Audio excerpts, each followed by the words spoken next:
Hello all, welcome to this session. In this session, I'm going to answer one of the Selenium interview questions. That is, can we use Selenium implicit wait for waiting for an alert to be displayed on the page? Let me answer. The straightforward answer for this question is no. It's not possible for us to wait for an alert to be displayed on the page using Selenium's implicit waiting mechanism. Rather, we have to use explicit waiting mechanism. So how to use this explicit waiting mechanism in Selenium for waiting for an alert? I'm going to practically demonstrate in this session. So here I'll be writing the code. WebDriver driver is equal to new Chrome driver, and hover the mouse on this WebDriver and just import this WebDriver from Selenium library. Will take a while sometimes. Hover it again. Okay, if you're getting this kind of issue, change to WebDriver decorator and all, fix project setup, you can say and select this, add archive and say okay, and select this and say okay. That's it. WebDriver will be imported. Similarly, import the Chrome driver, import Chrome driver class from Selenium, then driver dot manage dot window dot maximize, then driver dot get. This will maximize the browser. This will open the Chrome browser. This will maximize the browser window. Here we need to open the application URL in the browser. That is, I'll open the browser and say omai.blogspot.com. Copy this URL and paste it here. Once you open this application URL in the browser, now, once you open this, there is a button here. When you click on the button, you will get an alert. Okay. Inspect this button and take this ID, copy this ID, and simply say driver dot find element by dot ID, provide the ID locator, and say dot click. Put a semicolon. Once you say that, it will click on the button, and we don't know in how much time this alert may get displayed because this is an asynchronous call. Okay, the page is not loading for the alert to be displayed, so it depends. Sometimes the alert may get displayed with a delay also, we don't know. Okay, so anyhow, whether it is coming fast or not, we have to, as a good practice, we have to wait for this alert to be displayed on the page. So to wait for an alert to be displayed on the page, we have to use this explicit waiting mechanism. WebDriver wait is equal to new WebDriver wait. We have to create an object for this WebDriver wait class in Selenium. Now hover the mouse on this WebDriver wait and import it from Selenium library. And here simply say driver, comma, duration dot of seconds and give the time at some 30 seconds max. What doesn't matter if the alert is coming before 30 seconds also, it will not wait for the entire time anyhow. So you have to say wait dot until, then you have to write the next line for explicit wait, that is wait dot until, and here you have to write expected conditions dot visibility expected conditions dot alert is present. Okay, just wait for the alert to be present. That's it. Wait out until alert is present. Okay, then that's it. You have to wait for an alert. This is how we have to wait for an alert. After that, you perform the operations on the alert. Like let's say you want to accept this, you want to get the text that is displayed on the alert. Let's say for that, first we have to switch to the alert, driver dot switch to dot alert, and this will return you the alert, and the return type is alert interface. And using this object reference, you can get the text that is there on the alert. Alert dot get text. Okay. So string text on alert is equal to, okay. Then write down system.out.println text on alert. Simply say text on alert. And after that, okay, accept the alert. That is alert dot accept. Okay, alert dot accept. That's it. Once you accept the alert, alert is gone. Alert is gone. Okay, and that's it. Let's run the script and see. The same thing is happening. We'll open the Chrome browser. First, it will open the Chrome browser. Then it will maximize the browser. Then it will click on the button. I think it was too fast for us to see the alert came and gone away. And you can see the text that is there on the alert and the alert got closed. Okay. So this is how we have to wait for an alert. We cannot use implicit waiting mechanism for waiting for an alert. We have to instead use explicit waiting mechanism for waiting for an alert. So that's all for this session. Hope you got the answer for this question. Thank you. Bye-bye. Hello all. Welcome to this session. In this session, I am going to answer one of the Selenium interview questions. That is how to open URL in incognito mode using Selenium Java. Let me answer.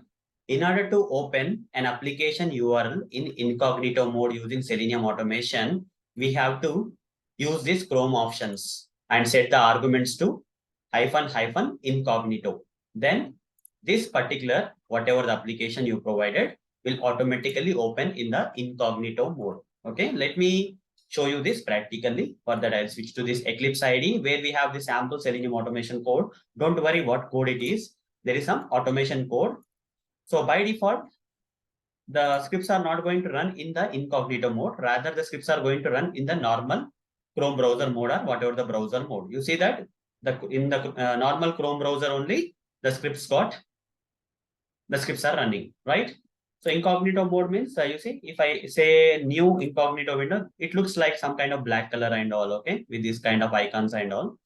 So where your history will not be tracked and all those stuff, okay? Cookies will not be dropped and all those stuff, okay? So let me convert this script so that this script is going to open in incognito mode. For that, in the first lines itself, I have to create an object for the Chrome options. Chrome options is equal to new Chrome options. Then simply say options dot add arguments and double quotes, put a semicolon and simply say -- okay, -- incognito. Okay, simply say -- incognito. That's it. And then copy these options and paste it in the Chrome driver constructor. Save this and run the code. Right click, run as Java application. You can see that the browser this time will launch in the incognito mode. You see, it's kind of black color background and all. This is an incognito mode. You see, you can see the incognito option coming also. So this is an incognito mode. So hope guys you understood how to open an application URL in incognito mode using Selenium Java automation in this session with practical demonstration. So that's all for this session. Thank you. Bye-bye. Hello all. Welcome to this session. In this session, I'm going to answer one of the Selenium interview questions. That is, what are the commands for installing and starting Jenkins? Let me answer. We have to use the same command for installing and starting the Jenkins. So in my machine at present, Jenkins is not installed. So for the first time when I run this command will help me in installing Jenkins. Later, after you install Jenkins, again, when you use this command, it will start the Jenkins. I'll show you the entire process in a practical way. For that, I'll go to this downloads folder where this jenkins.war file is already downloaded from the official website of Jenkins. Okay. So in the previous questions, as part of the answer for the previous questions, I answered how to download this jenkins.war file from the official website. Okay. So fine. Now here, I'll select the path and type cmd where this jenkins.war file is available. That path I will select and type the cmd command and press enter so that this command prompt will launch at this location where the jenkins.war file is available. After that, at this location, you have to write java -jar jenkins.war. Okay, this is a command that I was talking about for installing Jenkins. Now press enter.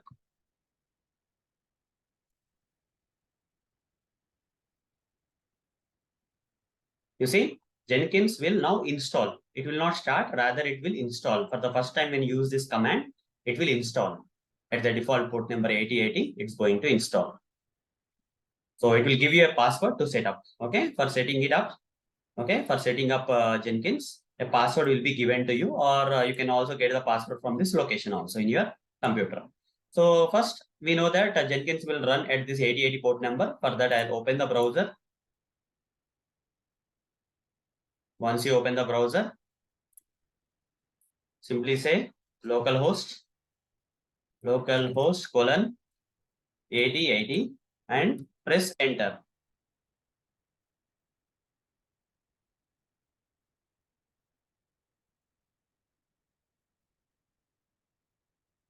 In a while,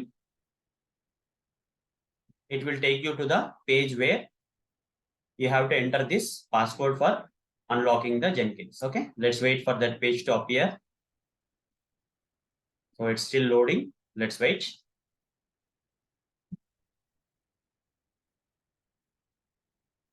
Okay, please wait while Jenkins is getting ready to work. Your browser will reload automatically. Just let's try refreshing it. Yeah, now you got the unlock Jenkins screen. Sometimes this screen will come directly. Other times you have to, refresh the browser until this comes. Here we have to provide the administration password that is given here. Either you can copy from here or you can go to this location.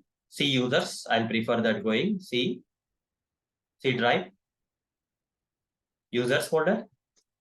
In that username folder. In that .jenkins folder. And in that secrets folder. In that initial admin password, right click, open with, and select an option like normal notepad and say just once, and you will get the password to copy. Okay, this is a password without giving any spaces, without copying spaces. Just copy this password and simply come back here and paste it here and just continue. Okay, so this will install Jenkins, and as part of Jenkins installation, it will ask you to install the suggested plugins. I'll select install suggested plugins. It will take a while to install the plugins.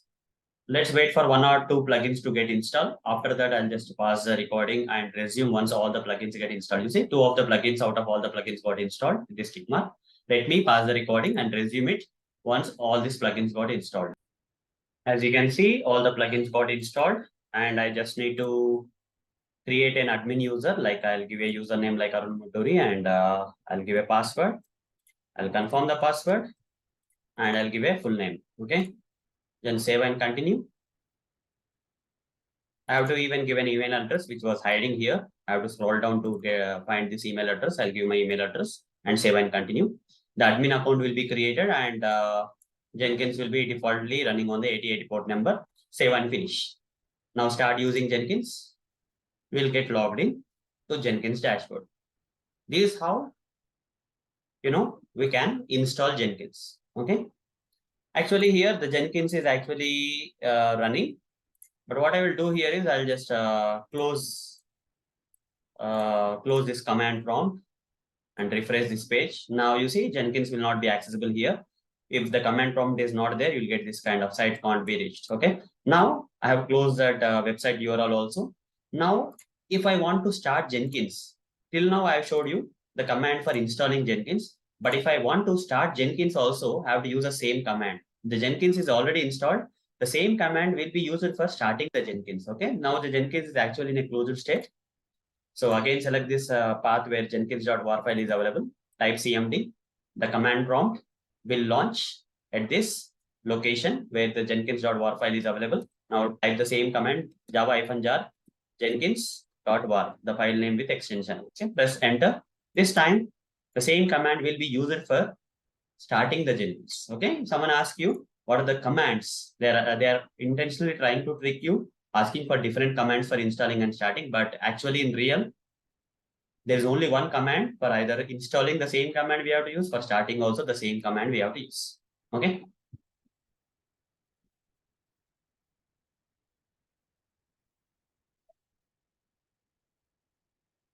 Let's wait for the Jenkins to start and get fully up and running. Jenkins is fully up and running. So hope guys, you understood how to install and start Jenkins. If the Jenkins is running here, you can again open the browser, say localhost 8080.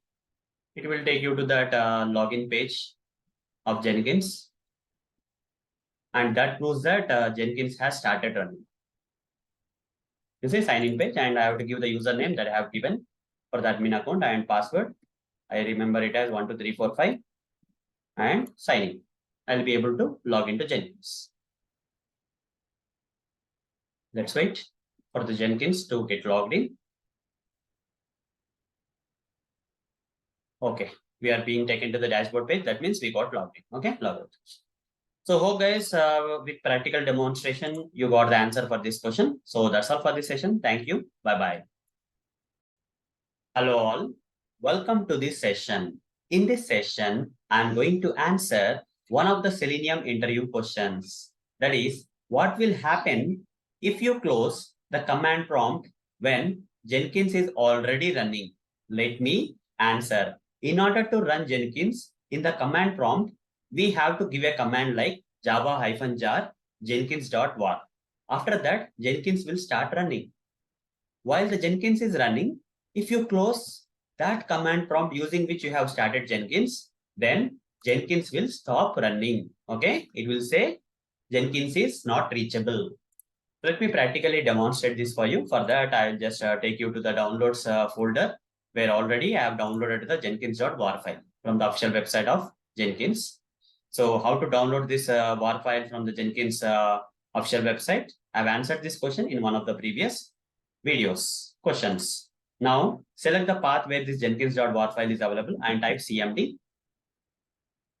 And before you start any Jenkins here, before you start or type any command to start the Jenkins using java-jar jenkins.war, now open the browser and simply say localhost 8080. This is the default port number where Jenkins need to run. But this time, it will not be taken to any page. It will simply say the site can't be reached. That means Jenkins is not reachable. Why? Because we have not started Jenkins. Let's start the Jenkins from this command prompt, java-jar jenkins.war, and press enter. Jenkins will start this time. Because it is already installed in my machine, Jenkins will simply start. Okay. Using this command, we are starting Jenkins. Let's wait for a message saying Jenkins is fully up and running. Till then, we have to wait. So it's still logs are still coming, and we have to wait for some additional logs. And one of the log will be like Jenkins is fully up and running.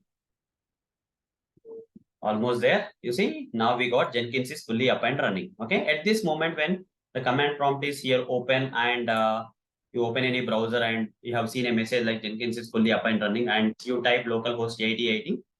In that case, you'll be taken to the Jenkins page because Jenkins has started and you will be able to access Jenkins. This proves that Jenkins is running. Okay. This page, if you are taken to this page means Jenkins is running here. Okay. That proves that. Now, what if I close this command prompt? That's the question. What if while the Jenkins is already running here, if you close this command prompt, what will happen? Simply refresh the page. This page is not reachable. The site can't be reached kind of message will come. That means Jenkins has stopped running. For the Jenkins to continuously run, the command prompt should be left open, should not be closed. Okay. Otherwise, we will not be able to read the Jenkins website or Jenkins will stop running simply. So hope guys you got the answer for this question. So that's all for this session. Thank you. Bye-bye. Hello all. Welcome to this session. In this session, I'm going to answer one of the Selenium interview questions.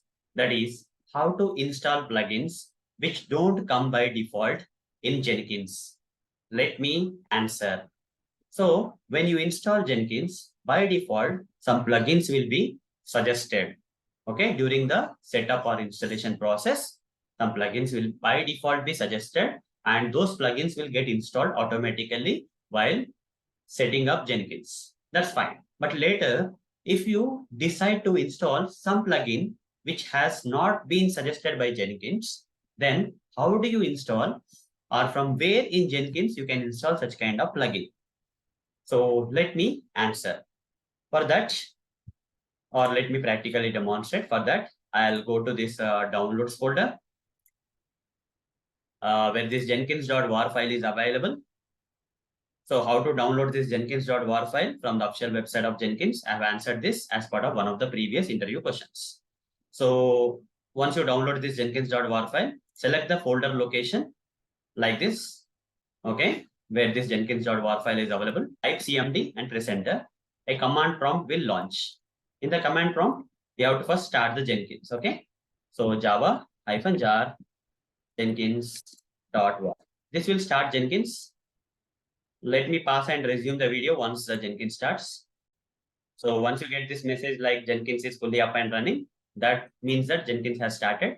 Now simply open the browser and say localhost 8080. Okay. So Jenkins is already installed in my machine. I just need to run the command to start the Jenkins. That's it. Okay. And keep the command prompt aside so that Jenkins will keep running. And once you say localhost 8080, it will take you to the login page where you have to give the username. Whatever the username I have given for creating an admin account and whatever the password I have used for creating an account, I have given them, and click on sign in. And you'll be taken to the dashboard page of Jenkins. So let's wait. So we are being taken to the dashboard page of Jenkins. Now what you have to do is, now you need to install some plugins which are not by default suggested by Jenkins while setting up Jenkins, okay? For that, from the dashboard page, you just select Manage Jenkins. And you will be taken to this Manage Jenkins page. And in that, you have to select this plugins option. And you'll be taken to the plugins page in a while.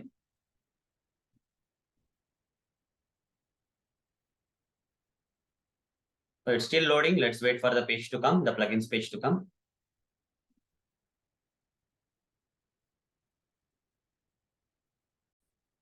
Once you are taken to this plugins page like this, now select the available plugins option here on the left and search for the required plugin that you want to install. For example, I want to install TestNG results plugin.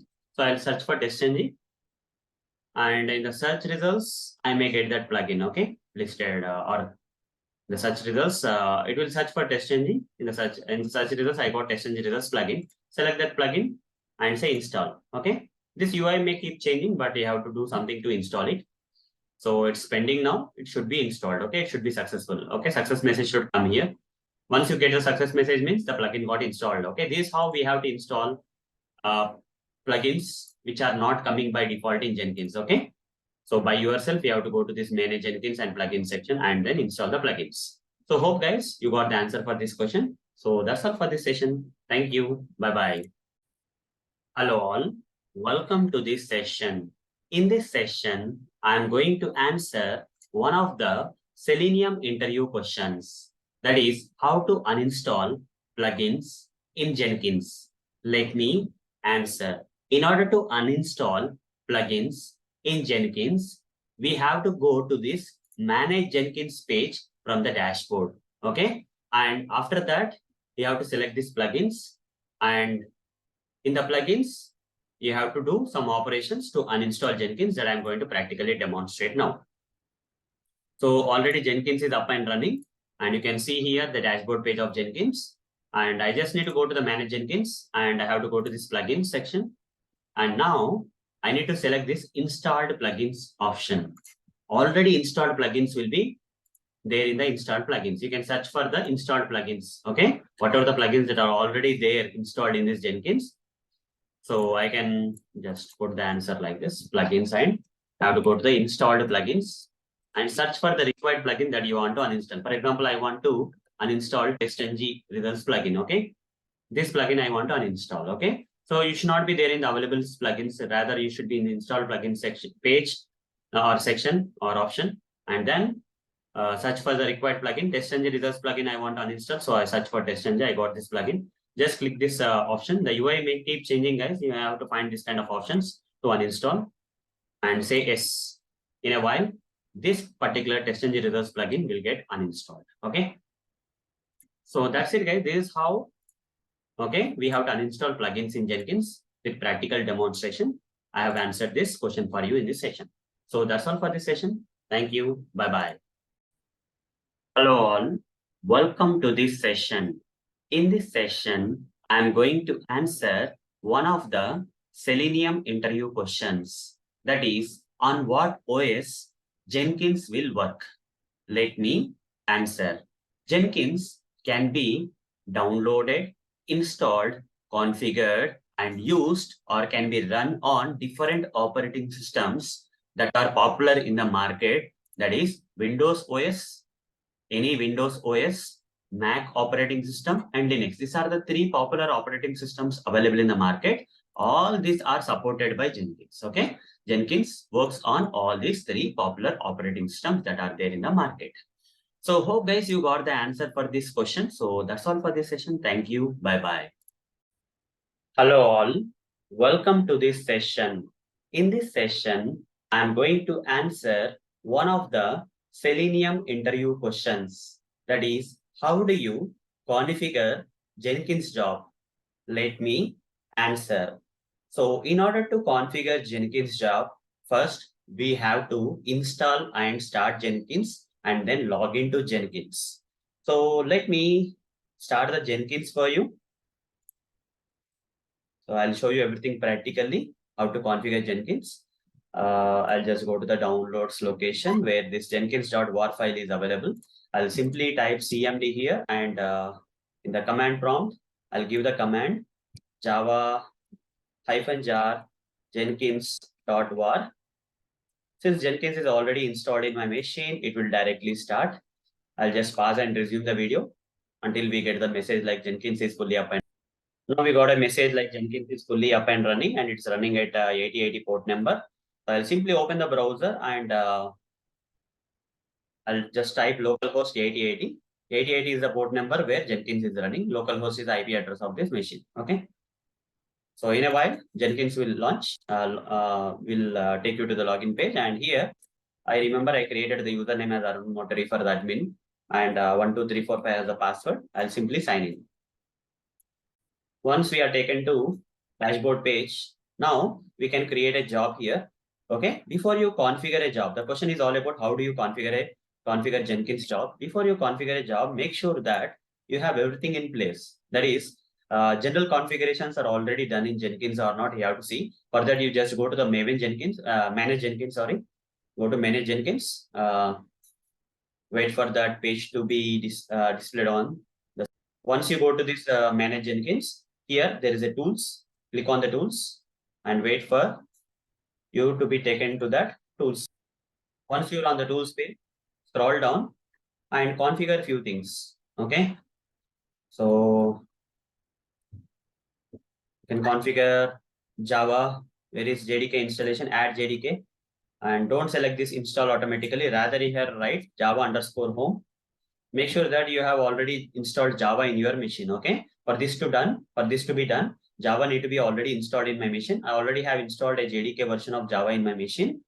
So I'll go to the location where Java is available in my machine. I'll go to the C drive and then I'll go to the programs files folder because I installed 64-bit version of Java. So Java folder, and in that JDK 17, this is the home location. Okay. If you have installed Java in your machine, then you will get this folder at this location. Okay. So copy this folder location and give it here as a Java home. Okay. That's it. This is one thing you have to do. And other thing is about Maven. Add Maven. If install automatically selected, remove that. And here write Maven_home as the name. Just give some name as Maven home. And here give the home of the Maven. For this, you have to download Maven from Maven download, you just say, and you'll be taken to one web page. And here on this page of download page of Maven, scroll down and here you will see a zip file link. Just click on this link, zip file will be downloaded. Once the zip file is downloaded, extract the zip file and copy that folder. I have already downloaded and copied that folder at this location. You see this folder I copied, in that some files are there. This just copy this wherever you copied in your machine. Go to this folder location where these folder files are available. Copy this path and paste it here. This is the other thing you have to do. Okay. These are the general configurations which need to be done before. Okay. Apply it. No error is coming. Apply and save. Once you save it, it will be done. Yeah. These are general configurations you have to do before you configure a job in Jenkins. Once these configurations are done, now you create a job in Jenkins. Okay, create a job and let's select the freestyle project. I'll say project Arun. Okay, my name I am giving. Select this freestyle project. Say OK. You'll be taken to the configuration page of this job now. Okay, you'll be taken to the configuration page of this job. Now, this is the actual answer that I'm going to provide. Okay, if you are asked about this, if your question is like, how do you configure Jenkins job? Then this is answer. From here, you have to answer actually. Okay, so before configuring this job here, you have to make sure the general configurations are there. Then create a job, and all these are the configurations only. Whatever you are trying to do here are the configurations. The first configuration is under general. Okay. Here I'll write job configurations. Job configuration. And first one is what? General. Okay. General section. Here also you can select the sections. General, source code management. Okay. Under general, what you have to do? Select advanced. Select advanced. Select advanced. And under the advanced, you will see use custom workspace. Okay, under this advanced, you will see use custom workspace. So in this custom works, you select that. Okay, select that use custom workspace. Here you have to provide the path of the project. Okay, provide the path of the project. Where is the project available in my machine? Let's say this. Let's say this is a project. Okay, this is a project, and right click on this project. Right click on the project and say properties, and click on this folder location. Maven Advantages Demo Project is the name of the project. This is the folder location of the project. Copy this folder location of the project, come back here. Here form.xml file should be visible. Okay, so paste it, done. Then okay, paste the project path. After that, use custom workspace and paste project, local project path. Okay, local project path, like this. This is first thing. Go to the next one. Next one is source code management. Second one is source code management. Source code management. In source code management, select none. Why? Because when you have to select none, when your automation code is there in your local machine, since this project is in my local machine, I have to go with none. Otherwise, I have to go with Git. Okay, if it is on the cloud, I have to go with Git, GitHub or some kind of cloud platforms. I have to select Git. Otherwise, I have to go with none. Then build triggers. Third one is what? Build triggers configuration. Build triggers.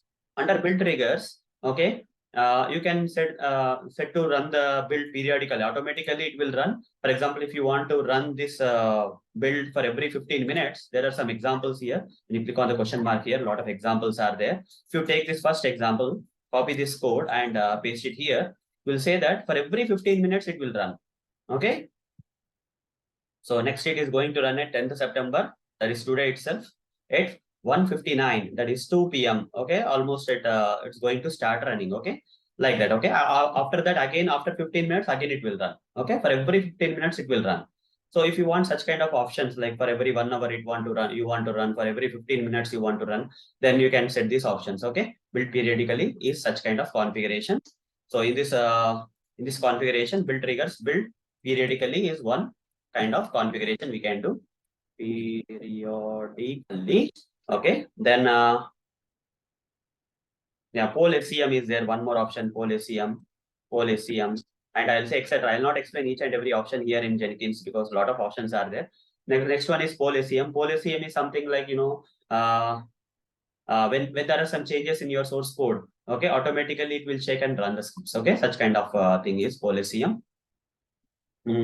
For now, I don't want to touch build environment. Okay, so some build environment, some build steps are there. Okay, so build steps we'll do generally. Build steps. In build steps, build invoke top level Maven targets. Okay, this is a command we'll use for now. Build step invoke Maven commands. Okay, Maven targets or whatever it is. Here, select the Maven version. We have done the general configuration before coming to this job configuration, right? That's why Maven home is coming here. And here, instead of typing MVN test that we generally type in command line and all, just type only the test. Okay, don't write MVN test, MVN clean like that. Okay, whatever you want, clean comma, compile, comma, test like that you can write, or only test you can write. Test will do everything, right? So clean, compile, everything will be done by test. So I'll just give the goal as test. Okay. Then post build actions. Here, if you want to generate some reports or something, right, then you can go with the post build actions. Okay. Here, post build actions, and any possible action is there. Aggregate down, test results, hardware build. I generally install one plugin, guys, one plugin like TestNG plugin to get one option like TestNG results. After that, I use that. Okay. So for now, I don't have that. That's fine. Because in my project, I'm using TestNG. Here, JUnit is there, but I want to use TestNG, which is not there here. So if at all I have to use this post build actions, I have to install a plugin here known as TestNG results plugin for this project only. For other projects, JUnit you can use. Okay. So for generating the results or something like that, reports or something, we can use the post build actions. Okay. Here I'll simply write for generating reports. Okay, etc. Reports and etc. So after that, I'll say apply and save. You see, this is how we have to configure a job in Jenkins. The job has been created. You are taken to that particular job you have created, project Arun job. Okay, and here we have the build now option. Either from here you can run, or you can go to the dashboard. On the dashboard also, you will have this project job created. Okay, job created. And if you have any other, if you miss some configuration, and if you want to go back and configure it or change the configuration, you can select the configure option again here. From here also, you can go to the configuration of these jobs. Same configuration page you will be taken to. And if you want to run it, you have to simply say build now. Okay, when you say build now, the job is running. You see, just click on this link, keep clicking on this link, console output. You can see the output here, how the job is running and all. Let's wait.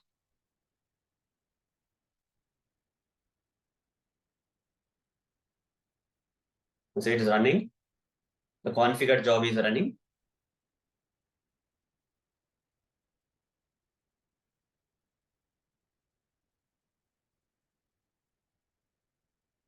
Tests, any tests will run.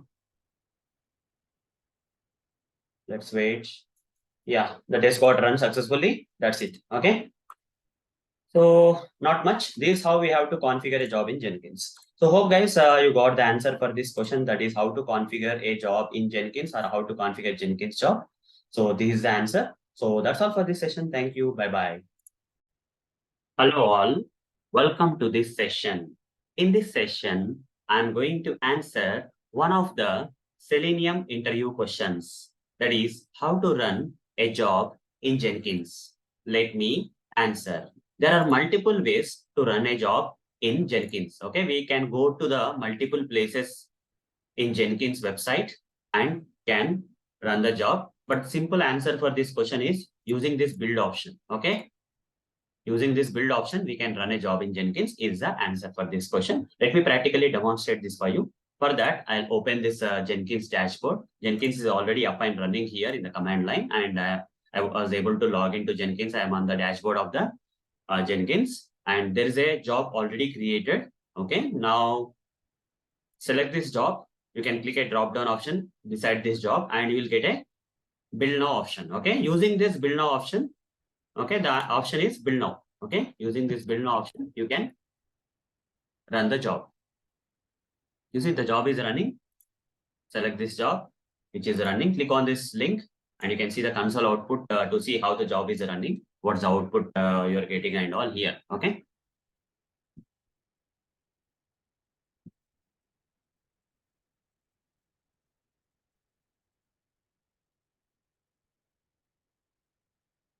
Okay, the job has run and build is successful. That's fine.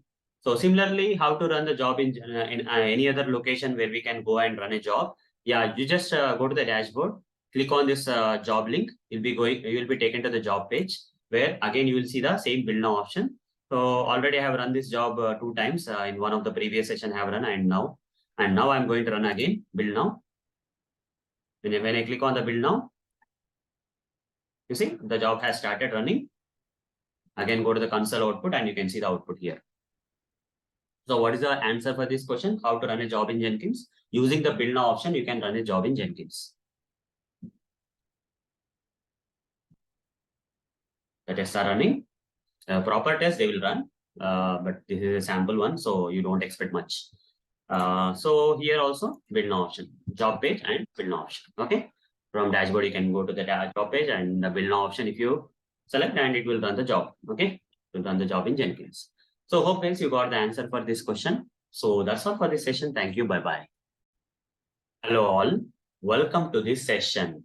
In this session, I'm going to answer one of the Selenium interview questions. That is how to generate TestNG results report in Jenkins. Let me answer. In order to generate TestNG results report in Jenkins by running a job, etc., okay, we have to install a plugin known as TestNG results plugin. Without this plugin, TestNG results report will not be generated. Let me practically demonstrate this for you. For that, I'll switch to this Jenkins dashboard where we have a sample job to run. And initially, when I run this job, you will not see any TestNG results report being generated. Why? Because if I go to this job and select configure, I'll be taken to the configuration page of the job. In the configuration of the page of the job, there is some section known as post build actions. In that post build actions, if you see, there is no option for selecting to generate a TestNG results report. You see, no TestNG results report generation option is there. That's a problem. So how? So without selecting that option in the post build actions, if I try to build now, job will be running. This particular job will run. You see, the job is running here, and I can go to this job and say console output, and I can see how the job is running here. But at the end of running the job, you will not see any TestNG results report being generated. Okay. Only this console output will come after the job runs. Okay, you see test run, no failures and all, build success. But there is no TestNG results report here. That's the problem. But how to get this TestNG results report? For that, again, go to the dashboard. We have to first install a plugin known as TestNG results plugin. For this to happen, for that, click on Manage Jenkins and click on Plugins. And here, select available plugins and search for TestNG. Search for TestNG. And in the results, you'll get TestNG results plugin displayed. In a while, TestNG results, select that plugin and say install. TestNG results plugin will be installed. Here it is in pending state, should go into the success state. Once it is success state, now come back to the dashboard. Now select this job and again go to the configurations of the job. And this time in the post build actions, you will see an extra option to generate. Okay, to generate the TestNG results. You see publish TestNG results is coming now.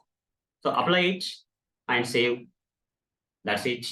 Now go to the dashboard, select this job and say build now. The job will run. Select the job which is running. This is the one that is running, console output. After the console output is done, you will see a report generated, TestNG results report generated. After the console output comes, or after this is console output is done, you will see a TestNG results report generated. Okay. Let's wait for the thing to get successful and done.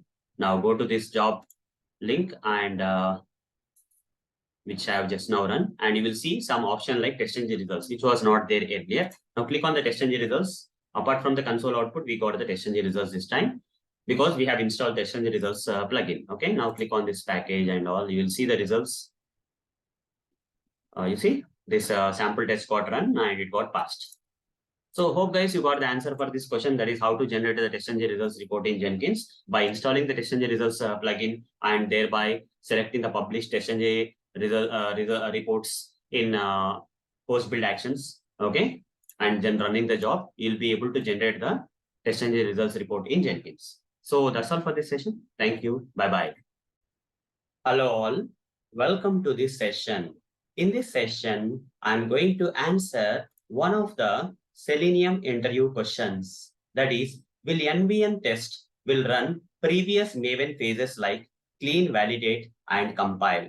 Let me answer. There are several phases in Maven like clean, validate, compile, test, package, integration test, verify, install, deploy, cite. I have explained each and every Maven phase and what it does in one of the previous interview questions. Okay, or you can even refer to this mind map that I am sharing on the screen, take a screenshot and refer. Okay, fine. So these are the different Maven phases, but to aptly answer this question, to straightforwardly answer this question, will MVN test, that is this one, this particular Maven phase, MVN test command, okay, which runs the unit tests, okay, using the testing framework, it runs the unit test.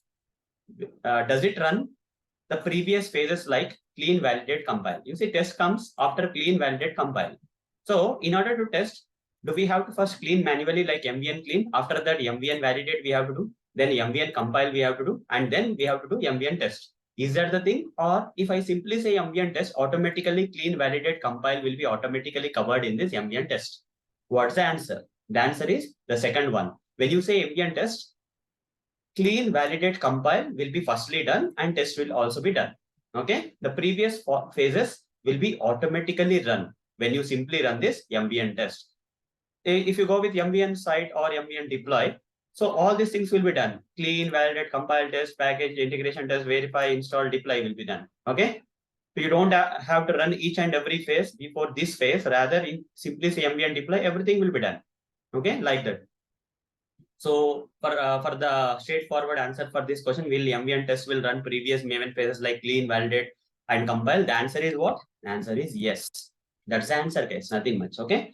So here, when you go to the Maven project, right click on the Maven project and say run as.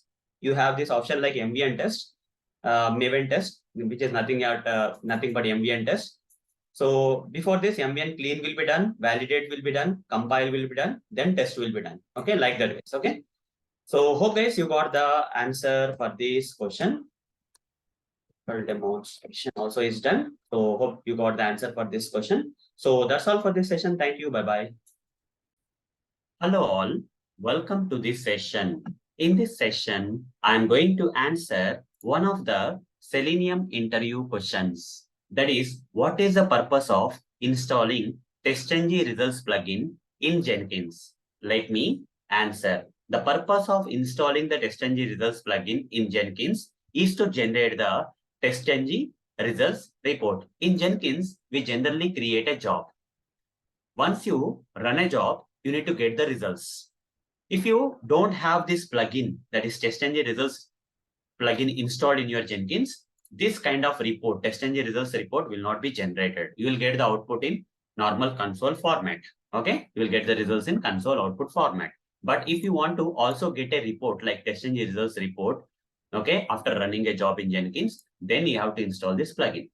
So let me practically demonstrate how to install this plugin and how to get the TestNG results report, okay, in Jenkins by running a job. So for that, I'll switch to this Jenkins dashboard. Here we have a sample job available. And if I go to the configurations of this particular Jenkins job, there will be some section like post build actions. Directly go to this post build actions and select this button as post build action. Here you see publish TestNG results report is not coming. That publish TestNG report is not coming as an option here.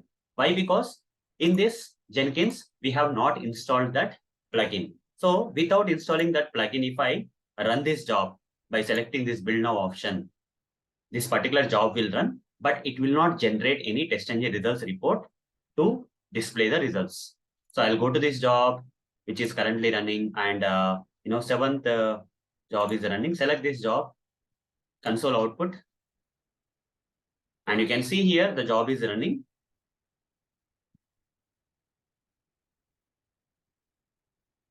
We can see that the job is running. It will run the tests. You see the test is also, automation tests are also running. I think I have not written more than that. Okay, that's common. It got passed, fine. And I can only see the console output. If I go to the #7, you see there is no TestNG results report available here. Okay, in this particular build, there is no TestNG results report available because we have not configured this job to publish TestNG results report. Okay, to get that option in the configuration in the post build actions to publish TestNG results, I have to select Manage Jenkins. And after Manage Jenkins, I have to go to plugins and select available plugins and search for TestNG.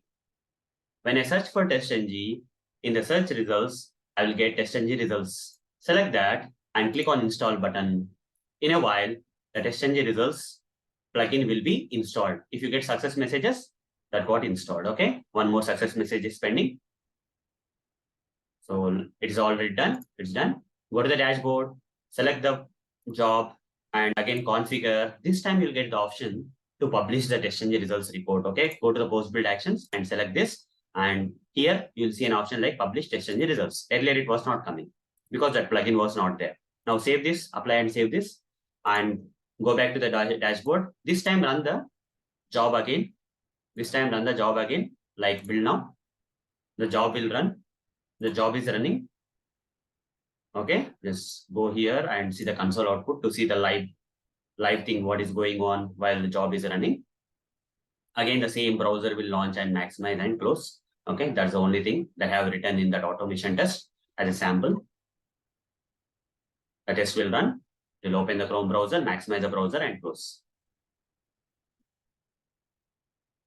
So let's wait for the browser to launch, maximize, and then it will close. The test is done. Okay, the test got passed. And this time, apart from the console output, if you go to this #8 build that we have just now run, you can see one more extra option. Earlier, this option was not there, TestNG results, where you can see the results. Okay, TestNG results report you can see. You can click on this and see the entire thing. Only one test is there as a sample and it got passed. Okay, so hope guys you understood what is the purpose of installing TestNG results plugin in Jenkins. That is to generate the TestNG results report with practical demonstration. I have answered this question for you in this session. So that's all for this session. Thank you. Bye-bye. Hello all. Welcome to this session. In this session, I'm going to answer one of the Selenium interview questions. That is how to integrate your tests with Jenkins. Let me answer. In order to integrate your tests with Jenkins, in Jenkins, we have to first create a job and configure the job with the project details and all. And then we have to run the job, that is build the job so that it will run and display us the results. So let me practically demonstrate the answer for this question. That is how to integrate your tests with Jenkins. For that, I'll switch to this Jenkins. Here, Jenkins is fully up and running, the background in the command line. And here we have this URL. So first, on the dashboard page, you can either click on new item or you can select create a job, whatever is fine for you. Then here give some project name. Let's say I'll give Arun Motori project job. Now select this freestyle project and say OK. Once this job is created on this dashboard, you can go to the configurations. Okay, select this job and select configure, and you'll be taken to the configuration page of this job where you need to give all the different options. One way to do is like you can run your automation code from your local machine.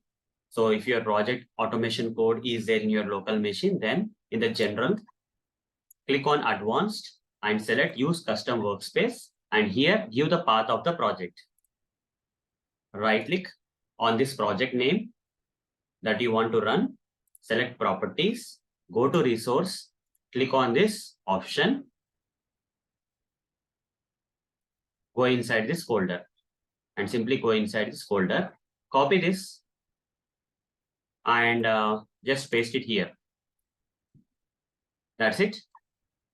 Then go for source code management and select the none option. Don't go for Git because now the code is there in your local machine. I'll show you how to go with Git option also later. Then in build triggers, no need to go for build triggers at this moment. Okay, you can also go with this any of these configuration options, but I don't want to go depth. Okay, if you select build periodically, you can make that your scripts runs in a periodical way, like how frequent you want it to run, like every 15 minutes or every 30 minutes, every day at this particular time. Everything is possible with build periodically. Pulse SCM is like it will keep checking your source code and see if there are any changes. If it detects any changes, if Jenkins detects any changes, then it will simply run the job. Okay, these are the two options that we generally use, and I'm not going depth. In the build environment, I don't have to do anything else. And in the build steps, I'll simply select add build step, include top level Maven targets, and select this Maven home.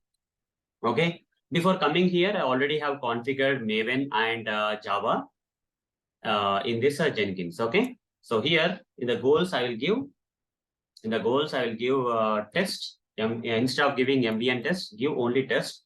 And in the add post build action, select publish test and the results. Okay. This plugin I already have installed in this Jenkins. Okay. Apply and save. So I told you, right, before creating this job, I went to from the dashboard, I clicked on manage Jenkins, and in the tools, I made sure that these tools are configured. Two tools, that is Java and Maven tools are configured. You can come here and see where are the tools. JDK. First one is JDK. You see, I already provided Java home. In my machine, Java is already installed and the path for Java is already there. Along with that, Maven is also configured.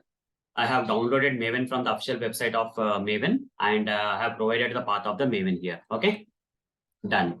After that, I created the job and all those stuff, and I showed you how to configure the job now. These are the things I configured. And one more thing I told you, right, of installing the plugin. That is in Manage Jenkins, I clicked on the plugins, and in the available plugins, I searched for TestNG, and then I have installed TestNG results plugin. It will be now there in the installed plugins because it's already installed. You can find it here. TestNG, just say TestNG, and just say TestNG results plugin. Okay. So once it is there, once the job is there, select the job and click on build now. So this project location I gave, so the scripts in this particular, only one script is there in this project in my local machine. That script is going to run. So job already has started. I'll go to the location so that I can see the console output to see what's happening in the real time while the scripts are running and all.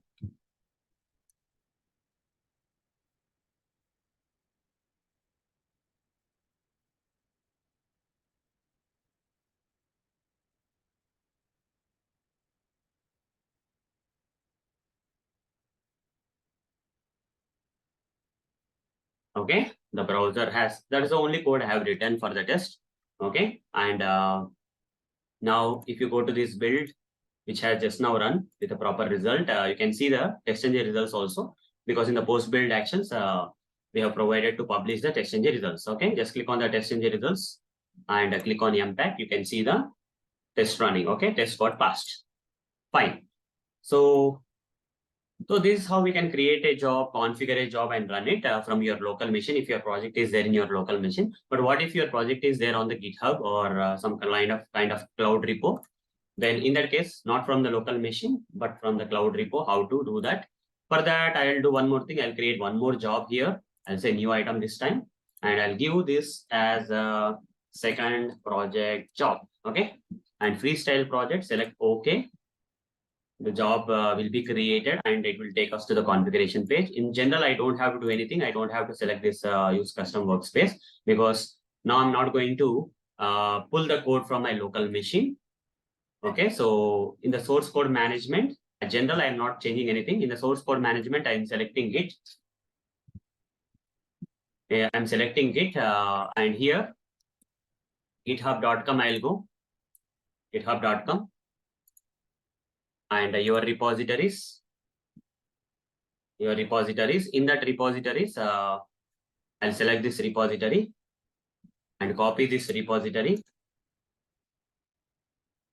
paste the URL here, select the credentials for GitHub, whatever the GitHub credentials are there, GitHub credential, you select it. That's it you have to do. And after that, branches to build. Just see what is the branch here, master. Make sure that it is master. If it is main, just change it to main.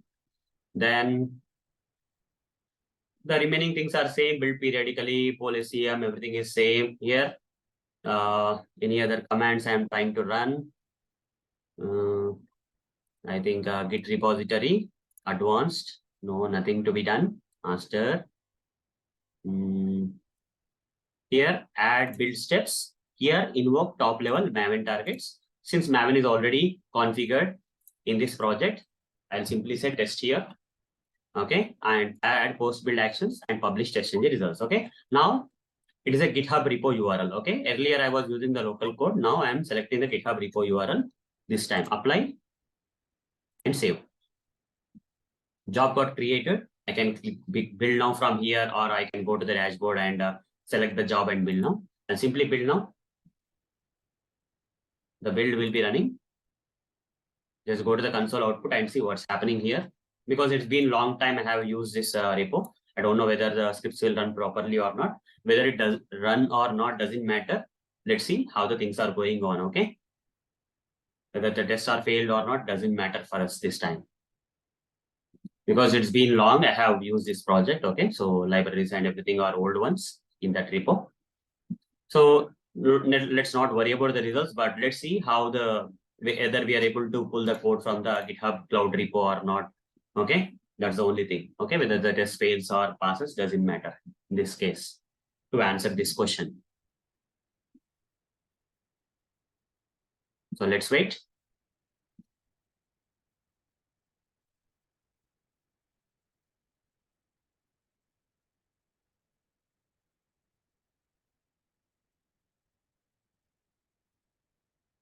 So yeah, there is a driver problem. Old driver is there, so the scripts were skipping, but that's not a big deal because this is an old repo. I have not created right now, so failure has come. That's okay. But you understood in point of Jenkins, right? How to configure a Jenkins job to pull the code from the GitHub Cloud repo and simply say TestNG results, and you can see all the results. Okay, everything got skipped here. Okay, this is a TestNG results report. So hope guys you got the answer for this question. So that's all for this session. Thank you. Bye-bye. Hello all. Welcome to this session. In this session, I'm going to answer one of the Selenium interview questions. That is, how do you set up Maven project in Jenkins? Let me answer. So to set up a Maven project in Jenkins, we have to create a job by selecting that Maven project option. But by default, this Maven project option won't come. For that, we have to first install Maven integrations plugin.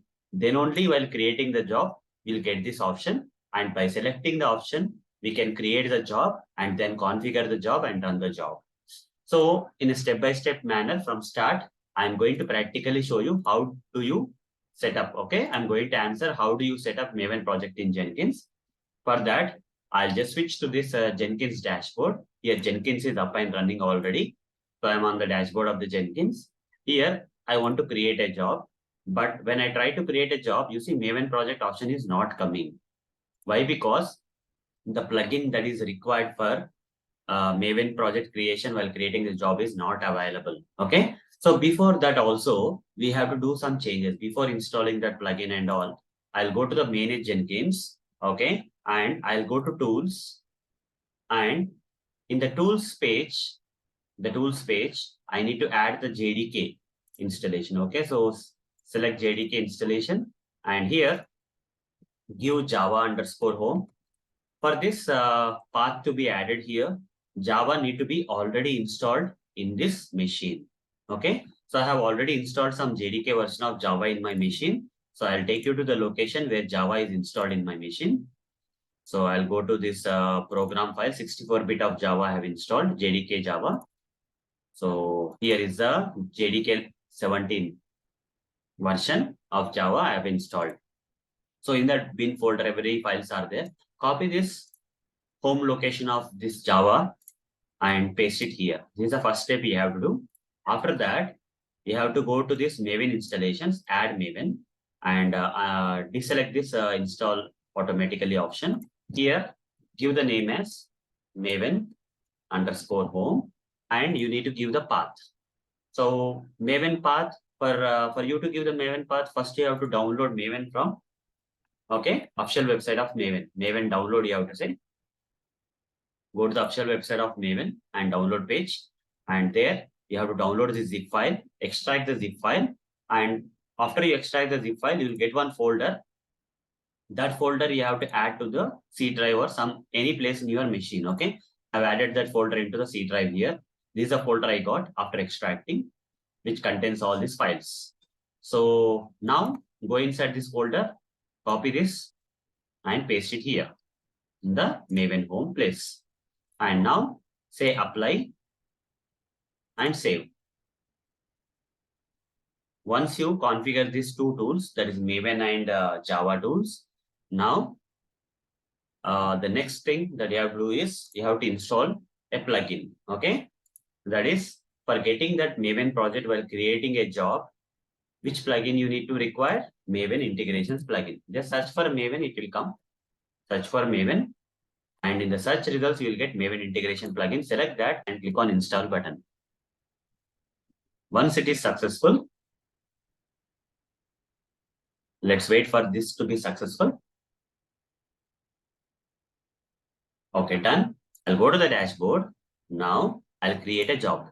This time when I try to create a job, I'm getting this Maven project. To answer this question, how do you set up Maven project in Jenkins? For that, we need to create a job by selecting the Maven project.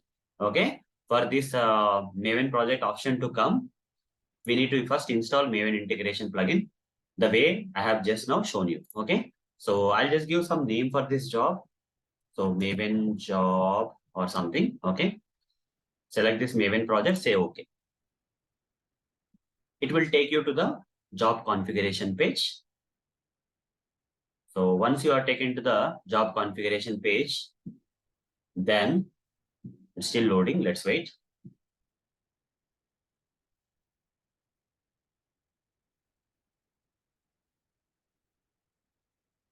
Okay. Once you are here, then just select this Git option. Okay. Now select the Git option and add the repository URL. So in my GitHub, github.com, have some repositories here. Just select some repository, any repository that you think is fine. Okay. Hybrid framework, a lot of things are there here. I'll go with this one for now. This is the old one. It may not run the scripts, but our focus is not on whether the tests are running or not. Rather, our focus is mainly on creating this job using Maven project. Okay. Fine. I'll copy this one of the repository that is there. This contains a pom.xml file also. Keep that in mind. Paste the repository URL. And here you need to add the credentials. If these credentials are not there, you need to add them. Okay. Add Jenkins provider. And here you need to add the username and password of that GitHub. Okay. And add it. Once you add it, then you will get this credentials. Earlier added it. So it's coming. This is a username and password of my GitHub account that I have to give. Okay. If it is not coming, you have to add and you will get it. Okay. Once that is done, you have to see whether this project is at which branch. It's at the master branch. So here master should be there. If any other thing other than master is there, you have to update it. Then this build triggers is not required. And then I'll go to this build option. And here pom.xml file is being located. So here I have to give the Maven goals. I'll give test. Instead of MV and test, I have to simply give test.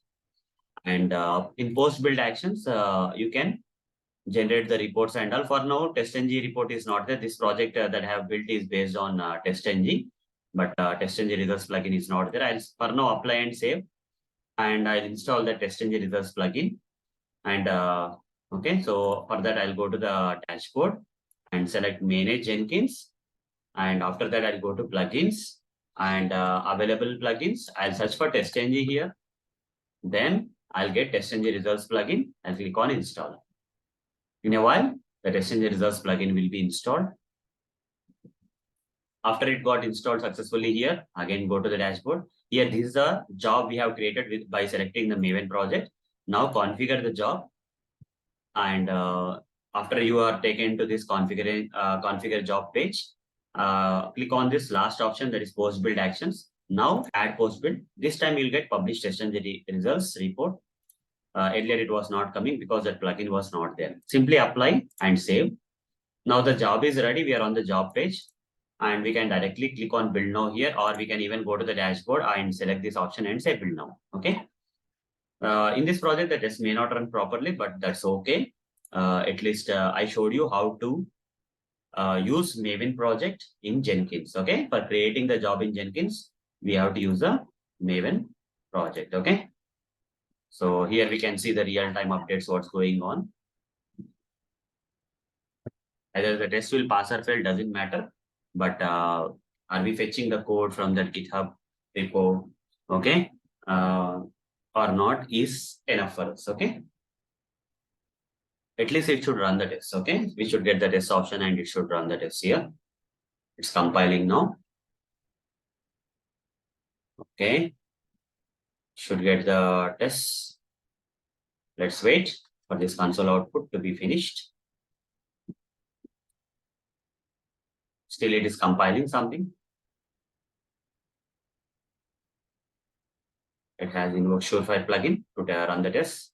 Yeah, you see the tests are running. Either they may pass or fail, doesn't matter. Obviously, they will fail because that is an old repo here. So it may not be applicable. Some driver issues or something may come. Yeah, already it is giving some driver errors. So don't worry about them, why they are failing and all. But ultimately, what we have to understand is in this Jenkins, we have created a job. Okay, you see report got created also. And I'll go back to this thing, go to this #1, where apart from console, we should get the, okay, the build is still running, it seems. Okay, build completed. Test results we should get. These are TestNG test results. And we can see the results here, okay?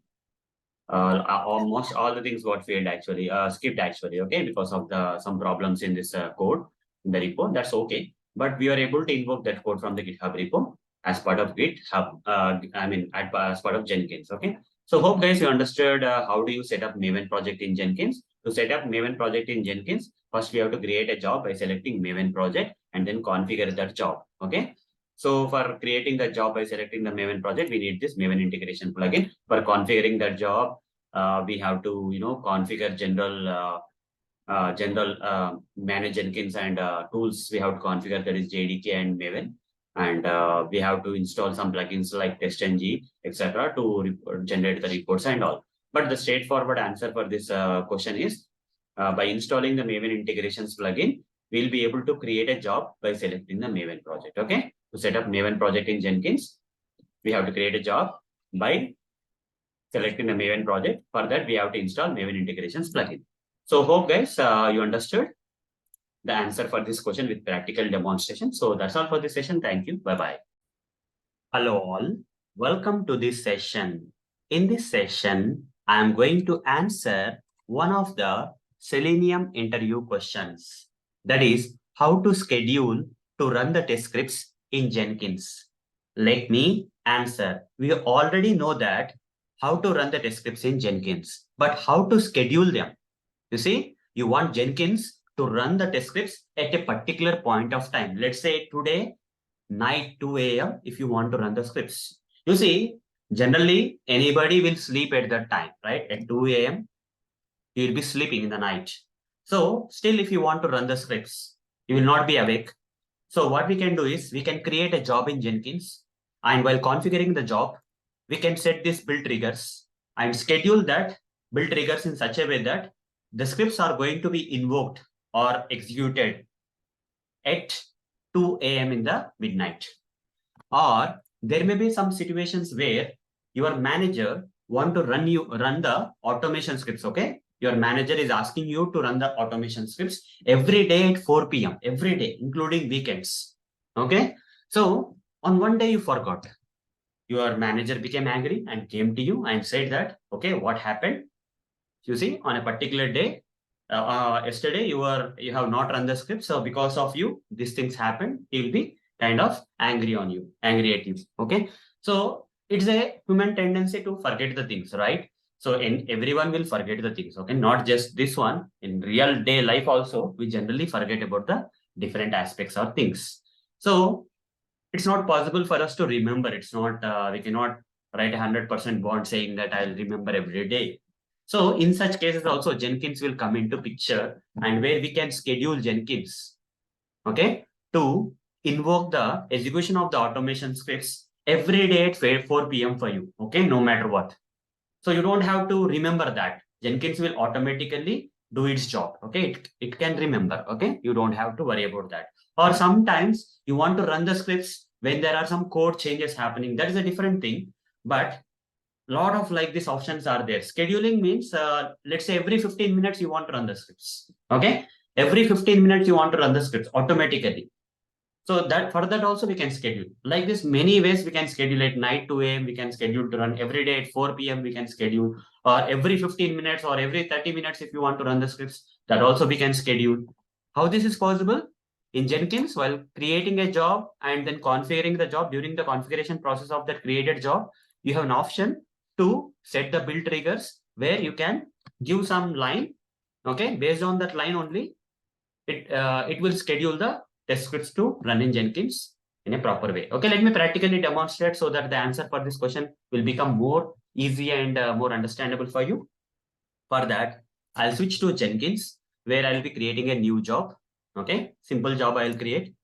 So I'll say Arun job, my name, job I am just giving. Just select some option like freestyle project, say okay.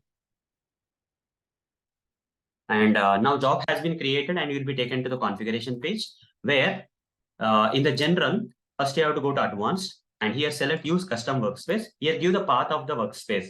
So in my machine, there's a project here. This project path I am going to give. I will right click on the project and select this properties. This properties dialog will come, go to resource. Here we have the path of the project. Go to the location, click on this option and go to the location of the project. In your machine where the project is available, it will show. Go inside that folder. Now copy this folder path where this pom.xml file of the project is also visible. Okay. Without this pom.xml file, we cannot go further. So better to have that pom.xml file. So give this, paste this project location that is there in your local machine. And second thing is source code management. Since it is from the local machine, since I'm getting the project automation code or automation scripts from local machine, I'll just go with none. Otherwise, if it's on the cloud, I can go with Git. Then this is what I am talking about, build triggers. In this build triggers, there is one more option that is build periodically. The correct answer is build periodically. Okay. Under build triggers, setting up build triggers. And in that under build trigger section, we have build periodically option. Periodically option. By using this option, by selecting this option, you will get a schedule option. You see, under build periodically, you are getting a schedule option where how to create that schedules and all. Even everyone is new to that. So basically, you just click on this question mark and you will get complete documentation. Okay, a lot of examples, documentation, everything will be there. So it's a very big documentation. So you can go through that and okay. So here are some examples. I'll take one example. I don't want to waste the time. So I'll just go with this example. So this statement, if I write, it will in every hour, for every 15 minutes, it's going to run. Remaining things doesn't matter. Okay. Remaining things doesn't matter. So every 15 minutes, the build is going to run. Okay. Copy this, change this, and I can, instead of 15 minutes, I'll just change it to 2 minutes. Okay, so that we can also experience that. So every 2 minutes, this is going to run. Every 2 minutes, this is going to run. So 1 minute. Where is that option? Yeah, I'll just, the documentation is very big. Under build triggers, we have to select that build periodically, and then you will get a lot of examples. I'm just going with every 2 minutes. I want to schedule the job to run. So it's going to run.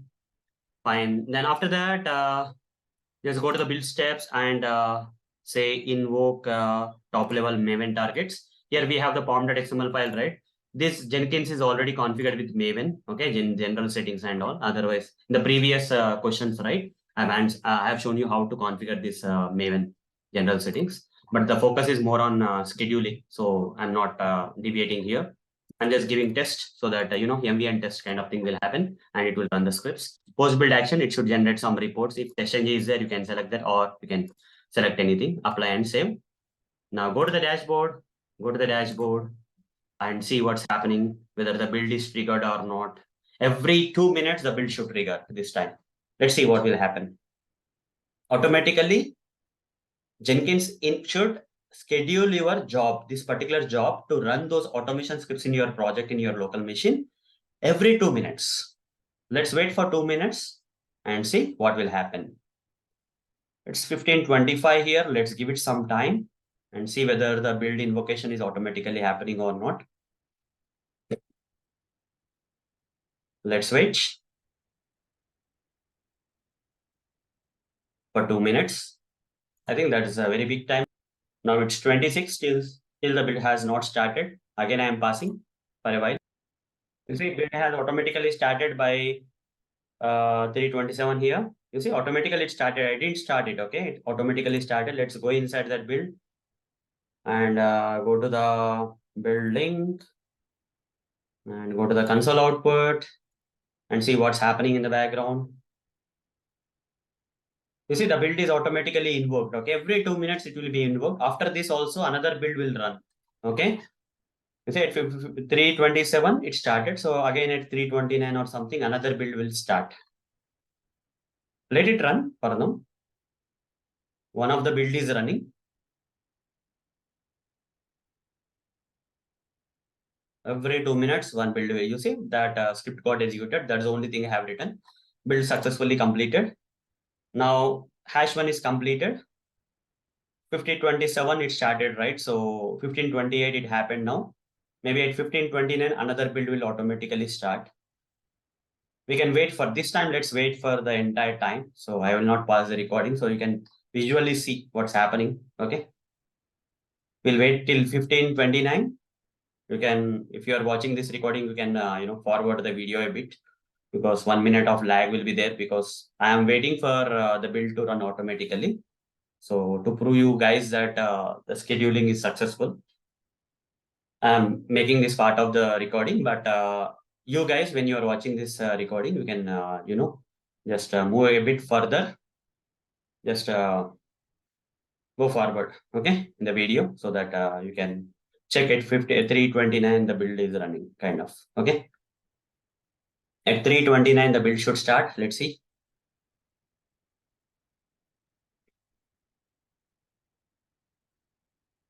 Yeah, you see, automatically the build started at 3:29. You can see that I didn't start anything. I didn't select any option and run. It's running actually.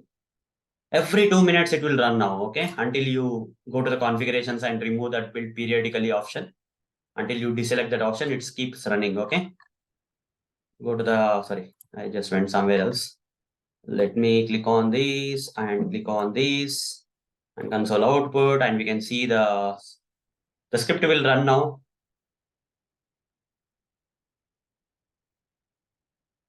You see the one sample browser window I have kept, open. That's it. Okay. Now it will go for third build now. Okay, after 2 more minutes. So let's not do that. So otherwise, what we can do is let's go to the configuration quickly. Let's go to the configuration of this job and change the settings here. Change that build triggers options. Go to the build triggers here from here and deselect this option. Otherwise, it will keep running in your machine. Okay. Jenkins will keep running, scheduling and running it. Okay, so that's the thing. So like that, many other scheduling options are there where you can schedule every night at 2 a.m., every day 4 p.m. Like that, a lot of codes are there. You can go to the documentation, which I showed you under schedule option of build periodically. Then from the help documentation, you can run. Okay, so hope guys you got the answer for this question. So that's all for this session. Thank you. Bye-bye. Hello all, welcome to this session. In this session, I'm going to answer one of the Selenium interview questions. That is how to run the test scripts in Jenkins. Let me answer. In order to run the test scripts in Jenkins, first we have to create a job in Jenkins. After creating a job, you have to configure that job so that it can fetch your code that is there in your project and then run your scripts. Okay, then finally you have to build the job so that it can run the scripts. Okay, without building it will not run the scripts. These are the 3 steps we have to follow in a sequential order to run the scripts in or run the test scripts in Jenkins. Let me practically demonstrate this for you so that you will understand it more better way. Okay, so I'll switch to Jenkins and first I'm going to create a job. I'll click on new item and I'll just give something like Arun job or something. My name, first name and job, and select this freestyle project for now. Say okay. Okay, it's already there. Maybe even maybe okay. Refresh. Let me delete this existing job. Maybe I double clicked it. That's why it came. New item. I'll give a different name. Let's say today is like a job for running tests. Like this, I'll give some random name. Select this and say OK. You can give any name here. The job creation is done. First step is done. Like this, you have to create a job. After that, this is the configuration. These are the different sections in configuration. First, go to the general and click on advanced and select use custom workspace. Here you have to give the path of the project. So let's say this is the project I want to run the automation scripts from. So I have to get the path of this project where this project is available in my machine. Right click on this project, say properties, and here you got the under resource, you got the path of the project here. Just click on this option so that it will take you to that project location where the project is available. You can see this is a folder where the project is available. So you can copy this path and you can clearly see a pom.xml file here. So that helps us in understanding that this is a complete project path using which we can run the scripts. And after that, go with the second section, source code management.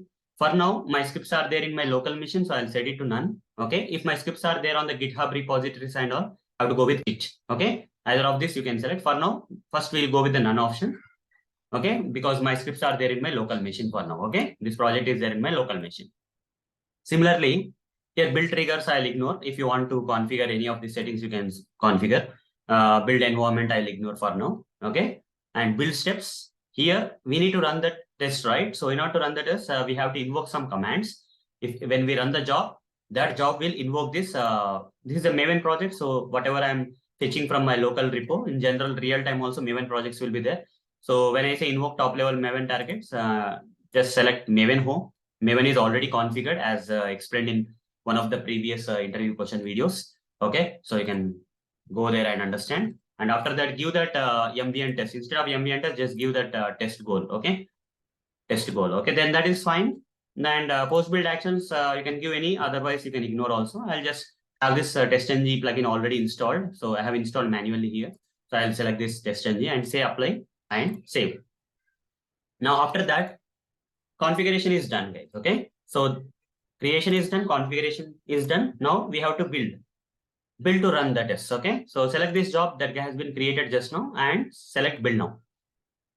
Immediately we'll see some build will start running. Okay, #1 of this job has started running, and you can click on that and again click on this link.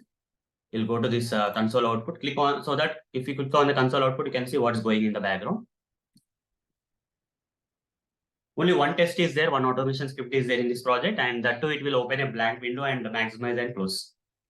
Nothing much in that test. Okay, this is just to prove that how to run the scripts from Jenkins. Okay, that's why I'm not taking the thing seriously. Okay, maximize the browser window and close. Okay, done. Build successful. Test got passed. Okay, you can go to the build and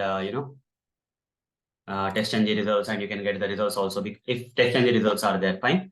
And other ways like you can create another job, second job. I'll say second job for now. Second job. And I'll select this, which one I need to select. We can select any of this. I'll go with this Maven project for now. Say OK. This time I'll not take from local repo. Rather, I'll go with, in general, I don't have to change anything in this case. Source code management, I have to select Git. And here I need to give the GitHub URL, repo URL. I'll go to my GitHub account where already some repositories are already there. Your repositories. Once I go to that repositories, there are a lot of repos. I'll go with one of the repository and copy this repository URL and paste it here. In this project code, you see pom.xml file and everything is there. And don't expect the scripts to run properly because that is the old one. So credentials, already I have added the GitHub credentials here. Okay, whatever this account credentials are there, you can manually add also. Just click on this add and send Jenkins or whatever it is and give the username password here and say add. Then you will get this option to select these credentials. And after that, see in which branch it is there. This particular GitHub repo is there in the master branch. Make sure that it is master matching. After that, just remove this. We don't have to go depth into this build triggers and all, build environment and all. Here, some pre-steps are there. Even we don't have to. Some pre-steps are there like invoke top level. Let's not worry about that. Here under the build, we have pom.xml file. Okay, it's locating the pom.xml file in this GitHub repo. And I'll just give the goal as test, like MV and instead of MV and test, I'll give test. And simply, I'll go to this last post build actions and I'll just select publish TestNG results since TestNG plugin is already there with me. Save. Now second job is created and let me run the second job. This is another way where you are not getting the code from the local repo, rather you are getting from the GitHub Cloud repo. Okay. Build now. That's it.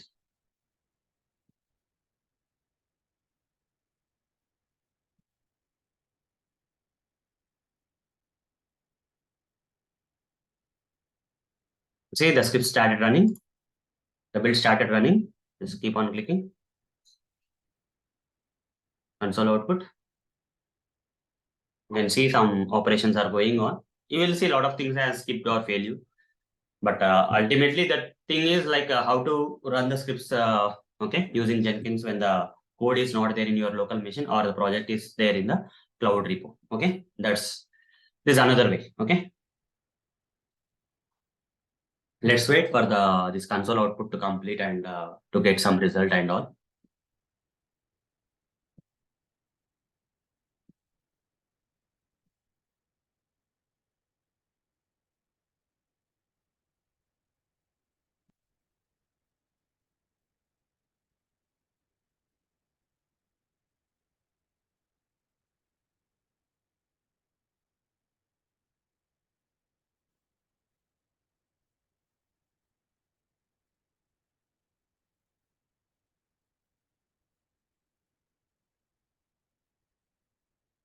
Looks like the test started running. They're failing actually. You see, you can see error running command and all those things are coming. Let's all of them fail and we get some report and all. So done. We got a report. Everything got skipped. Okay, because of some reasons. Don't worry about that. It is an old repo, so things will not work fine. So build success, but things a lot of failures and all those stuff. Okay, so that's fine. You can go to this and check the results, TestNG results also if you want.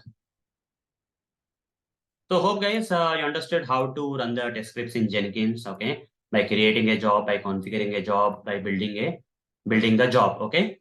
So the scripts may be from your local machine, okay? Where the project may be from your local machine or the project may be on the GitHub Cloud repo. So with practical demonstration, I have answered this question for you. So that's all for this session. Thank you. Bye-bye. Hello all. Welcome to this session. In this session, I'm going to answer one of the Selenium interview questions. That is, what will happen when you click on a disabled button? Let me answer. Using Selenium, if you click on a disabled button, what will happen is the question. Nothing will happen, guys. Okay? But first of all, what is a disabled button? Let me show you practically. I'll take you to one application, sample application, omea.blogspot.com. If you scroll down, here there are two buttons. This is enabled button. The button that you can see visually and looks like enabled, right? It is enabled button. Whereas this button is a disabled button. Whether it is a button, it is a text box field. What will happen when you click on such kind of disabled items? It can be a disabled checkbox field also. What will happen if you perform a click operation using Selenium on these disabled buttons or items or elements? Nothing is going to happen. No error is going to occur, but there is no use. Basically, we can say that there is no use, okay? No use of clicking because a disabled button won't be clicked, right?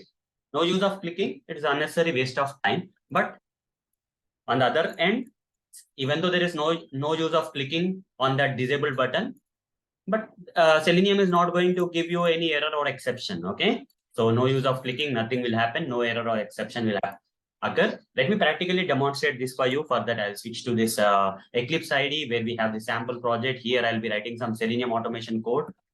Okay, this project is already configured with Selenium library, so I can directly write WebDriver is called new Chrome driver like this. I can write.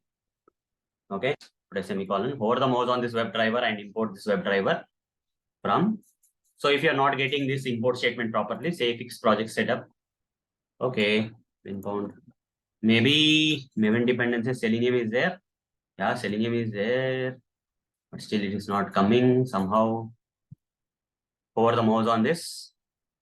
Am I getting anything? Yeah, now I am getting something. Let me import it. Okay, just select. So it very rarely happens this kind of problem. Otherwise, you'll directly get an import statement over the mouse and web driver only, right? Okay, fix project setup. Okay, no proposals. What's the problem? Okay, I'll change the Chrome drawer for a while because some problem is there in this project. That's okay. So driver dot okay, manage dot window dot maximize. Okay, and then driver dot get. Then in this, I'll give this application URL. Done. After giving the application URL, I would like to click on this button. Okay, right click inspect this button, which is in hidden mode. The HTML code for the hidden button will come below. It has an ID. Copy this ID locator of that hidden button. Driver dot find element by dot ID locator of that hidden button. I'll give it here and simply say dot click. Let's see whether this click operation of Selenium will click on this hidden button. Yeah, there is no use, guys. Okay, what's the use of clicking a hidden button? So if you get this kind of interview question, you have to say that there is, first of all, there is no use of clicking a hidden button. But if you still try to click, okay, click on that hidden button using Selenium automation scripts using the click command, you are not going to get any error or exception. Basically, there is nothing going to happen. Okay, so like that, you have to answer the question. Run this code and see that you will not get any exception or error in the output. And button won't be clicked, right? Nothing is going to happen basically.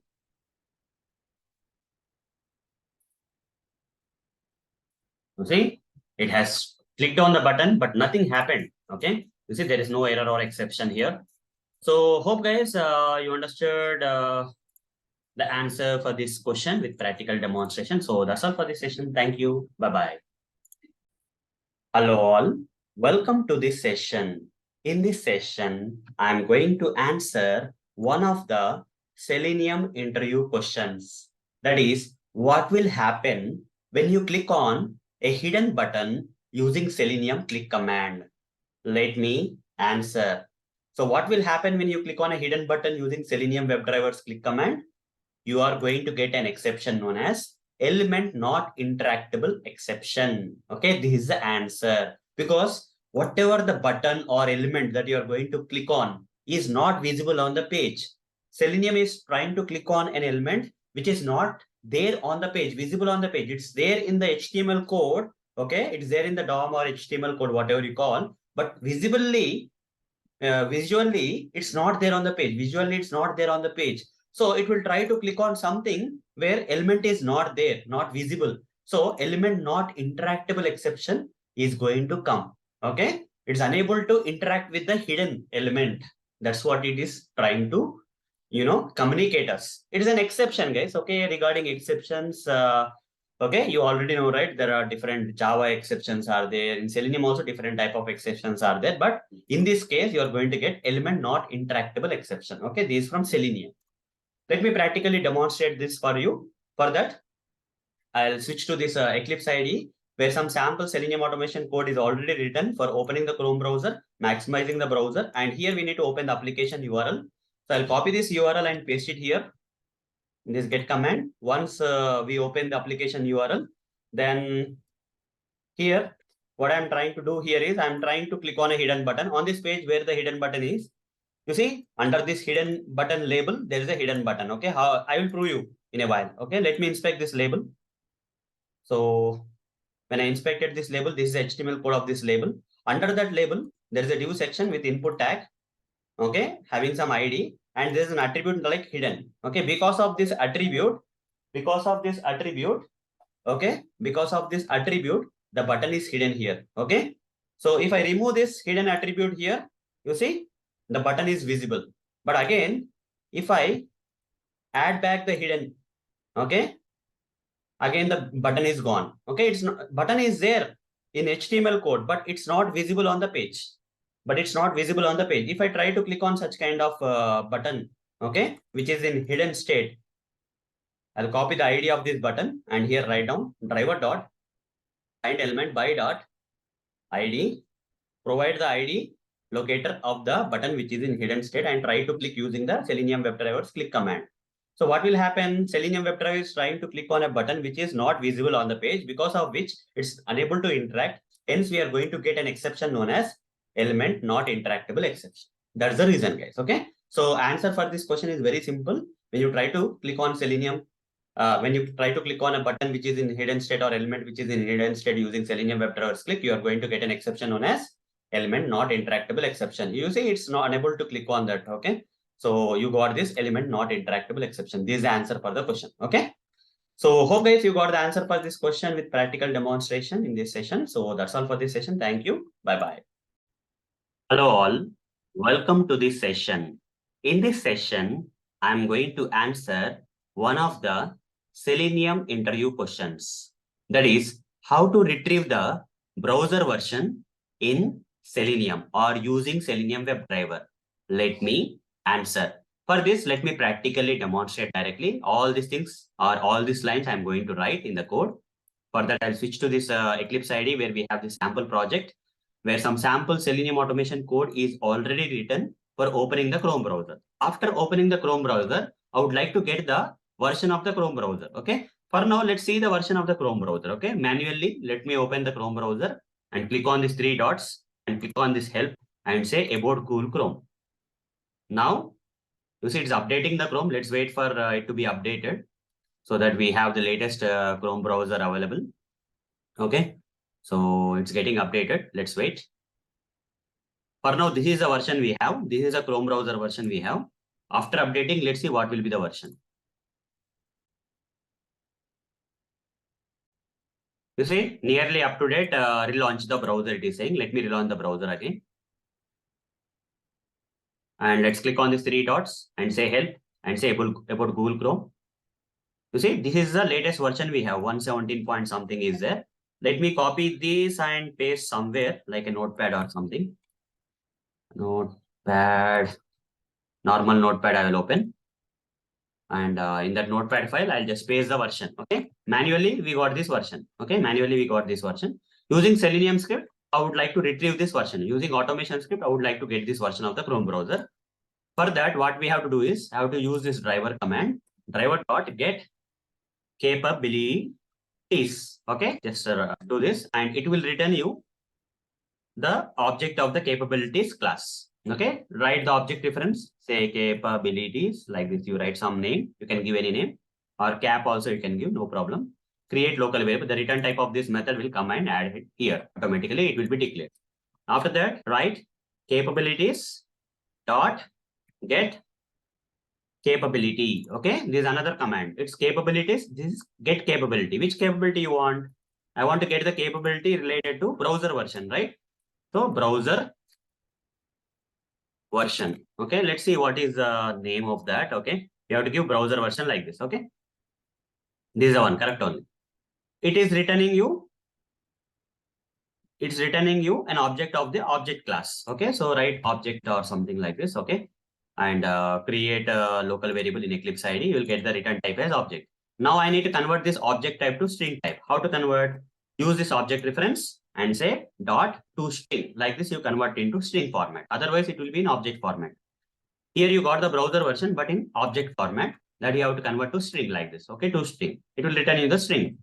String browser version number is equal to like this. You write down. Now print this browser version number that you have retrieved. System.out.println browser version number. Like this, you print it out, and after that, quit the browser. Okay, close the browser. Driver.quit will close the browser. Now run the script. In the output console, we should get the version number of the browser. Let's see what will happen.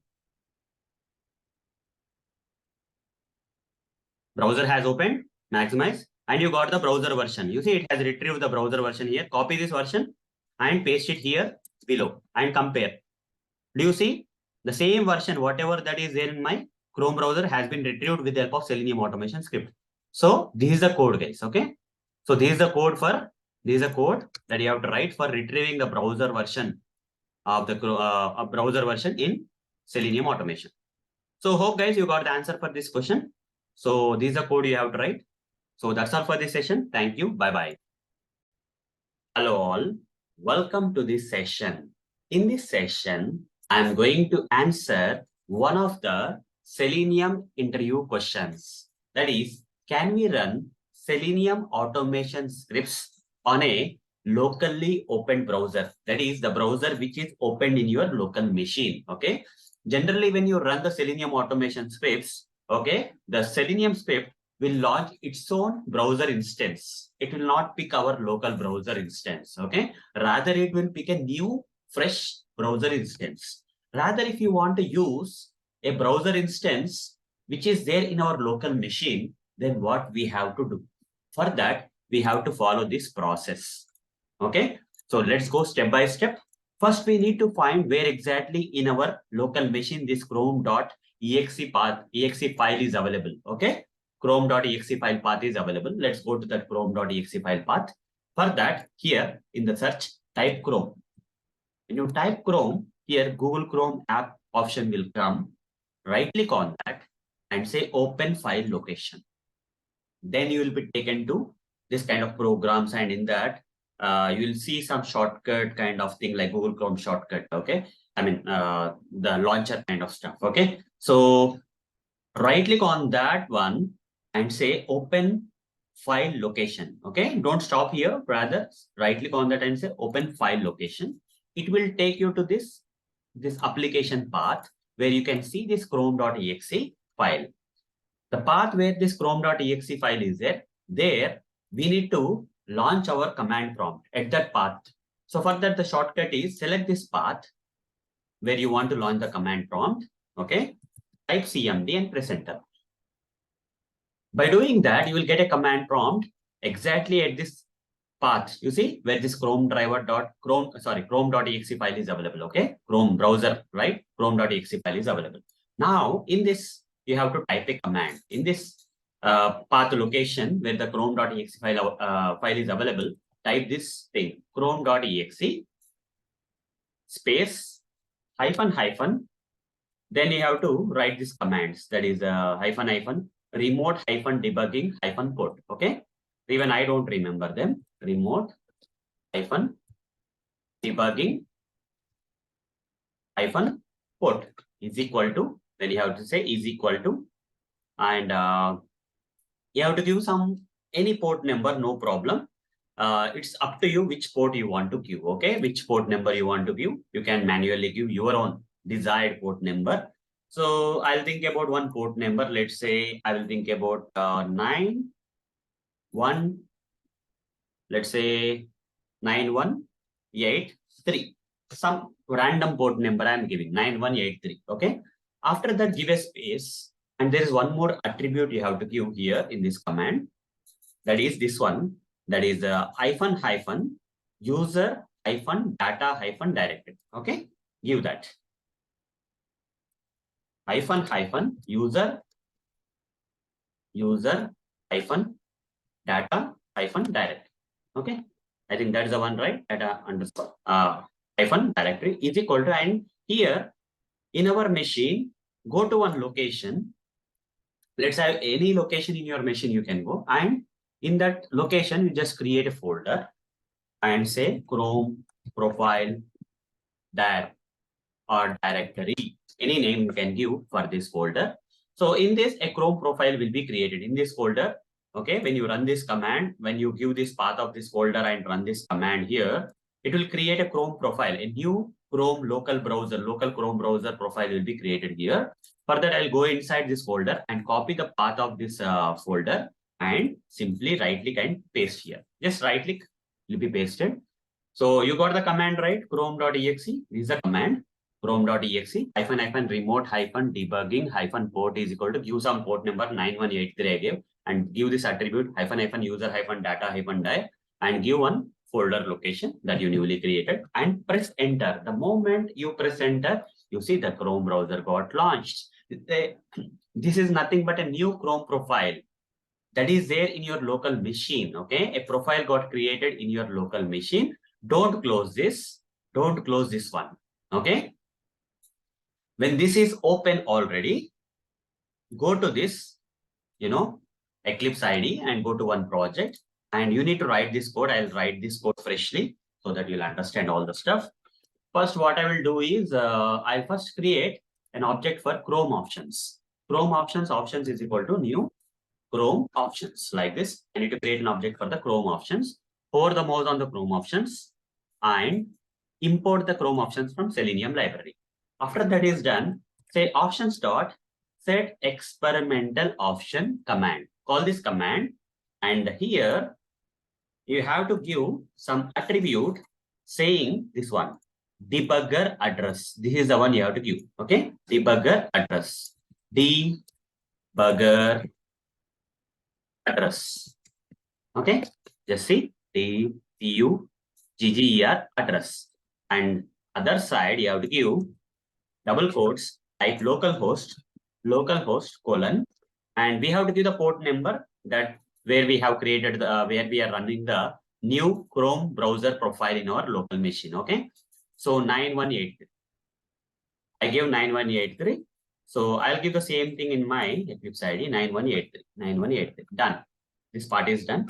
Now you need to launch the Chrome browser. For that, you will say new Chrome driver, right? Over the mouse on the Chrome driver and import. This will launch the Chrome browser. And in this constructor of this Chrome driver, pass these options where we already have set the debugger address to this, that new Chrome browser profile, okay, in our local machine.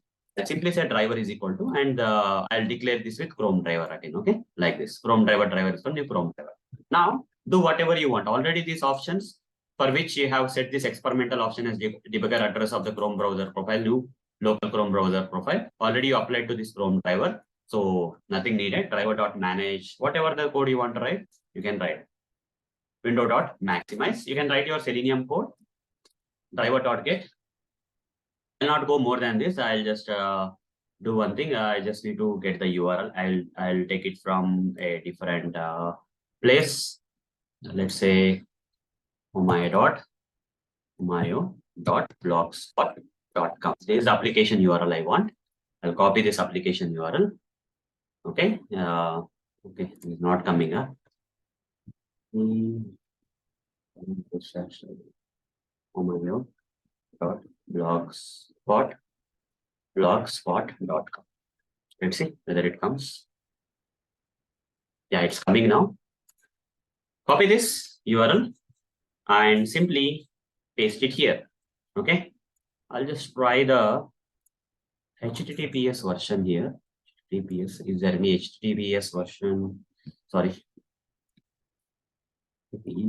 Yes. Okay, press enter. Let's see. Yeah, this is secured one. Let me go with the secured one rather. So I'm giving a proper URL. Okay, this is a sample script, you can say. And this script, this Selenium automation script should run on this particular browser, this new profile browser in your local machine. This is not a new instance that is going to be created by Selenium. Rather, this is the local browser in our machine. Okay, here we need to run. For that reasons, you can right click and say run as Java application. And keep this profile browser, like this, and you can see that in a while you will see the script running on this browser. You see it got maximized and we are taken to this application. You see things are working fine. Okay, in our local Chrome browser we were able to run. Okay, and whatever the folder we created, right, in this downloads folder, in that Chrome profile directory, there are some files came. You see new Chrome browser's profile related files came. Okay, that's the reason we created that folder. So hope guys you got the idea about how to run the Selenium automation scripts on a locally opened browser rather than giving a chance for Selenium to launch its own, okay, new instance of the Chrome browser. Okay, so here whatever the browser that is there in our local machine, on that browser only Selenium automation scripts have been run. Okay, so hope guys you got the answer for this question and with practical demonstration. So that's all for this session. Thank you. Bye-bye. Hello all. Welcome to this session. In this session, I'm going to answer one of the Selenium interview questions. That is, what is the fastest locator type in Selenium automation? We already know that there are different type of locators for locating the elements on the web page and thereby helping Selenium in locating those elements. What are the different types of locators we have in the market? Okay, as part of locating the elements, they are nothing but ID locator, name locator, class name locator, link text locator, CSS selector locator, XPath expression locator, okay, and many other like DOM and exists, okay. Out of all these locator types, okay, which can be used in Selenium for locating the elements on the web page, which one is the fastest is the question. The answer is ID locator. By default, you already know that ID locator, okay, is kind of unique. Most of the cases, ID attribute value of a particular element in the HTML code of the element of the page will generally be unique, okay? And also, no other element will have the same ID generally, okay? If the developers have followed the proper norms and all, they will not be providing the same ID for multiple elements on the page as part of best practices. So most probably, ID will be unique. And using this ID attribute value as a locator, that is ID locator, okay, we can locate the elements faster. Okay, so ID is the answer for this question. But for a change, apart from ID, there may be some situations where some elements may not have the ID attribute value. In that case, then what will be the fastest locators in the remaining list? These two locators, name or class name. But the only thing is that they need to be unique. That's the only thing that is stopping them. There is situations where same name attribute value will be there for multiple elements on the same page. Same class attribute value will be there for multiple elements on the same page. That's common, okay? But if they are unique, they are also faster similar to ID. So the answer is ID, name, and class name are the fastest locators, and preferably ID if that exists for an element because that's kind of unique by default. But if ID is not there, in that case, we can choose the fastest as name and class name because most of the cases, they may not be unique. So if you find some name and class name attribute values of a particular element which are unique, then they are also fastest, similar to ID. So hope guys, you got the answer for this question. So that's all for this session. Thank you. Bye-bye. Hello all. Welcome to this session. In this session, I'm going to answer one of the Selenium interview questions. That is how to get a current date and time in Selenium Java automation. Let me answer. To get the current date and time, we don't need to use Selenium. It's actually available in the programming language like Java. Okay. Using Java itself, we can get the current date and time. And that current date and time, which we got or retrieved using Java programming language, we can use in Selenium. Okay. So let me practically demonstrate using Java code how to get the date and time in Selenium automation or during Selenium automation with the help of Java. So for that, I'll switch to this Eclipse IDE where we have the sample project. Inside this main method, I'm going to write this class, okay, local date time. Local date time dot and say now. Okay, just say now. You see from this java.time package, local date time class has been imported, and this now method from local date time, this is a static method, and this will return you an object reference of local date time class. Okay, so I'll simply say local date time is equal to, now hold the mouse on this local date time and create local variable. The return type has come. Now simply print out this local date time. That's it. You don't have to do anything else. Just print it out, the local date time. So you will get the current date and time. Using this code, you will get the current date and time.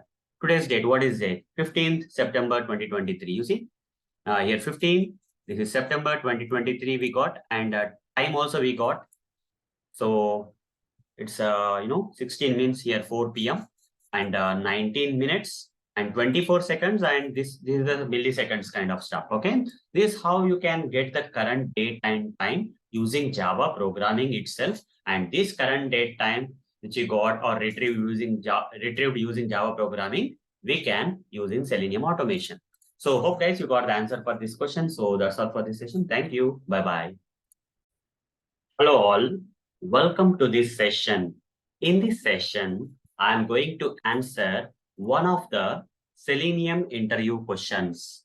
That is, what is the best tool for auto-generating the XPath and CSS selectors? That is XPath expressions locators and CSS selectors locators. Is there any best tool that is there in the market for auto-generating them? If you don't want to write manually, okay, and save time. Some people want to save time. Some people don't know how to write, whatever the case may be.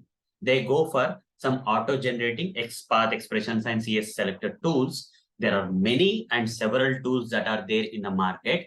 But what is the popular one? The popular one is SelectorHub for now. Okay.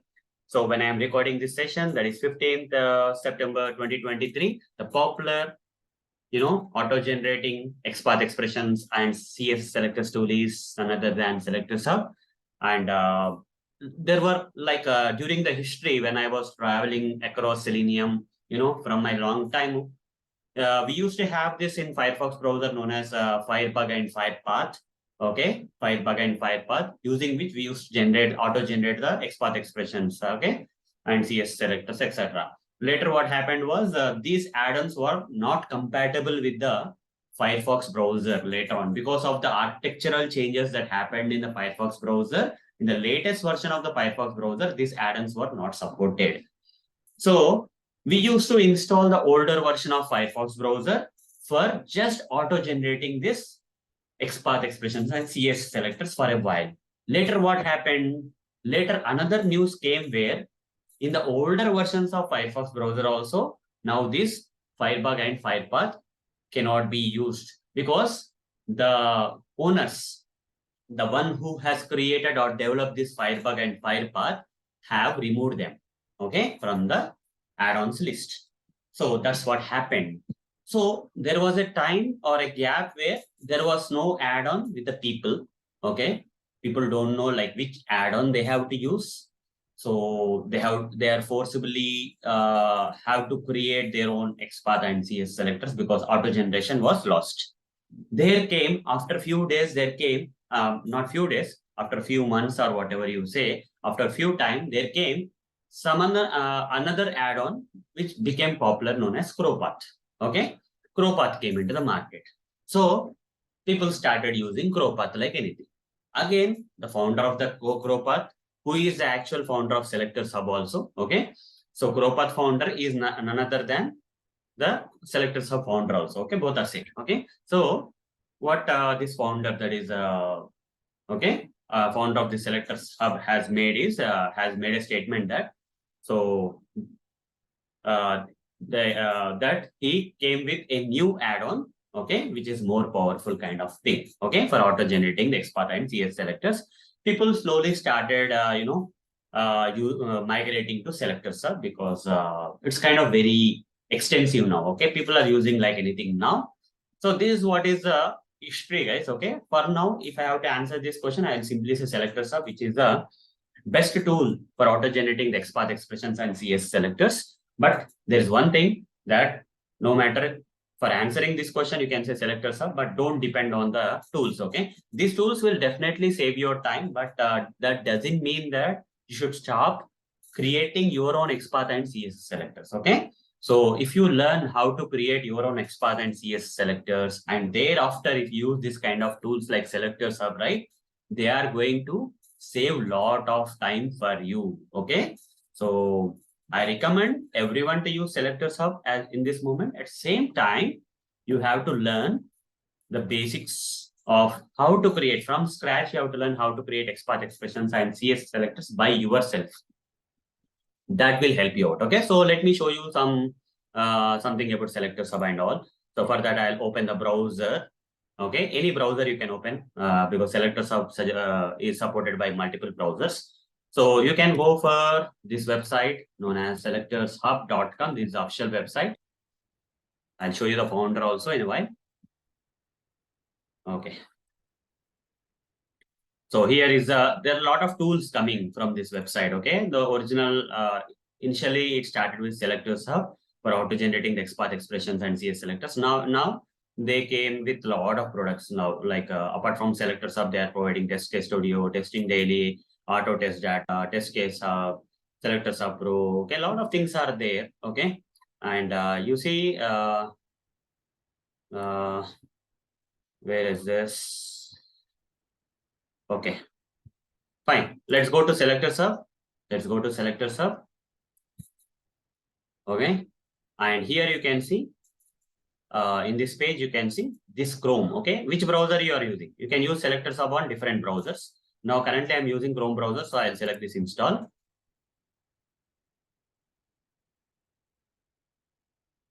And once I say that, I'll get this add to Chrome and all.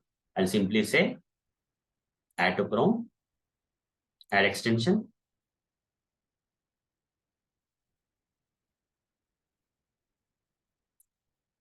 In a while, this extension will be installed. You see like this. Just click on this manage extensions and pin this so that you can see it here. That's fine. So this is how you have to install this Chrome extension. If you're using Chrome browser, you have to install on Chrome. Okay. So fine. So who is behind this SelectorHub? It's Sanjay. Okay. Sanjay is the one who is. So if you go to contact us or something, we may find his photo or pic. I don't know where this pic is. Okay, 1 minute. Let me show you. SelectorHub. And somewhere we can see. Yeah, I'll show you later. I can see the pic coming in a different place, but that's okay.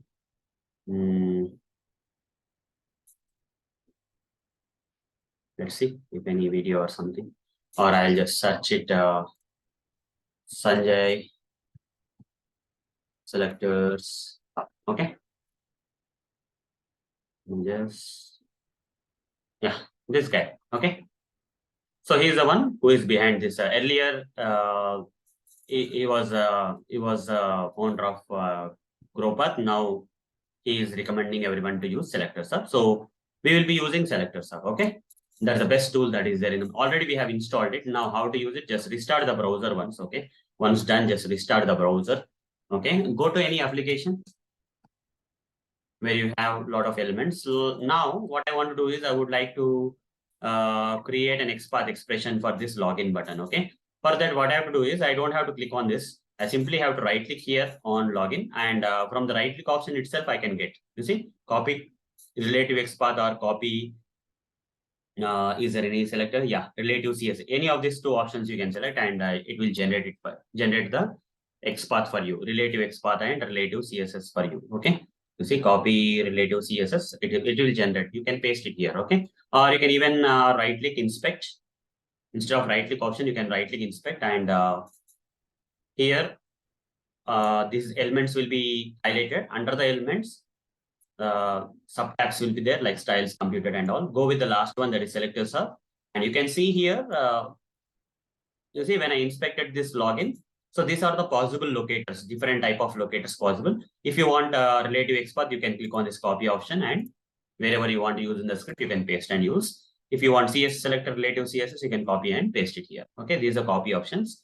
And if you go with other elements, like for example, if I go with the drop-down field, okay, whatever the possible locators, okay, whatever the possible locators for this drop-down field will be auto-generated here. Just click on SelectorHub, and you can see that there are a lot of possible locators here. You see, there's not XPath and CSS only, but you have other possible locators also.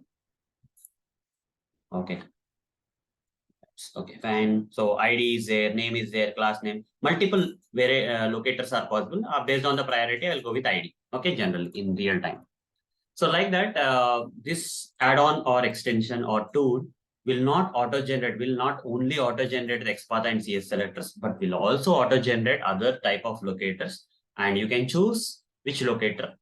According to the priority, you can choose a locator for locating the elements, and provide that locator in Selenium automation script, so that Selenium, with the help of these locators, can locate the elements on the web page and perform the necessary operations during automation.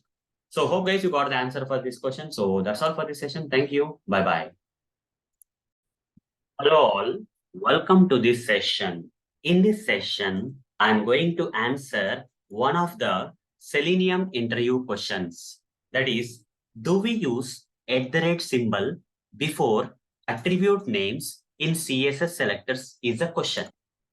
So when you create CSS selectors is one of the locator type. There are different locator types like ID locator, name locator, class name locator, link text locator, CSS selectors, XPath expressions, and etc. CSS selectors are one of them. So while creating the CSS selectors locators for locating a particular element or elements on the web pages, okay, in that CSS selectors, when you mention the attribute names, before that attribute names, do you mention or specify this symbol? Is a question. The answer is no. In XPath expressions, we specify before the attribute name this particular symbol. In XPath expressions, we have to specify before the attribute names. But in CSS selectors, the answer is no, guys. Okay, we use this symbol only in XPath expressions. Let me practically demonstrate this for you. For that, I'll open one browser, like Chrome browser. I'll take you to one application. Okay, let's say I would like to locate something yeah, anything I can locate. That's okay. I'll just inspect this drop-down field, inspect this. Or I'll inspect this this button otherwise. Okay, login button. Okay, I'll inspect this login button. Let's see what is there. The HTML code. Okay. So you see here, this is the HTML code of this login button. If I want to locate this login button, so I have to choose one attribute here. It looks like value is called login looks unique for me and tag name is input. So using this HTML code, if I create an XPath expression, I say Control F, and first I'll copy this login, which is a value of this value attribute. Attribute name is value. So input is the tag name. So I'll create the XPath expression, /input, this XPath expression. So what is attribute name? Value. Value you have to write. In XPath expression, you are using symbol. Is equal to, in single quotes, you have to provide the actual value of this value attribute. And you see, by writing this XPath expression and providing or specifying this symbol before this attribute name, okay, one of the attribute name of this HTML code of this login button, we are able to locate this login button. Okay, we are able to locate this login button. So what if I create CSS selector here? I'll remove this // and here I'm converting into CSS selector. In CSS selector, you see this is an invalid CSS selector. Why? Because in CSS selector, before the attribute names, symbol will not be used. Once the moment, okay, once I remove this symbol before this attribute name and press enter, you see it's locating. Now it is locating the login button, guys. Earlier it was not locating. Now this XPath expression is locating the login button. That itself proves that in CSS selectors, before the attribute names, we don't specify this symbol. That's the answer for this question. So with practical demonstration, I have answered this question for you. So that's all for this session. Thank you. Bye-bye. All, welcome to this session. In this session, I'm going to answer one of the Selenium interview questions. That is, can we write Java statements outside methods? Let me answer. In Java, if you try to write the statements, that is Java statements like system.out.println, which generally end with semicolon symbol. Okay, if you write such kind of statements outside the methods, including main method or non-main method, okay, we are going to get compiler error. Hence, the answer is no. Okay, even the error that you get, you will not be able to understand why you are getting that error if you try to write the Java statements outside the methods. Let me practically demonstrate this for you. For that, I'll switch to this Eclipse IDE where we have this main method. Apart from this main method, you can also create a other method, which is not a main method, public void sample, let's say sample method. You can give any name, no problem.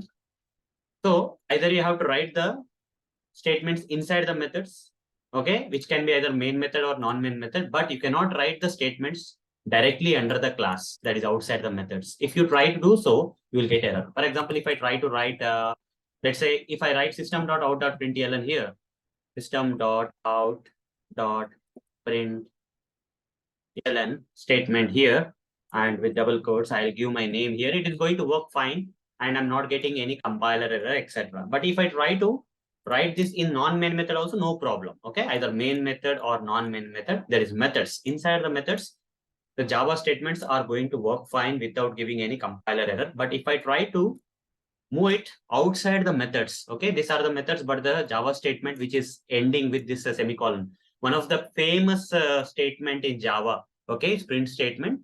So if I write such kind of statements outside the methods, I'm going to get some compiler errors, which I'll not be able to even understand also. You see multiple markers at this line and all. So only the way is just move them inside the method so that the errors will not occur. Okay. So hope guys, you got the answer for this interview question. So that's all for this session. Thank you. Bye-bye.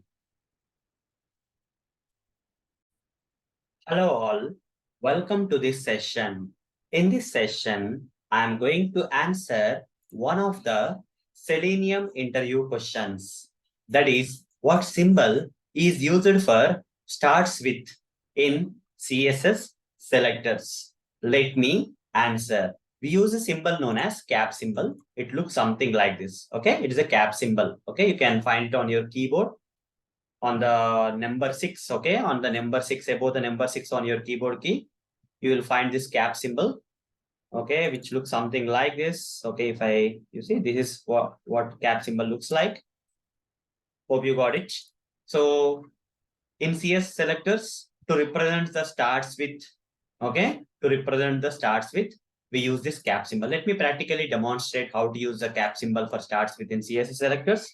For that, I'll open this page where we have these two paragraphs, right click and select inspect somewhere on the page. And here on the elements, you'll get the entire HTML code. You can expand this and you can see there are two paragraphs. This one represents the first paragraph. This one represents the second paragraph. So what I will do here is I will try to create a CSS selector. Okay, I'll try to create a CSS selector. I'll say Control F, and I would like to give only 2 letters from this. Okay, I will use a class, and in that first 2 letters MA I would like to use to locate this first paragraph. So I need to mention P here. Then after that square bracket, and what is the attribute name? Class. I don't want to give the entire class like this. Like this, I don't want to give. If I give entire, I don't have to mention this cap symbol. But if I have to use starts with symbol, that is cap, after the class attribute, you have to mention this cap symbol. And then you can give the first 2 letters or whatever the letter. Okay, even 1 letter also works fine. Starts with M, still applies, right? Starts with MAI also applies. MA also applies. Okay, this is what it starts with. You don't have to give the entire MAIN here. So mostly used when, you know, some starting text is constant and after the starting text, some other text is there which is not constant, which is variable. Okay, when you refresh the page or after a few days, this text is being changed. Okay, only the 2 letters are constant. In that case, we generally go with the starts with. Okay, in that kind of dynamic situations, to even locate the required element with the partial text and all, okay, of the attribute values and all, which starts with constant value, we can use starts with symbol. So this is how we use starts with. So hope guys you understood with practical demonstration about the symbol which is used for starts with in CS selector. The symbol is none other than the cap symbol. So that's all for this session. Thank you. Bye-bye. Hello all. Welcome to this session. In this session, I'm going to answer one of the Selenium interview questions. That is, what symbol is used for ends with in CSS selectors? Let me answer. In CSS selectors, for ends with, we use a symbol known as dollar symbol. It looks something like this. Okay, everyone knows the dollar symbol, right? Currency, the same symbol. Okay, so how to use this dollar symbol in CSS selectors to replicate this ends with? Okay, so let me practically demonstrate that for you. For that, I'll switch to this page where only 2 paragraphs are there. I'll inspect this. When I right click on some blank area and select inspect, I'll get the elements tag with some HTML code of this page. Since this has only 2 paragraphs, you can simply expand this and see the entire HTML code of this page. Now, if you find, let's say any of these paragraphs, I'll take the second paragraph, let's say, and it has a class. Okay, and if you see this class sub, it has a value like sub. Okay, if I don't want to give the entire value for locating this class attribute value for locating this second paragraph, I would like to only give the last two letters of this class, that is UB. I don't want to give S. Okay. I can use dollar symbol for ends with. Okay. I simply say Control F, and here CSS selector, I have to type P and square bracket. This attribute is class. If I have to give the entire class value, I have to give something like this entire sub. And if there are some situations, okay, there are some situations in real time where, okay, the ending portion is constant and remaining other portion, which is starting or in middle, whatever it is not constant, which is changing. Okay, either when you refresh the page or on a daily basis or weekly basis or somehow it's changing. So only the last two letters are not changing. So tomorrow in place of S, some Z may come, we don't know. Okay. In that case, if I remove this S, will not be able to locate this element paragraph. Okay. Only the constant value if I give, it will not be. What we have to do is after this class attribute, I have to give a symbol like dollar symbol. Okay. Then you will be able to locate. Okay. So dollar stands for ends with. P class dollar is equal to UB. Okay. Last two letters are considered. Last two letters are considered. Okay. So this is what is ends with, and you understood the purpose why we have to use ends with in CS selectors, and what is the symbol. The question is all about what is the symbol for ends with in CS selectors. The answer is dollar symbol. So with practical demonstration, hope you got the answer for this question. So that's all for this session. Thank you. Bye-bye. Hello all. Welcome to this session. In this session, I'm going to answer one of the Selenium interview questions. That is, what symbol is used for contains in CSS selectors?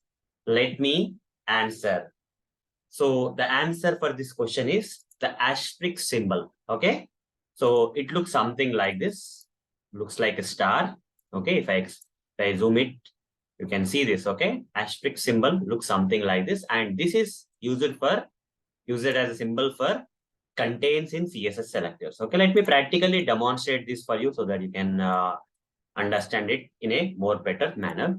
So for that, I'll go to this page where we have just two paragraphs. I'll right click on some blank area on this page and select inspect option.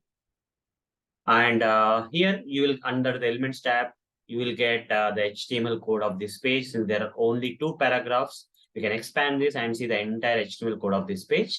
Now, what I would like to do is I would like to locate the first paragraph, and for that I want to use contains. Okay, so with CSS selectors using contains. Okay, let's assume that either starting part or middle part or the end part, we don't know which part. Okay, is not constant. Okay, so some portion of this class attribute value is constant, some other portion is not constant.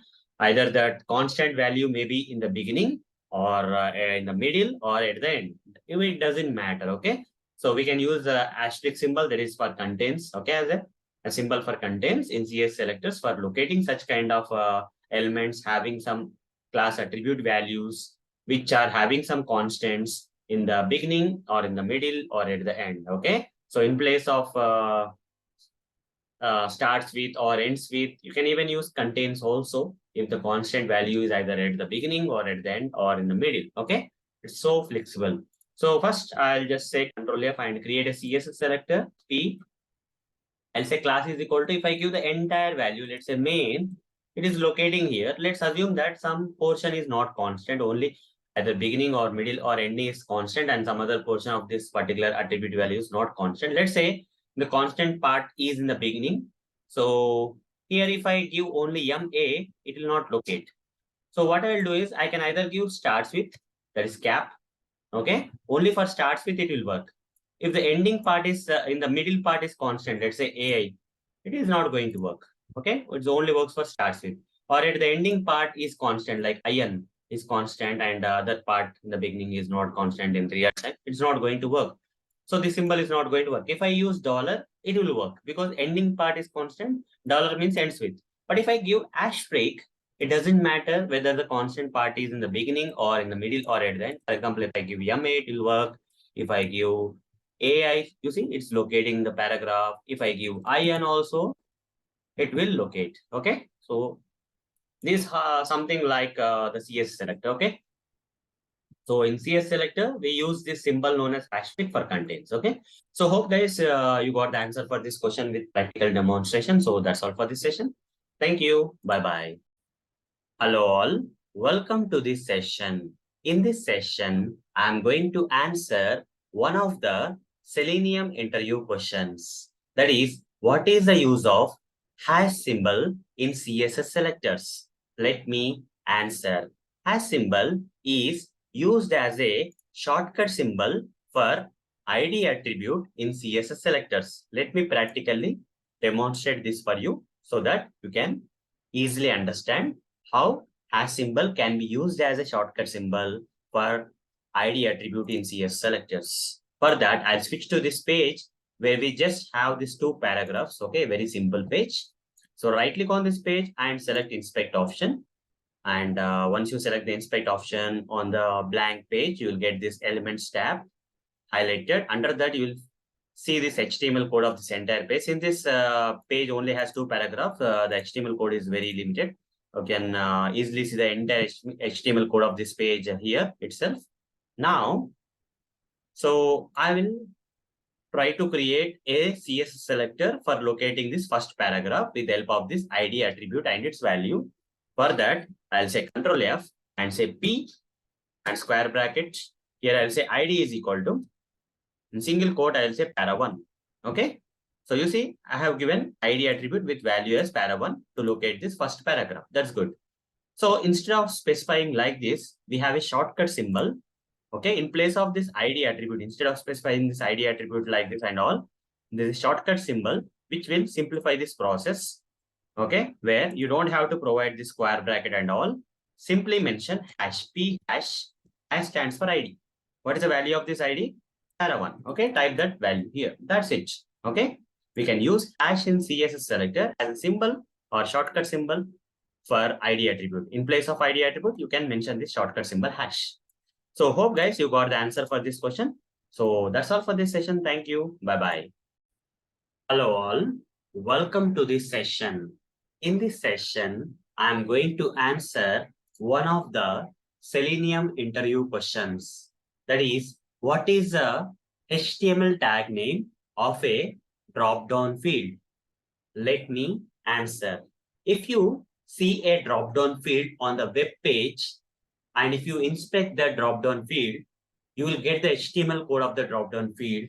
And in that HTML code of the drop-down field, what do you think will be the tag name? Is a question. Tag name is select tag. Let me practically show you this now. For that, I'll open the browser and take you to one sample application where I can show you a drop-down field. You see here, we have a drop-down field, right? This is a drop-down field. You can select any of the option in this drop-down field. Now, I will show you and prove you that the tag name, HTML tag name for this particular drop-down field element in HTML is select tag. Right click on this drop-down field and select inspect option, and you will get to know the tag name of the drop-down field, which is nothing but the select tag name. Okay. Select is the tag name of the drop-down field. So hope guys, you got the answer for this question with practical demonstration. So that's all for this session. Thank you. Bye-bye. Hello all. Welcome to this session. In this session, I am going to answer one of the Selenium interview questions. That is, what is the HTML tag name of a hyperlink element? Let me answer. If you see a hyperlink web element on any web page, and if you right click on that link and inspect it, you will see the HTML code of that hyperlink element, and that particular HTML code will contain a tag known as anchor tag, in short A tag. Okay, A tag, which is anchor tag. Let me practically demonstrate this for you. For that, I'll open any browser and I'll take you to one sample application. And in the sample application, you can see a lot of hyperlinks here and there. Here, this is a hyperlink, this is a hyperlink. Let me choose this hyperlink and right click on the hyperlink and select inspect option. And now you will be able to see the HTML code of this hyperlink. And you can see that anchor tag is a tag used for creating the hyperlinks. Developers, while creating this hyperlink element on the web pages, have to use this anchor tag and have to specify the URL of this hyperlink in the href attribute. Okay, and the text to be displayed on the page should be between the anchor tags and also on. Okay, so to straightforwardly answer the question, what is the HTML tag name of the hyperlink elements on the web pages? It is a tag, that is anchor tag. Okay, in short, is a. The A stands for anchor tag. Okay, so hope guys you got the answer for this question. So that's all for this session. Thank you. Bye bye. Hello all. Welcome to this session. In this session, I'm going to answer one of the Selenium interview questions. That is, what is the HTML tag name of an image element? Let me answer. When you see some web pages, they have these images as the web elements displayed on them. So if you right click on such kind of images on the web pages and inspect them, you can see the HTML code, okay, that is written for displaying that particular image on the web page. And that HTML code will contain a tag known as IMG tag. IMG tag is the answer for this question. Let me practically demonstrate this for you. For that, I'll open this browser and take you to this sample application, that is omega.blogspot.com. And here you can clearly see my image, right? So if I right click on this image and select inspect option, we can see the HTML code of only this particular image in the Google Chrome DevTools. And you can see that the tag name for this HTML web element, that is image, will be IMG tag. I have right clicked and selected the inspect option, and I can see the HTML source code of this particular image itself, and it has a tag name known as IMG tag. So hope guys you got the answer for this question with practical demonstration. So that's all for this session. Thank you. Bye-bye. Hello all. Welcome to this session. In this session, I'm going to answer one of the Selenium interview questions. That is double forward slash in XPath expressions is used as what in CSS selectors? That is a question. It is used as space. That's the answer. Okay. So let me practically demonstrate the answer for this question so that it will be easy for you to understand. For that, I'll open a browser and take you to one sample application URL, omega.blogspot.com. Here for this login button, I'll create an XPath expression first using double forward slash and or I will take this table otherwise. Okay. In this table, I'll create a relative XPath expression to locate this 29. Okay. So I'll inspect this 29 here and I'll get the HTML code. So here is the HTML code. So I want to locate this 29. So I have to start from its parent element, that is from this table tag having the ID and all. So what I will do here is I'll copy this ID value of this table and say Control F and create a relative XPath expression. Relative XPath expression, we generally use double forward slash table. Tag name is table @ ID is equal to give the ID value. I just now copy. So under this table, somewhere here under the TR tag, somewhere we have the TD having this value. So I'll say double forward slash again and directly jump to TD. I don't have to go from table to T-body to TR, TR to TD. Okay. So in between the XPath expressions also, we can use double forward slash. So in the beginning of the XPath expression, we have to use the double forward slash relative XPath expression. In between also, to jump from some grandparent tag to the grandchild tag, we have to use double forward slash. Okay. After that, I have to give text is equal to, what is the text? 29, right? 29 I'll give. Okay. 29. Like this, I'll locate this, 29 element in this table. So this is the XPath expression I've created and it's working fine. Now, if I have to convert this XPath expression into a CSS selector, then how to do that? For that, you just remove this double forward slash in the beginning because CSS selectors doesn't start with any tags, right? I mean, any forward slash. So table tag will be there. And here before the attribute, @ symbol won't be there. And here, instead of this double forward slash, we have to use space and say /td like this. /td. Okay. So here is the thing. We have the TD and but it's locating 12 elements. It's locating 12 elements. So how to overcome this problem? Like 12 elements are there. So here the first one is TD, one is Kishore, TD, 2 is 22, TD, 3 is Delhi, and again in the here again 4, 5, 6, 8th one. Okay, the position is 8th colon nth. Let's try this out. Hyphen child. I think I cannot use this here like this. First, I have to go with tr here in this case. Space tr. Okay, so I am jumping from table to tr. You see, in between I mean t body I'm not taking. So I'm directly jumping from table to tr, and in that first row, second row, third row, tr colon nth hyphen child of 3, I will say. You see, when I say that, you see, this is locating this Praveen 29 Bangalore. Under that tr, again, 3 TDs are there. Second position TD we have to take. Again, give space and say TD colon nth hyphen child of 2. Like this, we have to write. Here you see, instead of double forward slash, we are using spaces. And in the beginning of the relative XPath expression, we have double forward slash. But here, it will not start with any double forward slash or any symbol.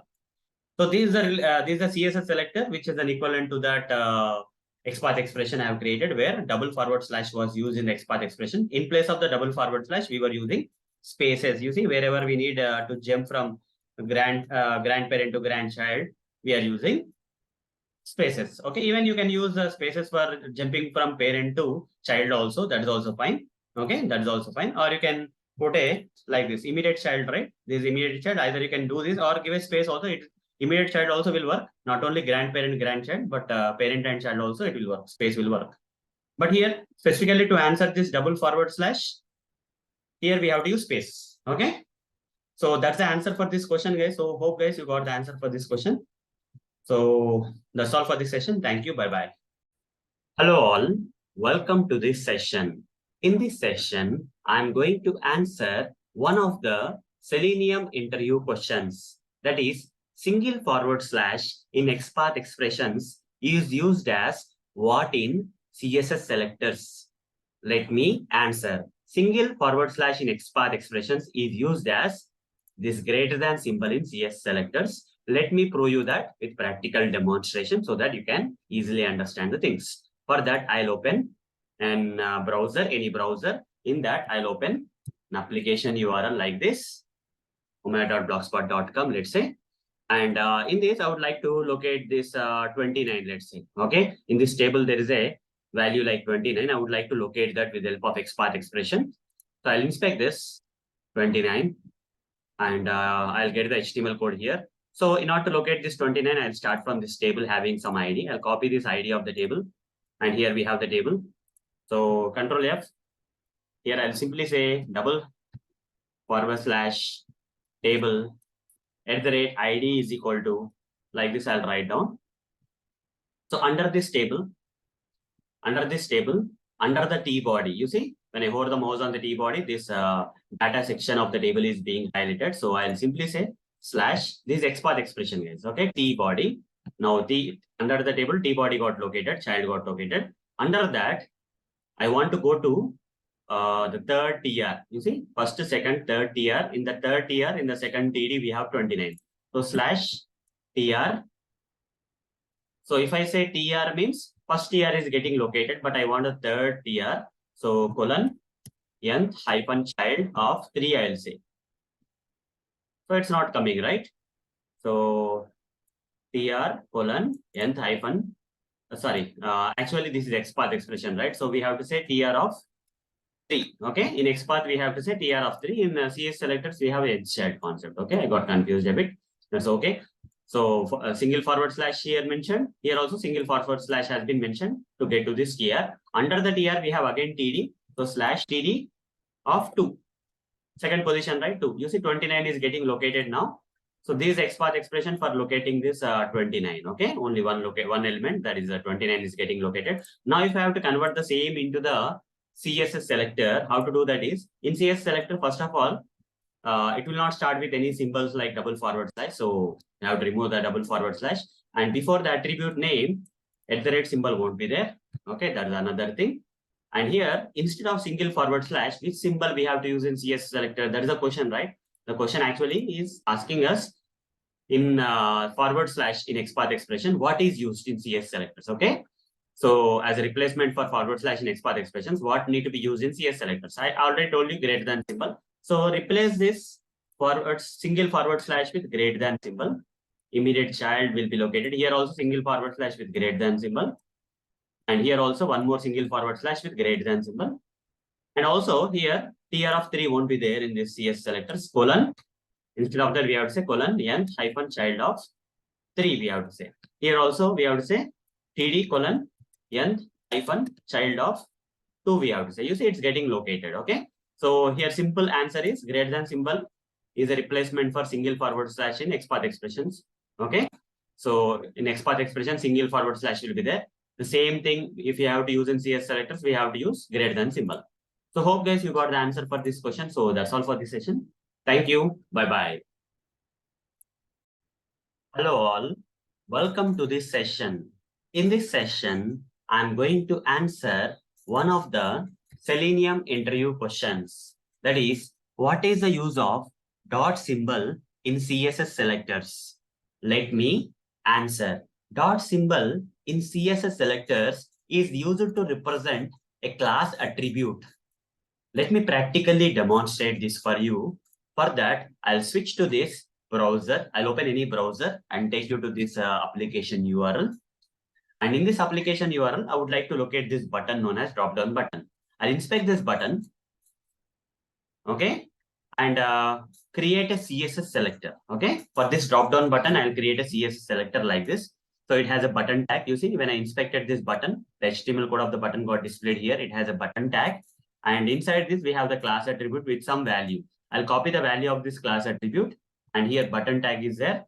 So Control F, just select this line and say Control F. And here, write down the CSS selectors in a normal way, like button class is equal to give the value that you have copied. Okay. Now you see this CSS selector, using this CSS selector, we were able to locate this drop-down button, right? Drop-down button, only one element got located. Now, instead of writing like this, what we can do is instead of mentioning the square brackets, inside that mentioning the class attribute name, then value, instead of doing that, we can simply write something like this, button dot,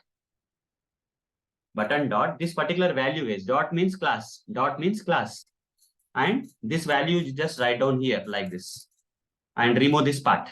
That's it. It's very simple, right? Instead of writing button, square bracket, class is equal to drop button and all those stuff, simply say button dot drop button. That means button tag having the dot means class attribute value as this drop button. Okay.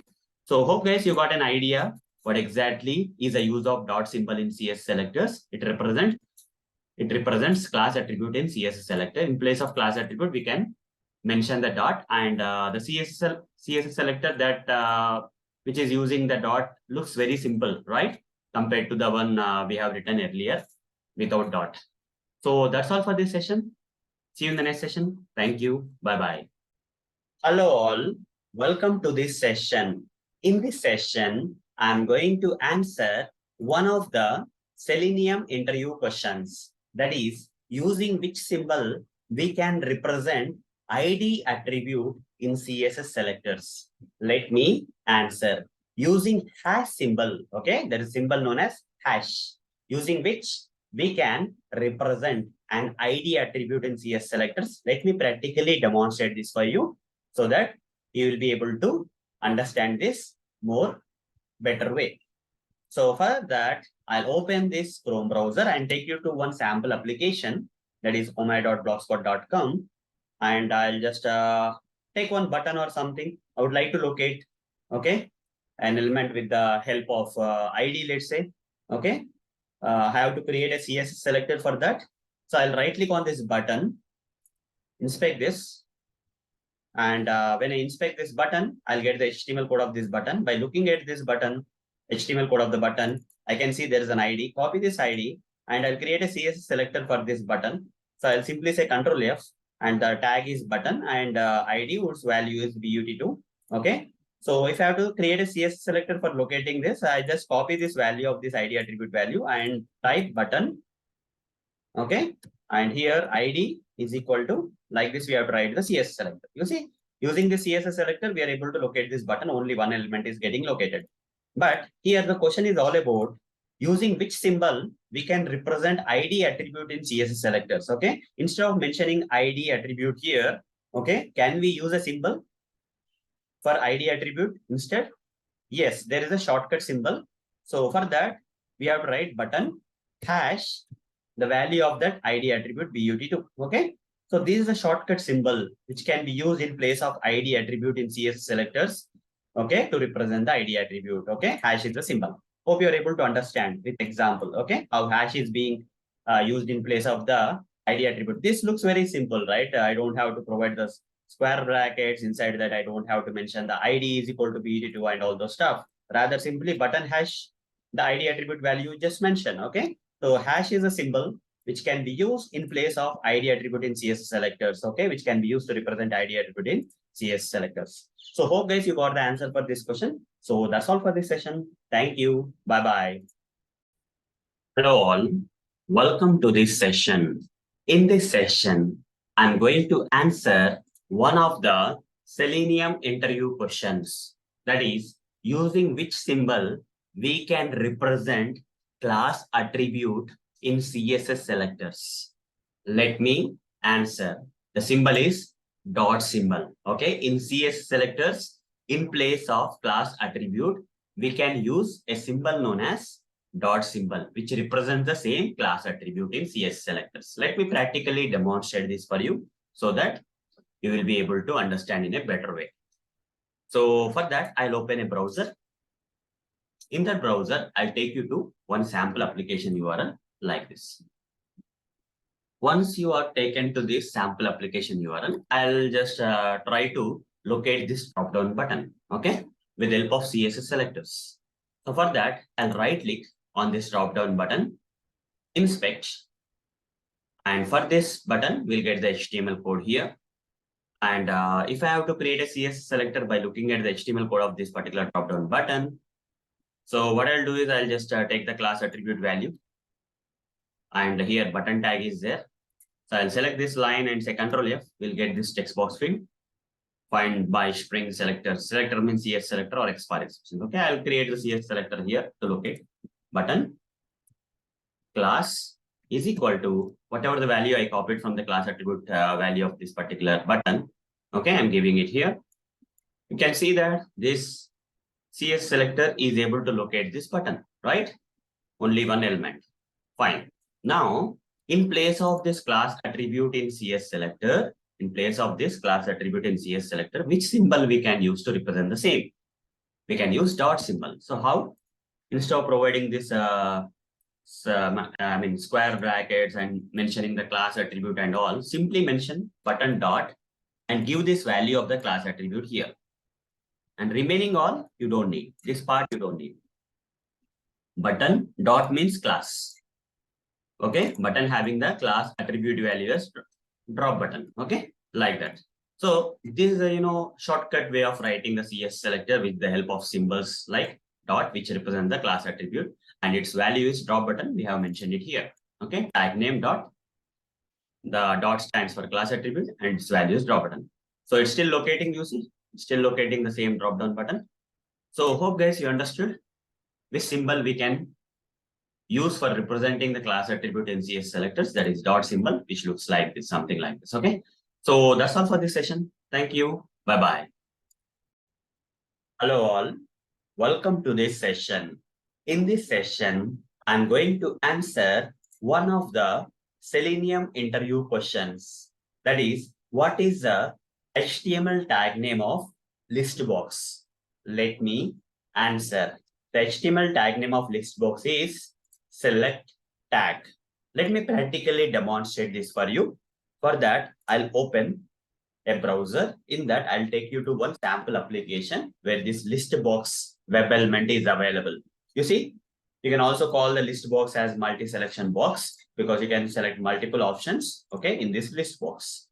So if you have to select multiple options in this list box in a manual way, you have to press and hold the control key, and using your mouse, left click, you can select multiple options. Okay, but in a drop down field, only one option can be selected. Whereas in multi-selection box field, you can select multiple options. Okay, like this. Fine. So, but what is the HTML tag name for this multi-selection box field? Okay, that is nothing but the select tag. The same tag that is there for the drop down field is also there for the multi-selection box field.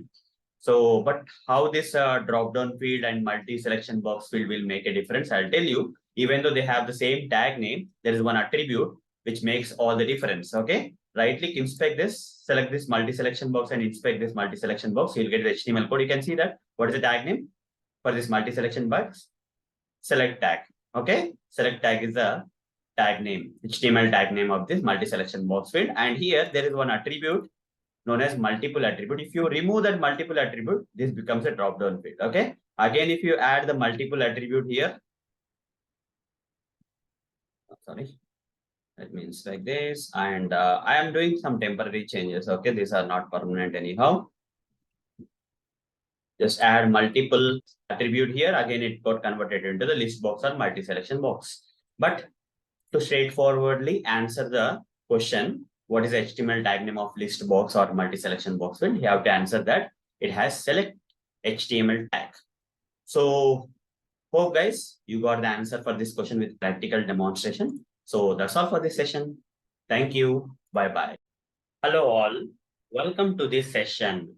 In this session, I'm going to answer one of the Selenium interview questions. That is, what is the HTML tag name of text area field? Let me answer. The HTML tag name of text area field is text area. Let me show you this practically. So for that, I'll open a browser and take you to one sample application URL like omai.blogspot.com. You see, this is what is the text area field looks like. I'll right click on the text area field, and to view the HTML code of this only text area field, I'll right click on the text area field and select inspect option. Then on doing that, the HTML code of the text area field will come and display here with highlightation and all. You see, you can see the tag name, HTML tag name of this text area field, which is nothing but text area itself. Okay, text area is the tag name, HTML tag name of the text area field.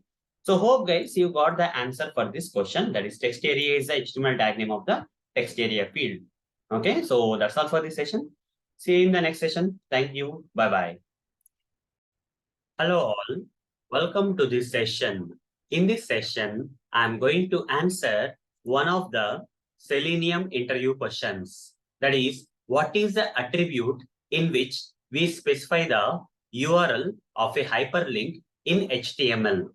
Let me answer. For the hyperlink web element, we specify the URL in HTML code using href attribute. Let me practically demonstrate this for you. For that, I'll open a browser and take you to a sample application, say omai.blogspot.com. And here we have this lot of hyperlinks are there on this page. I'll select this hyperlink. Selenium 143 is a hyperlink. As you can see, when I hover the mouse, you can see that we can click on this link, right? So what I'll do is I'll just inspect this hyperlink to see the HTML code of this hyperlink. It will generally contain the anchor tag, and it will also contain an attribute named href attribute, to which we specify the URL of the hyperlink. Okay, so to prove you that the name of the attribute to which we specify the URL for a hyperlink is nothing but href attribute, I'll right click on one of this hyperlink and select inspect option.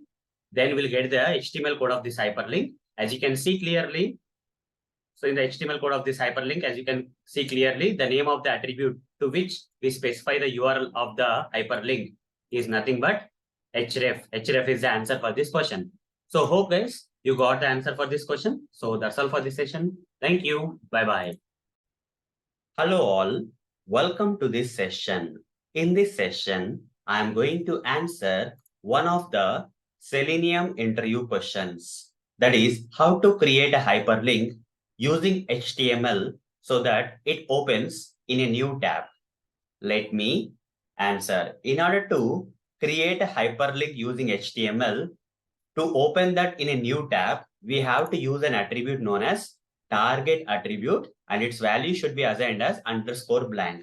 Then only that particular hyperlink created using HTML will open in a new tab. Let me practically demonstrate this for you. For that, I'll switch to this HTML file. So in this body, I'll first create a hyperlink. I'll simply say A and then say /A. I'll give the name for the hyperlink. Let's say Omayo. Okay, I'll just give this Omayo name. And I'll give this attribute like href attribute, okay, to give the URL to which we need to go. I'll simply take the sample application URL, omaya.blogspot.com. Now I'll just paste it here. Now, if I simply write the code like this and open this file here, you see, it will be something like this. Omaya link will come. But if I click on this, it will open in the same tab. This is not what I want. When I click on this link should open in a new tab instead of the same tab. Then how it is possible? So to the same HTML code, you just add one more attribute that I was talking in this as an answer for this question, that is target is for underscore blank. Let's add that. This is the answer. Okay. Target is equal to underscore blank. When you write this and save this, on adding this attribute with this value as underscore blank, and after saving this, just refresh this page and now click here. This time, this link will open in a new tab. You see, it's not opening in the same tab. Rather, this, when I click on this link is opening here in a new tab. Okay, this is only possible with the help of or by specifying this attribute known as target with the value as underscore blank. So hope guys you got the answer for this question. So that's all for this session. Thank you. Bye-bye. Hello all. Welcome to this session. In this session, I'm going to answer one of the Selenium interview questions. That is, what are the different types of UI elements which can have the input as a HTML tag? Let me answer. There are several types of UI elements in HTML which have this input as their HTML tag. So let me practically demonstrate each and every type of element that generally has this input HTML tag in this HTML code. Okay. So for that, I'll just go to this Notepad++ or whatever, even simple Notepad also you can open and write this basic structure HTML. And now I'm going to show you how the text box field will have this tag name as input tag. Okay. So if you want to create a text box field, okay, for now, this demo2.html file doesn't have any elements on the UI because body section is empty. So I'll just go to one location in my machine where I have saved this demo2.html file. I'll open this. Just observe this. You see, the body is empty. You don't have any UI element on this page, right? Now what I'm going to do is I'm going to edit this HTML file here by creating an input tag. Okay. I'm trying to create a text box field. So for the text box field, what is the tag? HTML tag is input tag. Okay. Type is text. If you say type is text, then what happens is this will become a text box field. Okay. For the input tag, if you give the type attribute as value as text, it will become a text box field. Okay. So I'll just give something like username. Okay. Username text box field. After that, I'll simply say br/ or whatever it is to go to the next line. And now I'm going to create a password field. Even password field UI element also has the input tag. If you want to create a password field, for that also you have to create an input tag. And type will be different. Here type was text for text box field, right? For password field, type will be password. Whatever the text you type into the password field, that will not be visible. Okay, that's the only difference between the text box field and password field. But if you type the text into the text box field, it will be visible, but in the password field, it will not be visible. Now let's go to the next line again. Now here I'll simply give a label like password so that we can understand. Then next one is radio button. Okay, let's create a radio button. How to create a radio button? Again, radio button UI element also need to be created with the same input tag. Type will be radio. That's it. Okay, type will be radio. Flash, and here give some label. Let's give the radio button label as some color. Let's say blue color. Okay, that's okay. Then let's create one more UI element, that is checkbox field. To create the checkbox field UI element, again we have to use the same input tag. Type is equal to, here I need to give the type as checkbox. Here tag name is same for all these UI elements, but type is different. You see text, password, radio, checkbox, like that. Here I'll give the something like car or something, okay, as the label. Some sample examples I'm giving, that's it. Okay, and then again we have to go to the new line. For going to the new line, I'll just say br/ every time. Otherwise it will stay in the same lines, all elements. Now to create a button also, we can use the input tag. Input type is equal to button. And to get the label of the button, we have to give value. And I have to say, let's say login button slash. And I'll keep this login button here. That will be more better. Under the username password, login button will be there. Fine. Then we have submit button. Submit button is generally used inside the forms. Even reset button is also generally used inside the forms. Okay. So, but how to create a submit button? Input type is equal to, we have to say submit. That's it. You don't have to do anything else. Input type is equal to submit. That will create the submit button. And if you want to create a reset button, again the same thing. Input tag type is equal to reset. You have to give. Type will differ for each and every type of element. Okay, like this, you can create different type of UI elements using the same input tag. Okay, now I'll save this and refresh this so that you'll get all the elements. You see, username, text box field came. We were able to create the text box field with the help of input tag. Password field. Okay, if you type something, it will be visible. In the password field, whatever you type, it will not be visible. But we have to use input tag to create the password field. You see, there is a login button. To create the login button also, or whatever the button also, we have to use input tag. Then radio button, we have used input tag. Then checkbox field, input tag. Then submit button, here also input tag. Then reset button, here also input tag. These are the different varieties of UI elements, okay, which need to be created with the help of HTML input tag. Okay, so which need to be created with the use of HTML input, this input tag. Okay, so hope guys you got the answer for this question. If you get this kind of question in the interviews, you can mention all these different UI elements which can be created with the help of HTML input tag in HTML. So that's all for this session. Thank you. Bye-bye. Hello all. Welcome to this session. In this session, I'm going to answer one of the Selenium interview questions.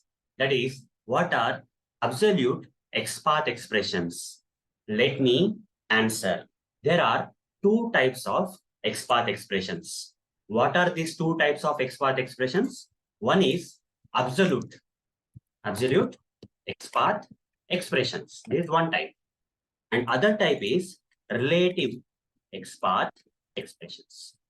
So, coming to the question, what is or what are absolute XPath expressions? What are absolute XPath expressions? The XPath expressions we already know are one of the locator types.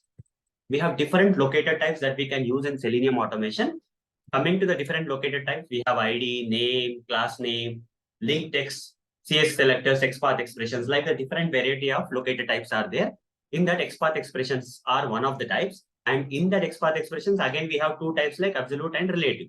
But coming to the absolute XPath expressions, this locator, okay, starts from the root element in HTML. What is the root element in HTML? HTML itself, right? Under HTML, we have to go to the body. Under the body, we have to go to the some div tag or something, and under the div tag again we have to go to some form. Under the form we have to go to some input.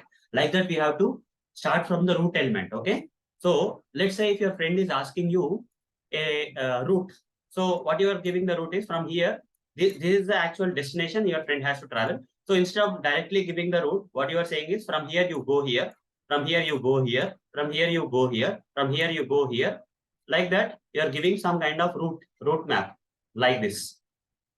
This is like a absolute XPath expression which starts from the root element to the required destined UI element. Okay, destined UI element.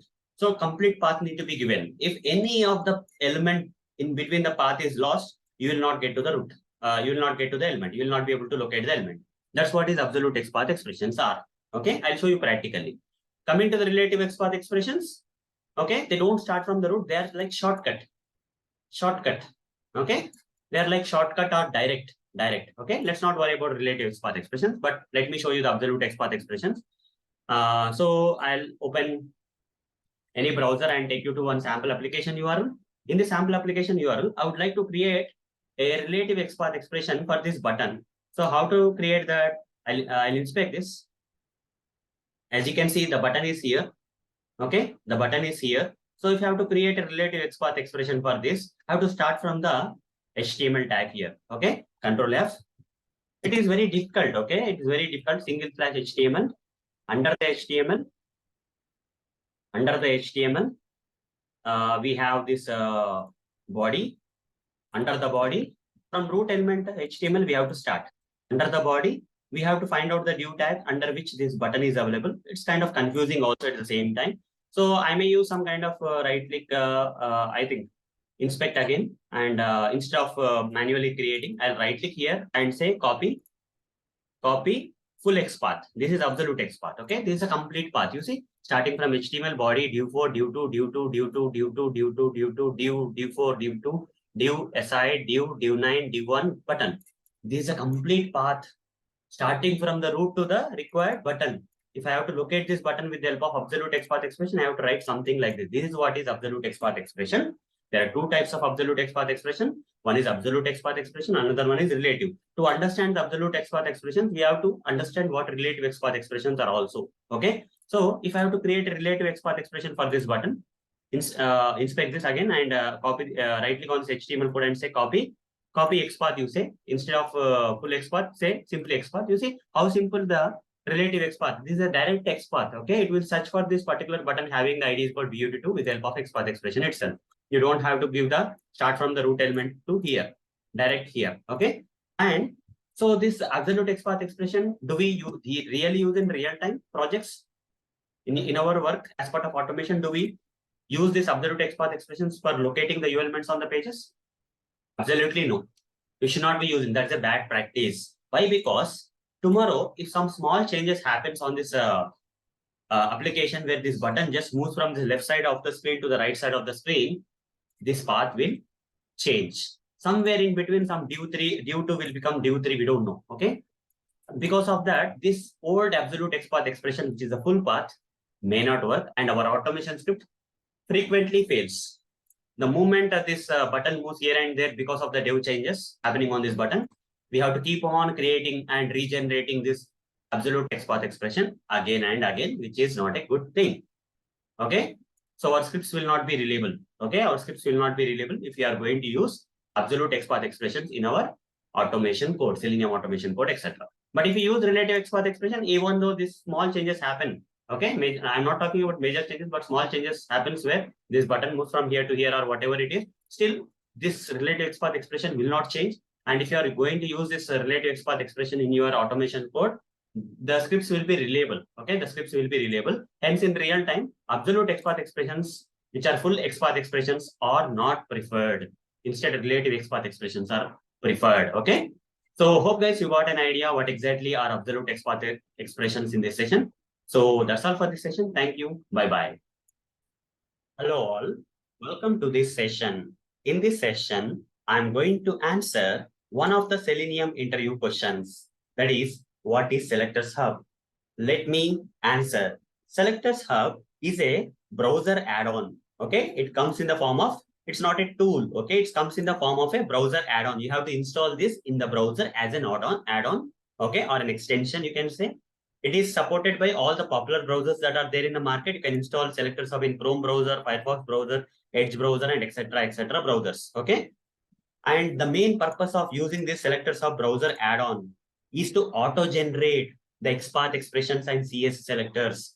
For auto-generating means it will, if you want an XPath expression locator or CSS selector locator, which is required for Selenium automation, okay, then simply by right-clicking on that particular element and inspecting that, you'll be able to auto-generate with the help of this tool. Okay, you will be able to auto-generate the XPath expressions and CS selectors, and you don't have to write these locators by yourselves. Okay, though it is recommended to write our own XPath expressions and CS selectors, but by having this Selectors Hub browser add-on for auto-generating the XPath expressions and CS selectors, it will save a lot of time for us. That's how the Selectors Hub add-on plays a key role. Let me practically demonstrate this for you. So for that, I'll open the browser. In any browser you open, I'll open the Chrome browser.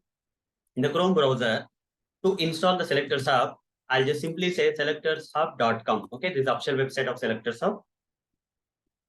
And once you go there, You see, there are a lot of products from the Selector Sub nowadays, and you just go with the first product, Selector Sub, click on that. And here, once you go to this page, you will see some browsers, okay? In these browsers, the Selector Sub add-on is supported. Since I am using Chrome browser now, I would like to install this Selector Sub add-on in Chrome browser. So I'll simply select install. It will take you to the Google Chrome store of this Selector Sub add-on page. You see, click on Add to Chrome and say Add extension. In a while, the Selector Sub add-on will get installed. You see, it is downloading. In a while, it will get added to our. You see, it's done. Okay.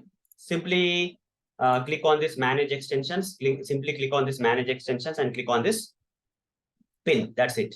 Once you pin it, you will find it here. Okay. Now you have the Selector Sub add-on installed. It's better that you restart your browser. Once installed, you restart your browser so that Selector Sub will work properly. And go to any application where you have to create XPath expressions or CSS selector locators for different UI elements. For example, I would like to create a XPath expression for this login button. So right click, since you already have installed Selector Sub, in the right click option, you got Selector Sub, and you can simply say copy relative XPath. You see, it is auto-generating. Paste it here. You see, Selector Sub as auto-generated this relative XPath expression. Similarly, you right click on the same button and select Selector Sub and say copy relative CSS selector. Okay, we generally use relative XPath and relative CSS selectors as locator in real time. So you see, you are able to generate within seconds, right? So you don't have to even type and write. Okay. So, and also, if a particular element, it's not only auto-generates XPath expressions and CSS selectors, but also it will give a list of locators that you can use in your Selenium automation. For example, this drop-down field has different type of locators we can use. So simply right-click on this drop-down field and select Inspect option. Instead of right-click, go with Inspect option. Since you already have installed Selector Sub, under the elements, we have subtabs like Styles, Computer, Layout, Event Listeners, and last one is like Selector Sub. Click on that. If this Google Chrome DevTools is on the right side, just click on this and dock it to the down. If it is on the right side, it will be like this, dock to the down, so that you can find this Google Chrome DevTools like this. Okay. So if I say, it will be like this. Okay. So I don't want like this. I want to dock to the down. So, and you can see the Selector Sub here. Just expand this and just make it big. You see, all the possible locators for this drop-down button are listed down here. Okay. Just make it full screen and just see here, just expand this here. You can get all the locators, guys. Okay. You see all the possible locators like ID, name, class name, okay, relative CSS selector, relative XPath, everything is available here. You just copy from here. Just copy this option from here and you can use it here. Okay. In your Selenium automation, you can use this relative XPath or CSS selector. Okay, like that.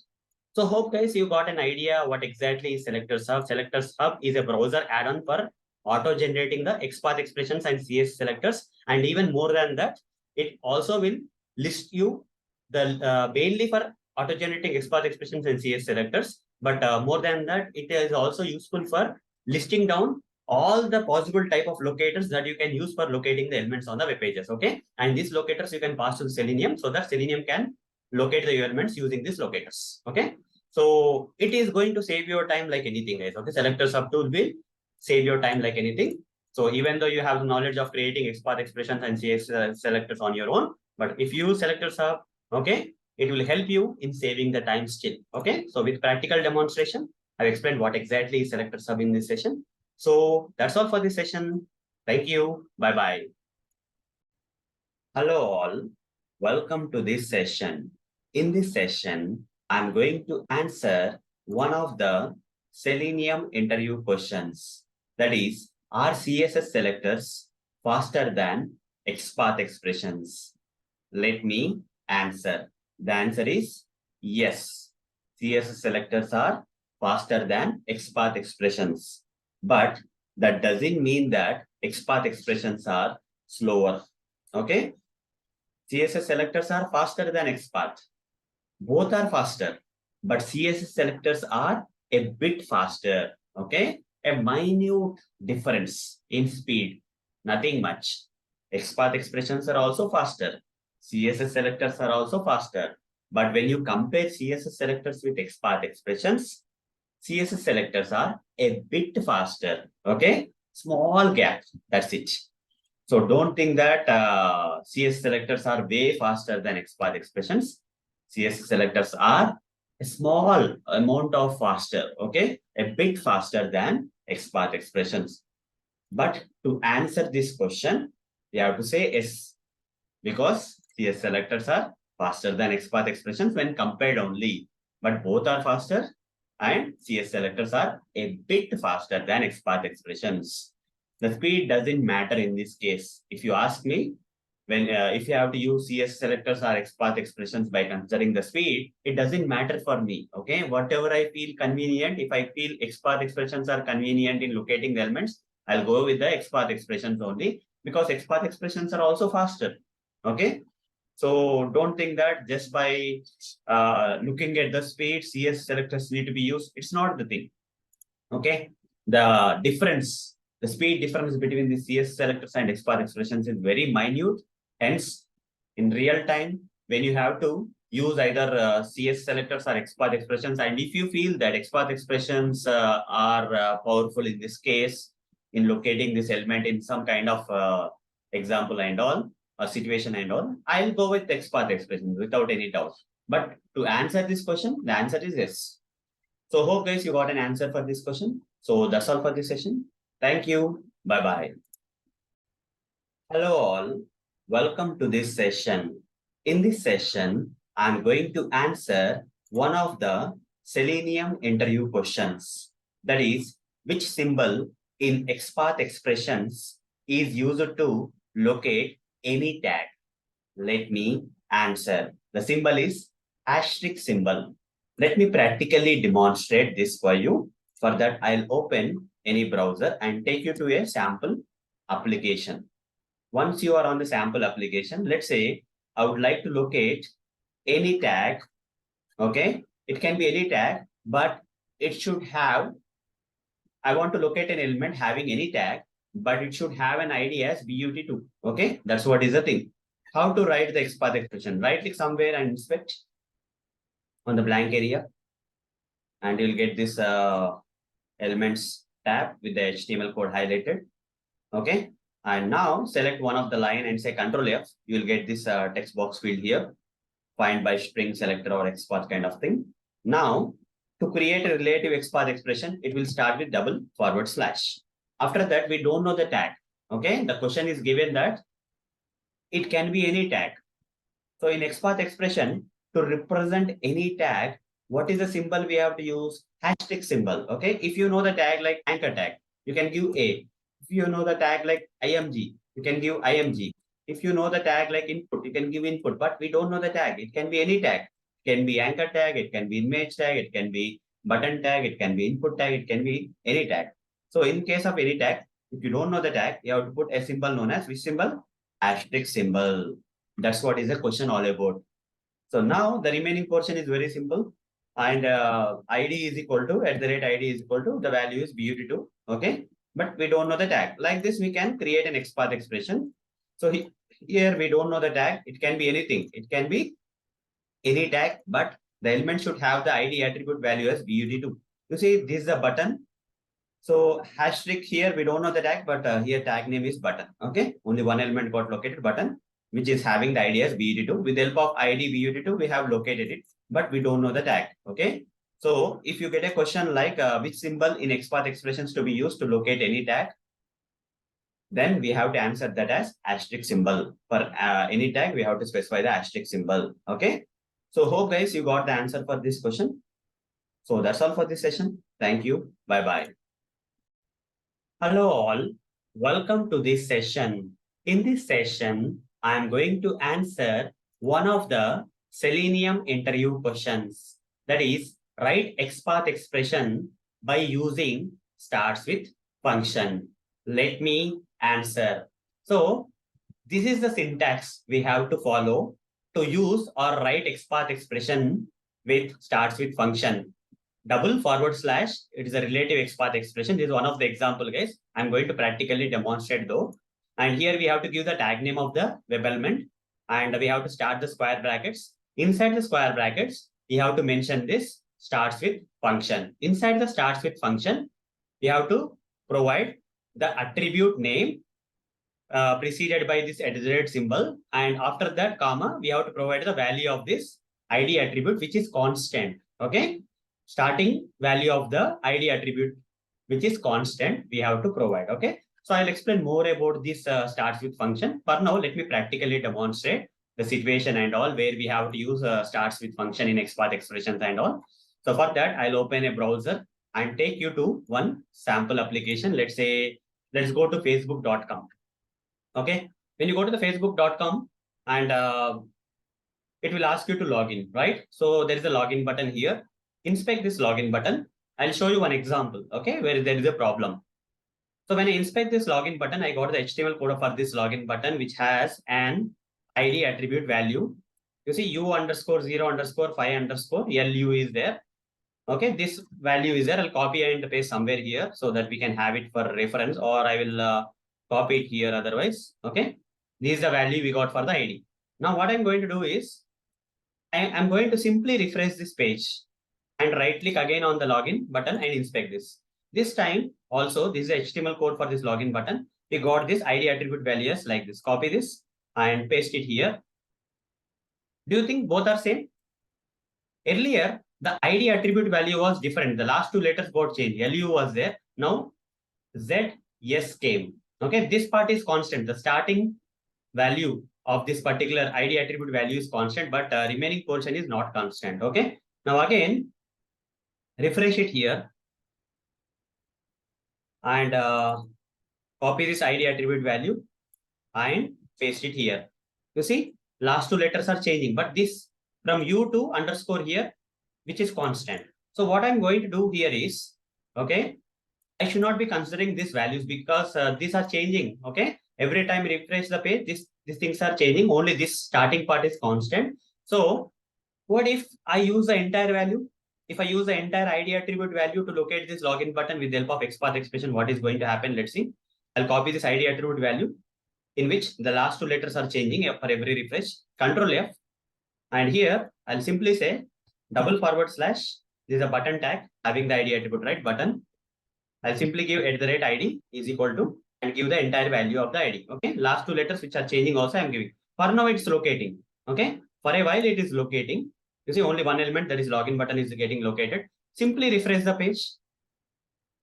Now again say Control F and you have this older XPath expression that we created with the previous ID attribute value. Now it got changed to RZ. Here we have 0V.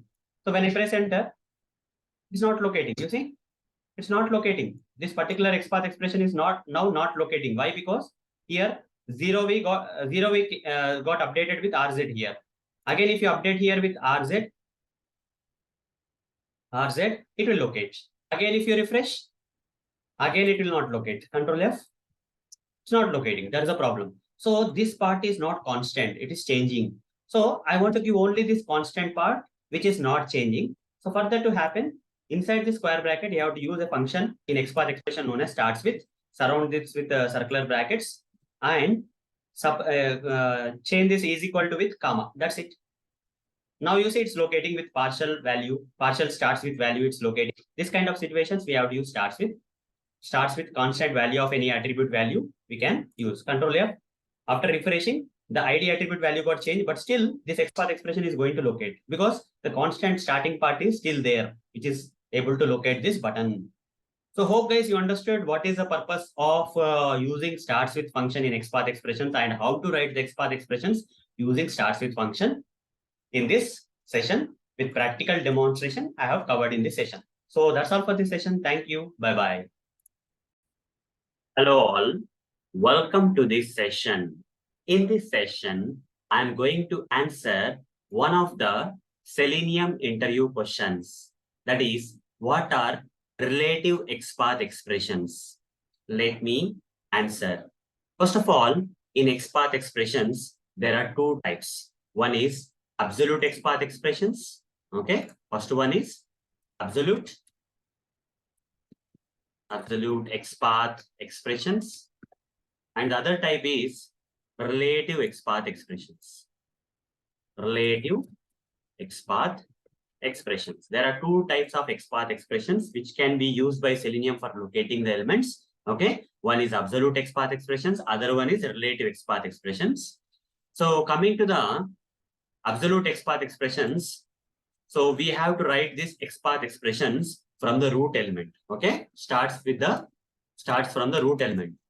Starts from root element, that is root element, that is HTML. Okay, so it will start like this: /HTML /body / one example I'm giving, /body / div of 2 / div of 3 / okay, input. One example I'm giving, @ ID is equal to para1, like this. You have to give the entire path. Okay, you have to give the complete path. Starts with the root element and it includes a complete path. Complete path we have to give starting with the root element. So, and coming to the relative XPath expression, we don't have to give the complete path. Instead, it is a direct or shortcut path. Direct or shortcut path. So for this kind of absolute XPath expression, we can write a relative XPath like this: /input @ ID is equal to para1. So short it is, right? Very simple. So which one need to be used in real time? Absolute XPath expression because it includes the full path, or relative XPath expression because of its direct or shortcut path? Which one is generally used in real time? In real time, we use, in projects, we use relative XPath expressions. Okay, this is not used in projects. Not used in projects. Not used or preferred in project. Okay, preferred in project. Why? Why it's not preferred? Why it's not preferred in project? The reason is if any small changes happens on the UI, here the path may change. Okay, in between path may change. This div of 2 will become div of 1, or div of 3 may become div of 4. We don't know. So this XPath is prone to changes. Okay, due to small UI changes developers does on the application, this complete path, there is a possibility, high probability of changes in the path, and the old path may not work in locating the elements. And again, we need to create a new absolute XPath to locate the elements. So for small changes, if you have to keep on, creating the absolute XPath expression for every small change on the application, that means the absolute XPath expression, which is a complete path which starts from the root element, is a not reliable one. Okay, hence it is not used in real-time projects. In real-time projects, we don't use that. For learning purpose, we learn it, but we don't use that in real-time projects. Okay, it's not recommended in real-time projects because it is not reliable. But coming to the relative XPath expressions, which are shortcut or direct XPath expressions, okay, which are used in real time, because this kind of shortcut direct XPath expressions are reliable. Even though there are some small changes happen on the UI of the application, this relative XPath expression is kind of reliable. Okay, it won't change for small changes, won't get affected because of the small changes on the UI. Hence, it is used in real time. So let me practically demonstrate one example of relative XPath expression. So here I'll take you to this application. Now, let's say I want to locate this login button, inspect this login button. I'll get the HTML code of the login button. You see, this is HTML code of this login button. By looking at this, I have to create a relative XPath expression. How do I create? There's a value attribute with some value, some value as login. I see this as unique. Input tag is there. So I'll simply say Ctrl+F, /input @value is equal to, I copied the value login. Okay, and press enter. You see, login button got located. Okay, these are relative XPath expression. Okay, these are relative XPath expression. For the same, if you have to create absolute XPath expression, it will be very typical. So copy and copy full XPath, you say, and these absolute XPath expression, you see how complex it is. HTML from starting with the root element till the required element. If in the root, if for small changes, some UI changes happens on this application or this particular UI element, this path may change. Some number may change. From here, div of 2 may become div of 3, or div of 4 may become div of 2, or whatever it is. Div of 7 may become div of 8 or 9. We don't know, because of which this is not reliable, and this will fail in locating the elements. Hence, it is not reliable. Hence, we have to prefer the relative XPath expression only, /input at the rate. This kind of relative XPath expression. For small changes also, nothing is going to happen. Okay, for small changes, this relative XPath expression will stay stable. It will not change. Hence, it will be able to locate the element. Okay, even after small changes on the UI. So hope guys you understood what are relative XPath expressions and the advantage of using the relative XPath expressions over the absolute XPath expressions, and which one is used over real time, how relative XPath expressions are used in real time, and what is the purpose of using them in real time over the absolute XPath expressions. So that's all for this session. Thank you. Bye-bye. Hello all. Welcome to this session. In this session, I am going to answer one of the Selenium interview questions. That is, which is the slowest locator in Selenium? Let me answer. In Selenium, we have different type of locators like ID, name, class name, link text, CSS selectors, XPath expressions. Okay, out of all these locators, XPath expressions are the slowest, despite of being powerful. Okay, if you ask which is a powerful locator in Selenium, again the same answer is XPath only. Powerful is XPath. At the same time, the slowest one when compared with other locators. I'm not saying that XPath is completely dead slow, you should not be using. I'm not teaching that. Rather, I'm saying that when comparing the XPath with other locator types like ID, name, class name, link text, CSS selectors, etc., XPath is the slowest. But not individually, it's not the slowest. When compared only, it's slowest. Okay, a bit slower than CSS selector, that's all. But kind of powerful. Okay, it's a powerful one. Okay, which we cannot ignore XPath expression because it's like final savior, like soldiers. Okay, soldiers are our final saviors, right? Like they fight for us. Okay, at the borders and all. For every country, everyone has their own soldiers. Okay, like soldiers, we have XPath as a powerful, okay, last and final options. When no one is able to help, then XPath expressions are going to help us in locating the elements. Okay, so powerful they are in locating the elements on the web pages. But when compared with other locators, they are a bit slower. Okay, why they are slower? Why the XPath expressions are slower when compared to the other locator types we have? So they are slower because of their complexity.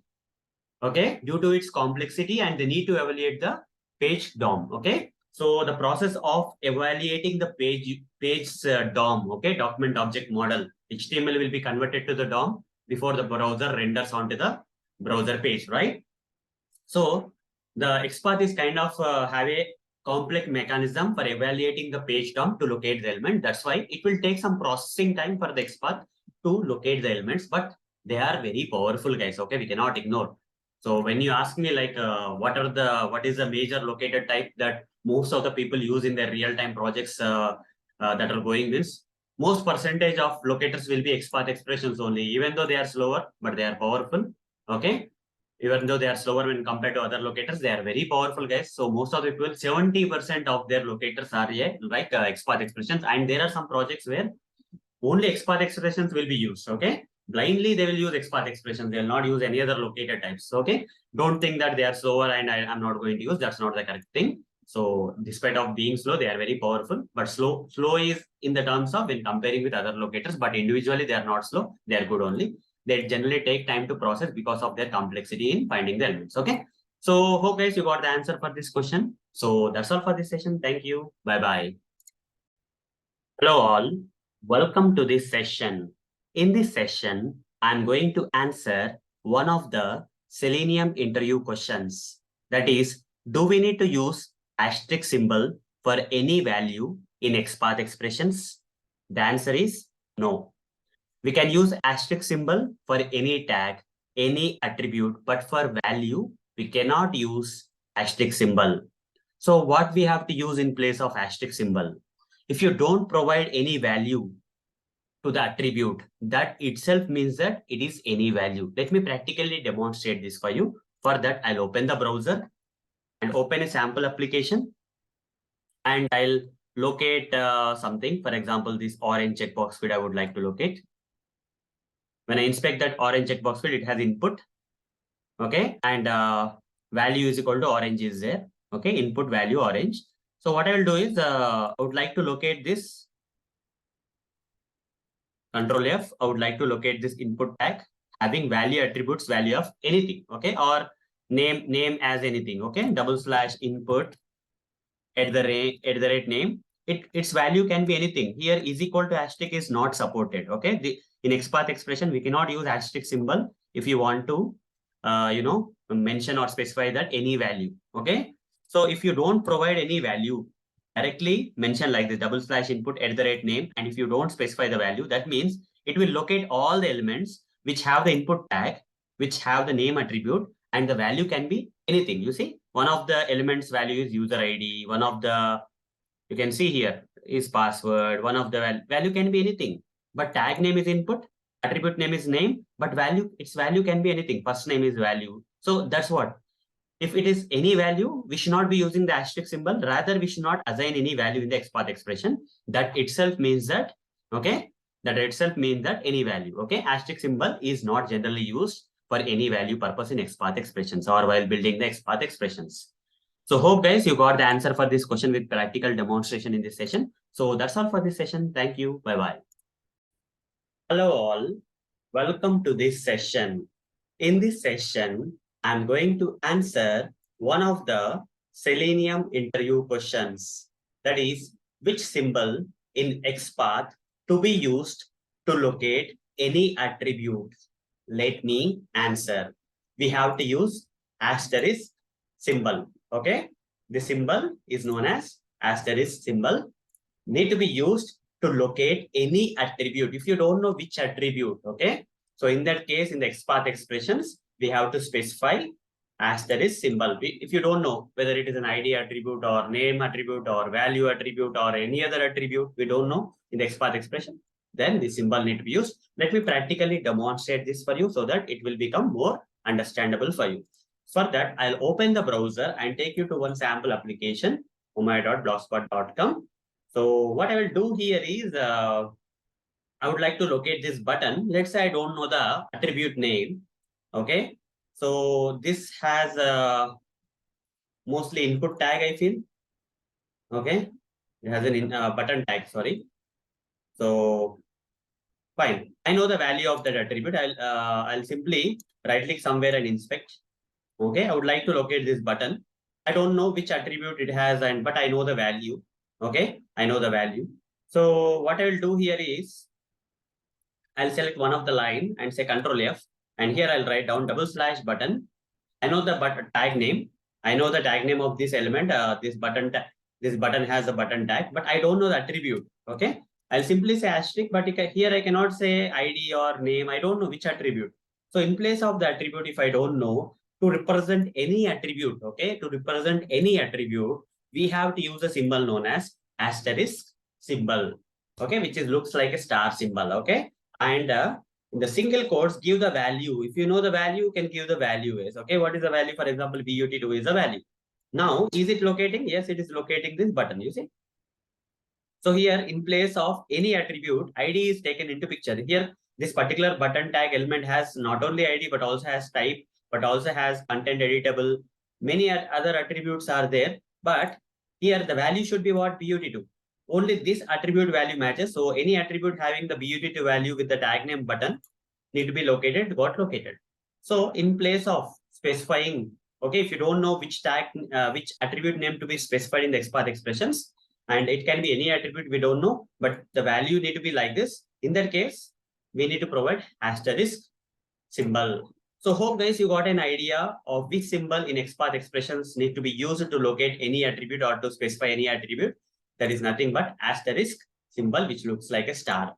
So that's all for this session. So hope guys, you got the answer for this question with practical demonstration. So thank you. See you in the next session. Bye-bye. Hello all. Welcome to this session. In this session, I'm going to answer one of the Selenium interview questions. That is, what are the different types of symbols we use in XPath expressions? Let me answer. So these are the list of symbols that we generally come across while building the XPath expressions. So one is double, /. We generally use this with the relative XPath expressions or to directly jump from a grandparent to grandchild while creating the XPath expressions. Whereas the single / is generally used in absolute XPath expressions, or we can also use this in between the XPath expressions when you want to move from the parent element to the child element. Okay. Then we have the square brackets. So these square brackets are also some symbols. Okay. Inside the square brackets, we generally write attribute names and values. Then we have this @ symbol. Before specifying any attribute name, okay, before the attribute name in the XPath expressions, we have to mention this @ symbol. Okay. In XPath expressions, before every attribute name, we have to mention this @ symbol. Then we have the pipe symbol. Okay. The pipe symbol is something where if you want to, have multiple elements located, okay, then we use pipe symbol. For example, one element having the input tag, other element having the anchor tag. Such kind of two elements, if you want to locate with a single XPath expression, then we have to combine two separate XPath expressions into a single XPath expressions, which should be separated, or in between we have to place this pipe symbol so that both those elements will be located with a single XPath expression. Okay, we can mesh multiple XPath expressions into single XPath expressions to locate different type of elements with a single XPath expression using this pipe symbol. Then we have circular brackets. Okay, if you are trying to find the elements at the page level instead of at the tag level, then the circular brackets are required. Then we have asterisk symbol. So asterisk symbol can be used in XPath expressions to refer to any tag. If you don't know a particular tag that you want to locate the element within XPath expression, for any tag you can mention, instead of mentioning the tag name, since you don't know the tag, it can be any tag. Asterisk symbol you can mention for any tag. For also this any attribute also, we can mention the asterisk symbol. Then we have this dot symbol, which can be used as a shortcut for the text function in XPath expressions. Then we have this double colon symbols, okay, double colon symbols, which are generally used in the XPath axis, okay, along with XPath axis. When you are, you know that XPath is powerful just because of the concept known as XPath axis. In all the XPath axis, different type of XPath axis, when you have to use this double colon symbol. So these are kind of symbols. I feel like I covered most of the symbols. There may be one or two symbols more left if I have not covered, but these are the major ones that you can answer in the interviews if you come across such kind of question in the interviews. So hope guys you got the answer for this question. So that's all for this session. Thank you. Bye-bye. Hello all. Welcome to this session. In this session, I'm going to answer one of the Selenium interview questions. That is, what are the different types of symbols we use in CSS selectors? Let me answer. In CSS selectors, we use symbols like greater than symbol. Okay, if you want to go from a parent tag to the child tag, okay, in locating the element while going from the parent to the child, we generally use greater than symbol. Okay, and we use dot in place of the class attribute. Okay, either you can use class attribute, class is equal to some value, or tag name dot class attribute value. Okay, so it is a shortcut for the class attribute. You don't have to mention the class attribute in square brackets and all. Dot can make it very simple. Hash in place of ID attribute. Okay, instead of ID attribute, we can replace that with hash so that it looks small and smart and short. Okay, then we have this colon symbol, which can be used with a lot of things like first child, colon the nth child, colon last child, like that. Okay, such kind of things in CS selectors, we can use colon symbol. Then comma for locating multiple elements having different tags. For example, if you using a single CS selector, if you want to locate multiple elements, one of the element is having the anchor tag, other element is having the img tag or image tag or any other tag. Such kind of multiple CS selectors, if you want to group them together and combine or merge them into a single CS selector, we have to use a comma symbol. Then cap symbol starts with purpose, we can use cap symbol. Okay, dollar for ends with. Then hashtag for contains. Then square bracket. If you want to specify the attribute name and value inside the CS selectors, we generally use square brackets. Plus for following sibling. Okay, for the following sibling, we can use plus in the CS selectors. So hope guys you got the answer for this question. These are the list of symbols that we use in CS selectors. Almost everything I covered. Maybe one or two maybe left out, but this much of symbols if you give as an answer for this question, if you come across in the interviews, is more than enough. So that's all for this session. See you in the next session. Thank you. Bye bye. Hello all. Welcome to this session. In this session, I'm going to answer one of the Selenium interview questions. That is, what are the different types of functions in XPath expressions? Let me answer. There are several functions in XPath expressions, but the major ones are text function, contains function, starts with function. And remaining are not that much major, but we can still use, okay? We can see here and there last and position functions, okay?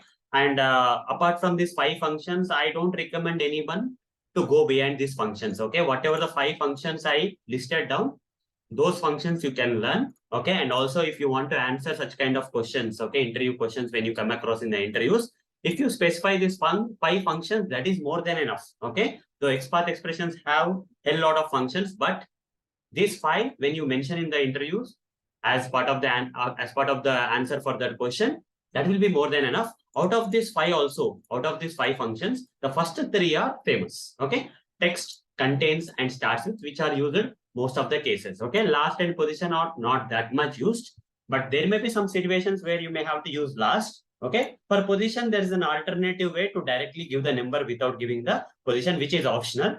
Okay, but you can also give position is equal to 1 or directly mention number 1 in the square brackets without giving the position function. Okay, that's up to you. Okay, in what way you want to write the XPath expressions, but last may be useful in some cases where one day there are 10 elements on the page, another day you have 15 elements on the page, but you want the last element every time. So we can go with the last function in such kind of cases. So coming from top, text is used most, then contains is also used most. And when compared to contains, starts with is used a bit less when compared to contains, and last is used in such kind of situations where the number of elements on the page changes and you want to find the last one every time. Okay, and position is optional always, and apart from that, don't learn any other functions. So if you just answer all these 5 functions in the interviews as part of the answer for this question, that is more than enough. So hope guys you got the answer for this question. So that's all for this session. Thank you. Bye bye. Hello all, welcome to this session. In this session, I'm going to answer one of the Selenium interview questions. That is, can we use double / in between relative XPath expressions? The answer is yes. Not only we can begin writing the relative XPath expressions with double /, but in between the relative XPath expressions also, we can use this double /. But why we have to use double / in between the relative XPath expressions? In order to jump from a grandparent to grandchild tag, we can use double / not only in the beginning of the relative XPath expressions, but also in between. Okay, so let me practically demonstrate this for you. For that, I'll open a browser where I'll take you to a sample application, say omai.blogspot.com. In this, for example, I will locate this particular table first. I'll select this table and inspect this table first. So once we get the HTML code for locating the table, you see this is the table, right? This is the table having some ID. So I'll create an XPath expression, relative XPath expression. We already know that relative XPath, any relative XPath expression will start with double /. Okay. So here table having the ID is called table 1. I'll copy this ID attribute value.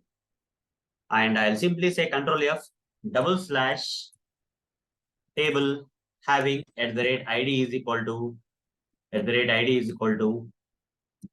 table 1. Okay, it will locate this table.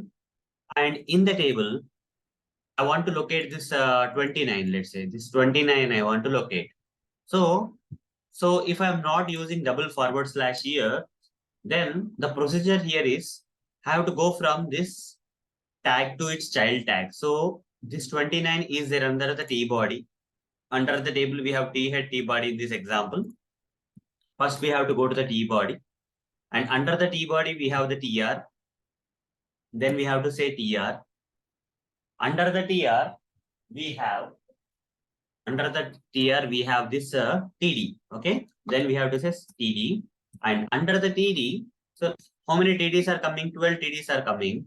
So I have to locate the TD which is having the text is equal to 29. Okay. So in this relative XPath expression, only in the beginning of the relative XPath expression, we have used double forward slash, and all the other places we have used single forward slash.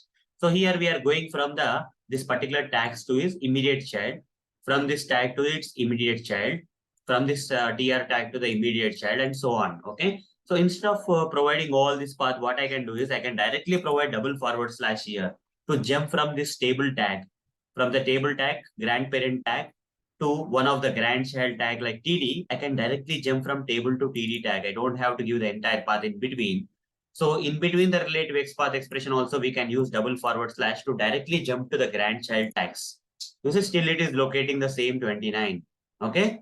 So hope guys you got an idea that how we use double forward slash in between the relative XPath expressions in order to jump from a grandparent to a grandchild tag directly. Otherwise, we have to go from parent to immediate child in the relative XPath expressions in between the relative XPath expressions. Okay. To directly jump from the grandparent to grandchild in between the relative XPath expression, we can also use double forward slash not only in the beginning of the relative XPath expressions, but also in between the relative XPath expressions. So the answer is yes. With practical demonstration, I answer the question for you in this session.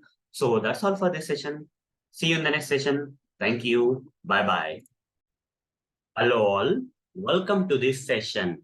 In this session, I'm going to answer one of the Selenium interview questions. That is, explain text function in XPath expressions. Let me answer. In XPath expressions, there are several types of functions. One such kind of function is text function. Let me practically demonstrate how to use text function in XPath expressions in this session.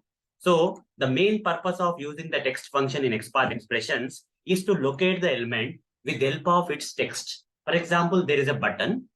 If you inspect that particular button, we got some HTML code of that button displayed.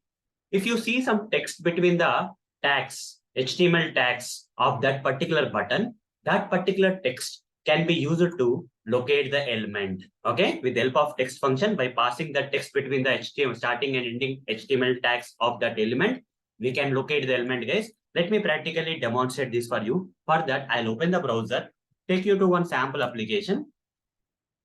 And here, I can locate many elements. I'll show you multiple examples. For example, I want to locate this practice automation here text. Okay, this particular text I want to locate. I'll inspect this particular element text. And when I inspect that, the HTML code of this element will come. As you can see, this particular text is there between the starting and ending tags. So I'll copy this particular text and create a XPath expression like this. It has a tag like P tag. P stands for paragraph, and it has some text. So with the help of this text, I want to locate this paragraph.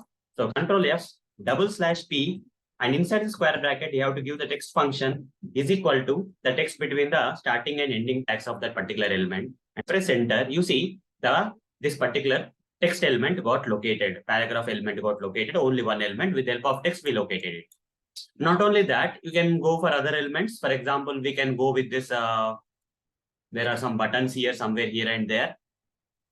Let's say I want to locate this login button. I want to locate this login button, inspect that login button. As you can see, this particular login text is there between the button tags, starting and ending button tags of this button. I'll copy this login and say Control F, /button, and say text is equal to login. Now only one element got located, that is nothing but this login button. Similarly, any other things, okay? Any other things, any element, if you want to locate with the help of the text that is there between the HTML tags of that particular element, then we can use text function. But in this case, search button, I cannot locate. With the help of the text function, I cannot locate the search button. Inspect the search button. When I inspected the search button, I got this HTML code for that particular button. And as you can see, there is input tag, starting tag is there, ending tag is not there. There's no text between the tags. So how can I locate this particular search button with the help of text function? It's not possible. The text need to be there between starting and ending HTML tags of this particular button. That text only we can pass on to the text function to locate such kind of element. Okay. Otherwise, we cannot locate. So hope guys, you got an idea of how to use a text function in XPath expressions for locating the elements. With practical demonstration I covered in this session. So that's all for this session. See you in the next session. Thank you. Bye-bye. Hello all. Welcome to this session. In this session, I'm going to answer one of the Selenium interview questions. That is, explain contains function in XPath expressions. Let me answer. In XPath expressions, there are several functions. In that, one of the function is contains function. So what is the use or purpose of using this contains function in XPath expressions? Using this contains function, we can locate an element by providing the partial attribute value. Okay, you can take any attribute, ID attribute or name attribute or class attribute or any value attribute or any other attribute, and you can provide some partial value of that attribute. You don't have to provide the entire value of the attribute, only the partial portion. It can be in the beginning of the attribute value, it can be in the middle of the attribute value. This text can be at the end of the attribute value. So such kind of partial attribute value text you can provide and locate the element. Why this is required? Why we have to provide partial attribute value? If some portion of the attribute value is kind of changing, dynamic, okay, it's not constant, so then we cannot locate the element, right? In that case, we can provide the partial attribute value. That portion of the attribute value is kind of constant. That constant text of the attribute value can be in the beginning or in the middle or at the end. In such cases, we can use contains. Okay. In the similar way, we can also use contains, okay, function in XPath expressions to locate the elements using the partial text that is there between the starting and ending tags of that element. Okay. So there may be some situations where the text between the tags of the element may not be entirely constant. Some portion may be dynamic. In that case, using only the partial text that can be in the beginning of the text or in the middle of the text or at the end of the text in between the HTML tags of the element. If you want to locate, then we can use contains function here also. Contains, here we have used text function, and we are providing some partial text that is constant, that may be in the middle of the text or in the beginning of the text or at the end of the text, and the text need to be there in between the starting and ending tags of the element. Okay, so let me practically demonstrate this for you so that it will be more understandable. So for that, I'll open an application and take you to a sample application, say omai.blogspot.com. And here, I would like to locate an element. For example, I would like to locate this particular thing. Okay. So inspect this practice automation here element. And as you can see, it has an ID. It has an ID. So, or it has some text between the tags, whatever you can take. Let's say the text between the tags for now, let's assume. So practice automation, here is the text. Copy this particular text and say Control+F /P, the square bracket. If you have to provide the entire text, you have to provide direct text function is equal to like this, and it will locate. For example, in some situations, what happens is this particular text that is there between the tags may not be, the entire text may not be constant. Only using some partial text, if there is a situation where I want to locate the element, in such situations, inside the square brackets, I have to use contains function. Surround everything with contains function. Inside the contains function, separate this text function and this particular text with comma, and only provide the maybe practice. Only provide the, if the constant text is there in the beginning, just practice. You see, it's still locating. Or if you provide the automation, the middle text, you see, automation is there in the between. Automation is there in the between, still locating. Or you can provide the end text. If you don't want to provide the entire practice automation here, then provide this text function inside the contains function as an argument and pass the partial value, this text value. Then you can locate. Okay, not only that, with the help of ID also we can do that. So how means here in place of the text function, use @ID. And here, if you want to give the entire ID, it will locate still, but there may be some situations where this ID attribute may not be constant entirely. Some portion of the ID attribute may be constant. So maybe in some situations, the starting text may be constant. For example, PA is constant, locating, right? Or in some situations, the middle one, is constant. So A is locating. And in some situations, the end part is constant. So AH I gave you, still it is locating like that. If you don't want to give the entire attribute value or entire text that is there between the tags of the element to locate the element, then we have to use this contains function. Inside the contains function, either you provide the attribute value, attribute and its value, or the text function and the text between the tags in a partial way. So hope guys, you got an idea how to use contains function in XPath expressions with practical demonstration. So that's all for this session. See you in the next session. Thank you. Bye-bye. Hello all. Welcome to this session. In this session, I'm going to answer one of the Selenium interview questions. That is, explain starts with function in XPath expressions. Let me answer. In XPath expressions, there are several types of functions, and one of such kind of function is starts with function.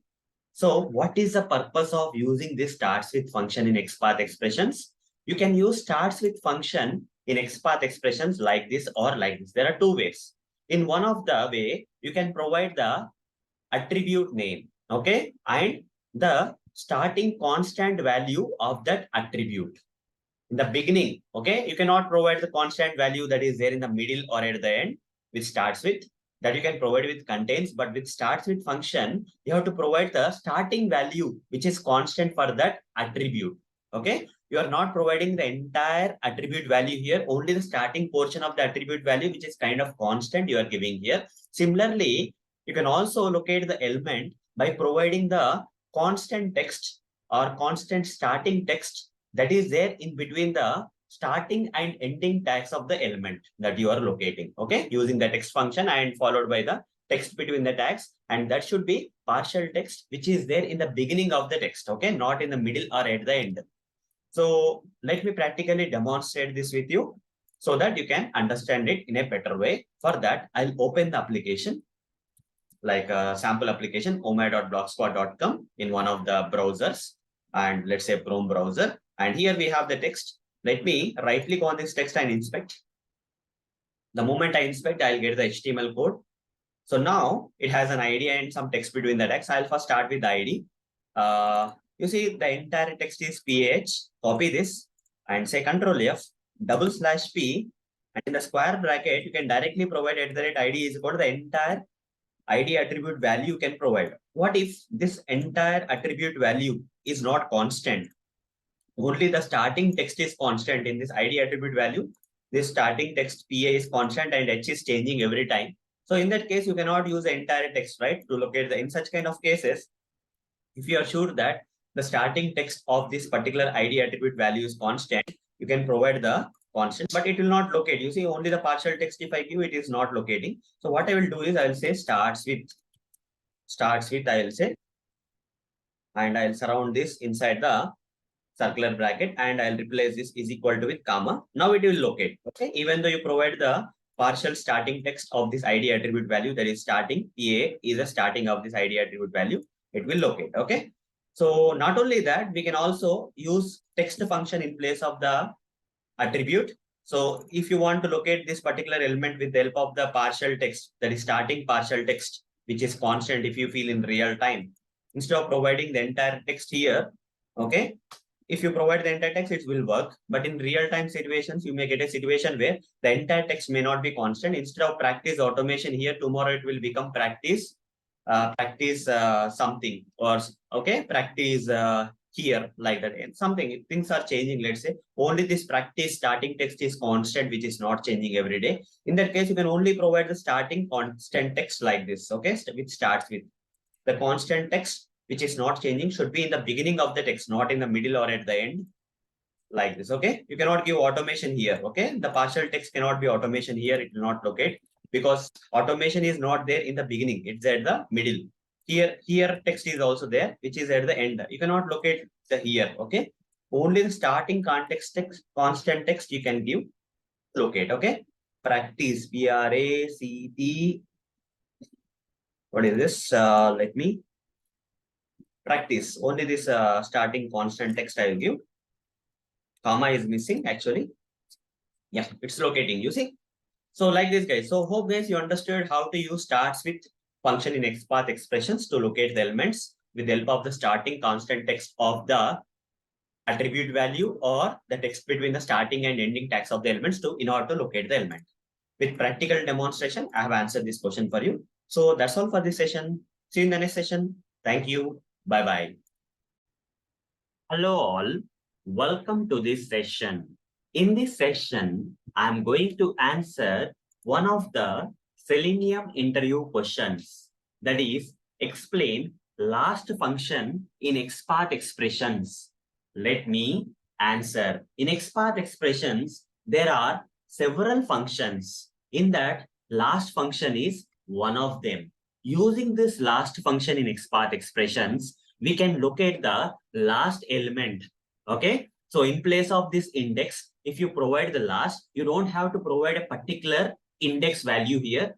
If you mention last means in that index list, whatever the element that comes last will be located. For example, in a particular web page, on a particular day, there are 5 paragraphs. If you say /p of last, what will happen? The last paragraph, 5th paragraph will be located. Other day, what happened was on the same web page, instead of 5 paragraphs, there were 7 paragraphs. In that case, which paragraph will be located? Since we have provided last instead of index, okay, 5th paragraph will not be located on that day. Rather, the 7th paragraph, which is the last paragraph on that day, will be located. And other cases also where instead of 5 or 7 paragraphs on a particular day, you have only 2 paragraphs.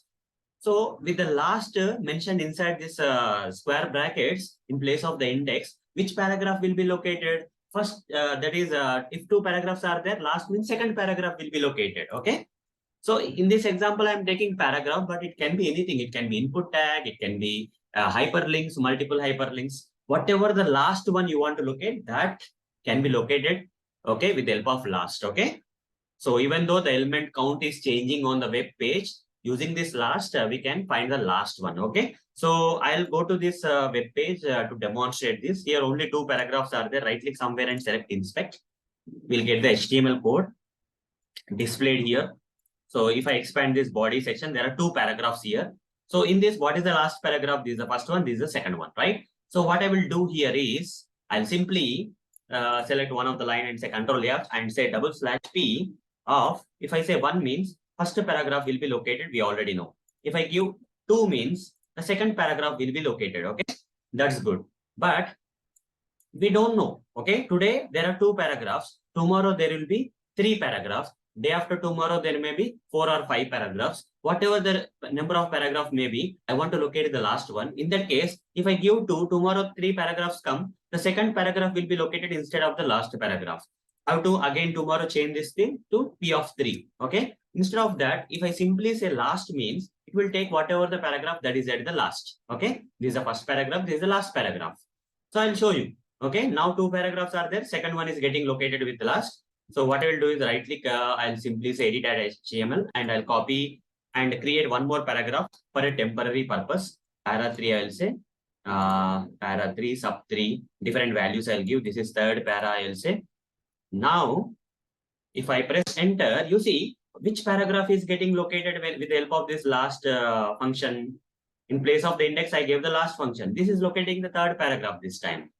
Tomorrow, many more paragraphs came into picture where, you see, I'll just keep copy pasting. No matter how many paragraphs are there, I'll keep copy pasting. So I'll just keep copy pasting these things. Okay. So edit and HTML. This is 4th paragraph and some different values I'll give just to make it different.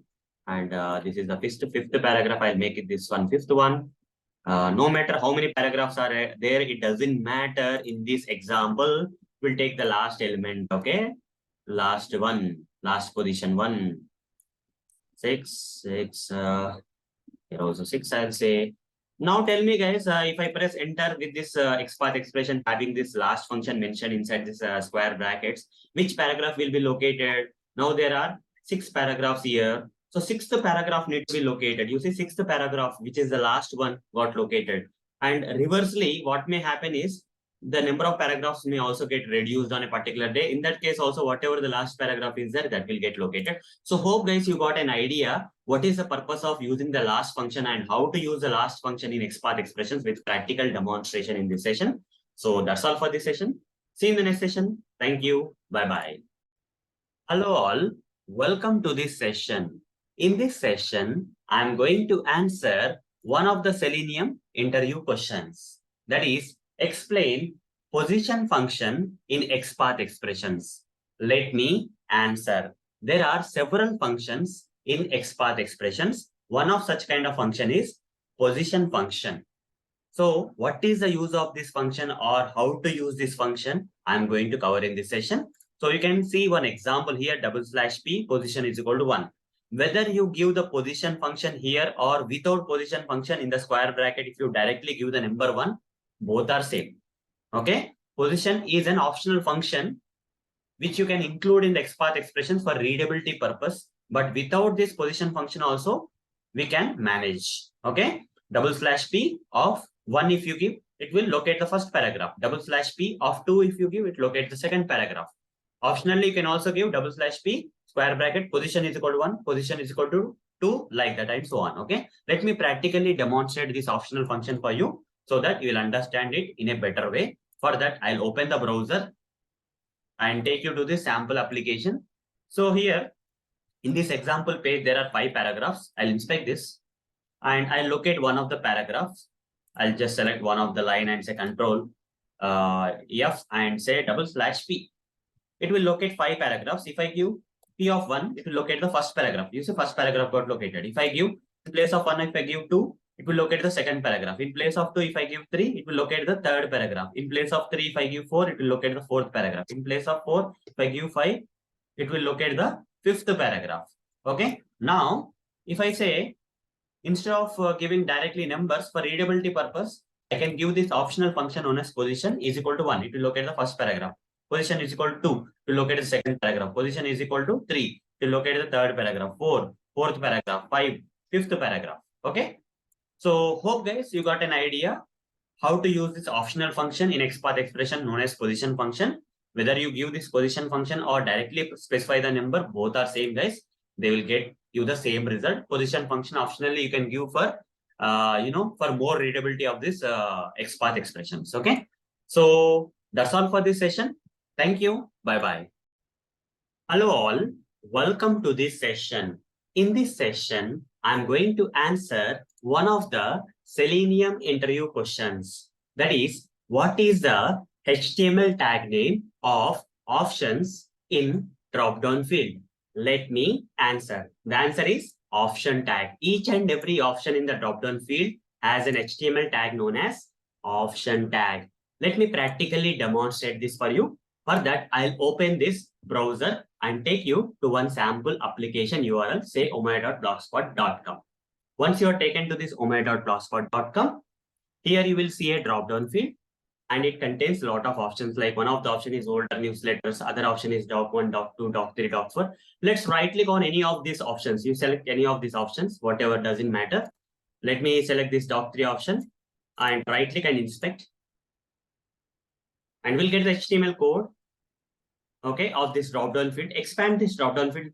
You see, drop-down field has a select tag, but all the options, you see, the older newsletter option has which tag? Option tag. Doc1 has which tag? Option tag. Doc2 option in this drop-down field has which tag? Option tag. All the options in the drop-down field are going to have which tag? In HTML, option tag. So the answer is what? Option tag. So hope guys you got the answer for this question with practical demonstration. So that's all for this session. See you in the next session. Thank you. Bye-bye. Hello all. Welcome to this session. In this session, I'm going to answer one of the Selenium interview questions. That is, write an XPath to find all the checkbox fields on the page which are in checked state or in selected state. Let me practically demonstrate to answer this question for you. So we have to write this kind of XPath expression. So if you can see, these XPath expressions are starting with // That means it's a relative XPath expression. And generally the checkbox fields will have the input tag. And they have the type specified as checkbox. So @type is equal to checkbox, we have to say. And also, we should not be finding all the checkbox fields. Rather, we should be only finding the checkbox fields which are in checked state. As per this question, we have to only locate or find the checkbox fields which are in selected state or checked state. That's why I'm adding one more attribute known as checked attribute. In XPath expression, we have to write that as @checked. Okay. If you don't write this part, it will locate all the checkbox fields on the page, whether they are in selected state or not. But in this question, they're asking us to find the checkbox fields which are only in selected state. So we have to add this extra attribute known as checked. So let me practically demonstrate this right now. For that, I'll open the browser, take you to a sample application URL, omai.blogspot.com. Once you're taken to the sample application URL, what you have to do here is right click somewhere on the page and select inspect. Now locate all the checkbox fields on the page. Now locate all the checkbox fields. I told you already, all the checkbox fields will have which input tag? Now, which type of HTML tag? Input tag. They will have input tag. Checkbox fields will have the input tag. So select one line, HTML line, and say Control F. You'll get this box and // give the input tag. You see there are 35 elements, but not all of them are checkbox fields. Okay. How to filter from 35? How to filter the UI elements on this page which are checkbox type? For that, we have an attribute. For every checkbox field, there will be an attribute known as type attribute. So in XPath expression, we have to give @type is equal to what is that? Checkbox, right? Give checkbox. Now, once on doing that, out of 35, only 7 checkbox fields are there. You just see on the UI. You see, this is one checkbox, this is another checkbox. Okay. There are around, 7 checkbox fields. On this page, there are around 7 checkbox fields, starting with this one to ending this one. Total 7 checkbox fields are there. But in the checkbox fields, not all checkbox fields are in selected. For example, blue checkbox field is not in selected state, but this XPath expression is still locating this blue checkbox field. But we have to locate only the checkbox fields which are in selected state. But if you see this orange checkbox field, HTML code, there's an attribute known as checked. But for blue checkbox field, there is no attribute like checked because it is not in selected state. So to filter out the checkbox fields which are in selected state, add one more square bracket and select write down @checked. It doesn't have any value. Checked attribute doesn't have any value, so don't have to write @checked. If you write and press enter, you see out of 7 checkbox fields, there are only 2 checkbox fields which are in selected state. One is orange checkbox field. The other one is this laptop checkbox field, orange and laptop. Okay, these are the 2 checkbox fields currently on the page which are in selected state. So hope you got an idea of how to write an XPath expression like this to locate the checkbox fields on the page using XPath expression which are in selected state. So that's all for this session. Thank you. Bye-bye. Hello all. Welcome to this session. In this session, I'm going to answer one of the Selenium interview questions. That is, what is the attribute in which we specify the path of an image in HTML? Let me answer. We already know that in HTML, if you want to create an image element, we have to use img tag. And for that image, if you want to specify the path of the image, okay, in that img tag, if you want to specify the path of the image, we have to use an attribute known as src attribute. So src attribute is the answer for this question. Let me practically demonstrate this for you. For that, I'll open a browser and take you to one sample application URL, that is omai.blogspot.com. Once we are on the omai.blogspot.com, here we have an image. Now, right click on this image, okay, and select inspect option. Now you will get the HTML code of this image, which will contain the img tag. You see, this is the HTML code of this particular image, and it has img tag. As I mentioned, it has img tag. Just see here, I just clicked on the image, guys. Okay, so when I inspect this image, we got the HTML code of the image, and that is nothing but the img tag. Okay, and you can see the attribute here, which is required to specify the path of this image. Okay, so from where we have to load the image, that path we have to give here. Okay, it may be online path, or it can be the path from your computer machine also. That's also fine. So you can give the computer machine path or the online path of the image where the image exists online. And from there, this src attribute will fetch the image. Okay, so hope guys you got the answer for this question. So the answer is src attribute is attribute which will which is required to specify the path of the image in the img tag, okay, in HTML. So that's all for this session. See you in the next session. Thank you. Bye-bye. Hello all. Welcome to this session. In this session, I'm going to answer one of the Selenium interview questions. That is, what is the HTML tag name of multi-selection box field? Let me answer. Multi-selection box field is also known as list box field. So what is the HTML tag name of this multi-selection box field or list box field? Can be called anything. The answer is select tag. Let me practically demonstrate this for you. For that, I'll open the browser and take you to one sample application, say omaya.blogspot.com. On this application, here you can see a multi-selection box field. Okay, this is a multi-selection box field. So the name has come as multi-selection box field or list box because we can select multiple options. You just have to press Control key. If you want to manually select these options, press Control key and select multiple options. Okay, select or deselect multiple options. This is multi-selection box field. So to create such kind of multi-selection box field, which HTML tag we have to use? Okay, the tag name is select tag as mentioned here. I'll prove you that. Okay, so what you have to do is select this multi-selection box field so that this kind of black color border comes. Right click and select inspect option. Now you'll get the HTML code of the multi-selection box field, and you can see that the tag name for this multi-selection box field is select tag. The same tag name that was there for the drop-down field is there for the multi-selection box field. So select is a tag name for HTML tag name for this multi-selection box field. So hope guys you got the answer for this question with practical demonstration. So that's all for this session. Thank you. Bye-bye. Hello all. Welcome to this session. In this session, I'm going to answer one of the Selenium interview questions. That is, what are the advantages of using tools like SelectorHub in Selenium automation? Let me answer. There are several tools similar to SelectorHub, but when I see the topmost tool in the market for auto-generating the XPath expressions and CS selectors and other locators in the market, it is nothing but SelectorHub only. Okay, there are a lot of tools available for this purpose, but SelectorHub is a popular one right now. Okay, no one can beat SelectorHub, such kind of popular tool. But let's find out the advantages of using this kind of tool in Selenium automation. So mainly SelectorHub will help Selenium in creating locators. Selenium, you know, by default, Selenium is blind. It cannot locate the elements on the web page. So Selenium has to take the help of these locators to locate the elements on the web pages. That's the base thing. But in order to help Selenium, okay, in providing that locators, we have to first create the locators, right? We have to create or generate the locators.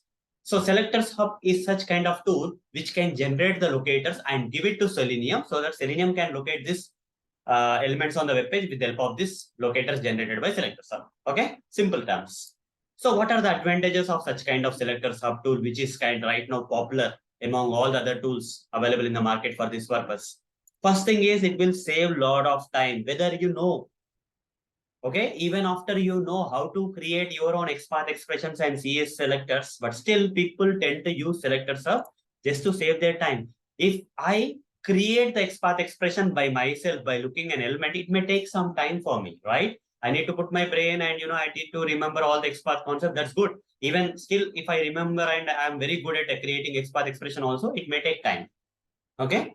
And so that's the main thing. Okay. Even though you know how to create your own XPath expressions and CS selectors, still that is going to waste your time. So people are very busy when they are automating. So they may use the tools like SelectorHub. So at least with the knowledge they have with XPath expressions and CS selectors creation, they can judge whether, okay, the whatever the auto-generated XPath expression or CS selector locators generated by SelectorHub are good or not. Okay, but ultimately we are saving our time. So next thing is it auto-generates. The main thing, how it is saving the time? SelectorHub auto-generates the XPath expressions and CS selectors. Okay, just right-click, inspect on the element, and it's going to auto-generate the XPath expressions and CS selectors for you. You can start using them instantly, okay, by saving time and all. This is the main purpose of SelectorHub, auto-generating, okay? Otherwise, we have to create manually, right? So there may be some people, right, who don't know how to create their own XPath expressions and CS selectors. I don't want to encourage them to use the tool without learning that. At one point of time, you have to learn the concepts of how to create XPath expressions and CS selectors by yourself. But if you're a beginner and you want to get started and you are stuck and it will take some time for you to create XPath expressions and CS selectors by your own, meanwhile, you can use SelectorHub to auto-generate them. And while you're using SelectorHub tool, start learning how to create your own XPath expressions and CS selectors. So the first two advantages of this using tools like SelectorHub in Selenium automation is, first one is saving time. Second one is auto-generating the XPath expressions and CS selectors. Even though you don't have knowledge of creating, you can auto-generate them with the help of this tool. Okay. And even though you know how to create by yourself, but ultimately SelectorHub is still saving your time. Then third one is shows different possible locators for inspected element. Okay. At a single window, it will show for this particular element what different type of locators are possible. It will show you. After it shows you, you have to decide based on priority which one you want to choose out of the suggested locators or displayed locators for that particular element. So let me practically demonstrate this SelectorHub tool for you so that you will understand all these advantages one by one. Okay. For that, I'll open the browser. Any browser you can open. I'll open the Chrome browser. In this Chrome browser, in order to first use the SelectorHub, first we have to install SelectorHub. So I'll go to the website selectorhub.com. This is the website SelectorHub. Search for SelectorHub or selectorhub.com. You'll be taken here. And here you are shown with a lot of tools from SelectorHub. SelectorHub has not stopped with this tool like SelectorHub. There are many other tools they are providing. Okay. So they are increasing their library of tools, which will help software testers in, doing their job in a better way. Fine. So SelectorHub is the first one you can see. Click on the SelectorHub. It will take you here. And once it takes you here, okay, once it takes you here, scroll down and you will have some information about SelectorHub and all those stuff. And here you have the list of browsers like Chrome, Firefox, Edge, Opera, Brave, Chromium, Tor. Select the Chrome. Because my browser is Chrome, I would like to install on Chrome. Click on the install button of the Chrome and it will take you to the Google Chrome Web Store where you will be shown the SelectorHub add-on and simply say add to Chrome. In a while, you will get this notification saying add SelectorHub. Click on add extension. SelectorHub will get added to your browser in a while. You see, it's getting downloaded and it will be installed in a while. You see, you'll get a notification like this. SelectorHub has been added to Chrome. Okay, click somewhere here and it will take you to some welcome page or something. I guess close everything and here click on this extension manage extensions option and click on this pin option so that you can see the SelectorHub add-on here. Okay, now restart the browser. Immediately don't use SelectorHub after installing, rather restart the browser, guys. Okay, close and open the browser otherwise and go to the application now. That is omai.blogspot.com. Any element for which you want to generate a locator. For example, I would like to create, generate some locators for this drop-down field. So I think I want to auto-generate the XPath expressions or CS selectors. Right-click on this drop-down field and you will get this in the right-click menu, you will get the SelectorHub option. This option is coming because we have installed SelectorHub here. Click on the SelectorHub and you see copy ID, copy name, all the different possible locators are coming here. I would like to copy relative XPath and paste it here. Okay, I don't have to manually create this or manually write down this XPath expression. You see, in just a span of second, I was able to get the XPath expression for that drop-down button. In the similar way, I can also get the CS selector, copy relative CS selector, paste it here. You see how simple it is. It's to the app when compared with other tools that are there in the market for auto-generating the XPath expressions and CS selectors. SelectorHub provides very, very reliable XPath expressions and CS selectors. When compared to others, SelectorHub provides very reliable XPath expressions and CS selectors and very like 99.99 times it is going to be very good. Okay, the XPath expressions CS selectors are going to be great. We can blindly use them, but maybe, okay, very less number of times it may happen where you have to put your brain and tweak the things. Okay, but ultimately SelectorHub is a very great tool, kind of popular in the market, and no one can beat SelectorHub now in the market.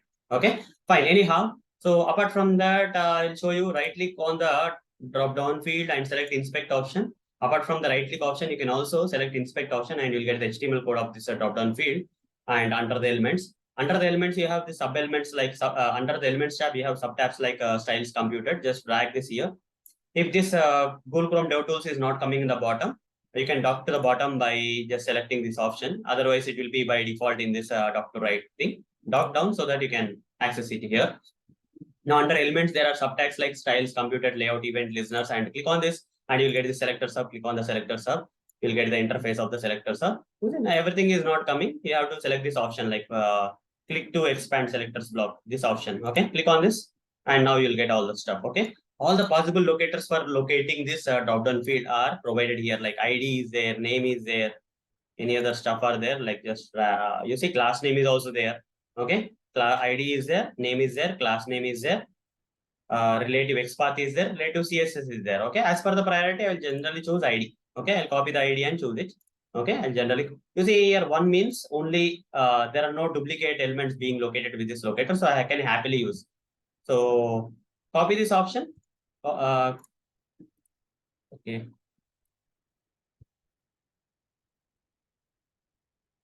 Okay. So copy this option. It's not allowing. So what is the problem here?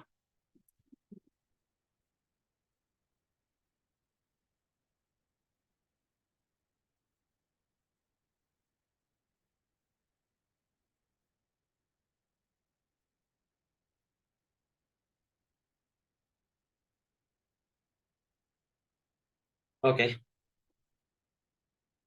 Just close this out. Right click again, inspect. Again, go to selector sub. Now we got it. Copy this. It's coming again and again. Yes.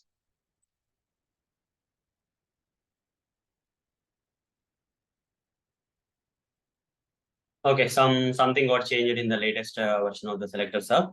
It's asking me to take free trial and all those stuff. Okay, so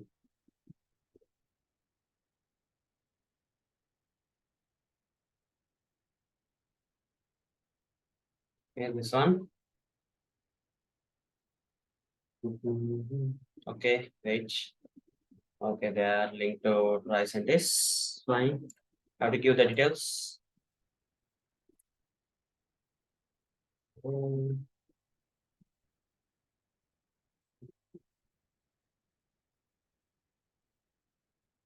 Okay.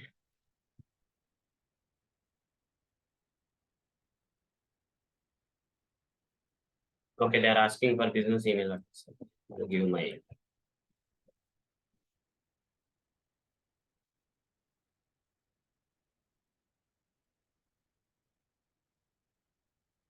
Fine, I have to check my email. Whether I got it or not.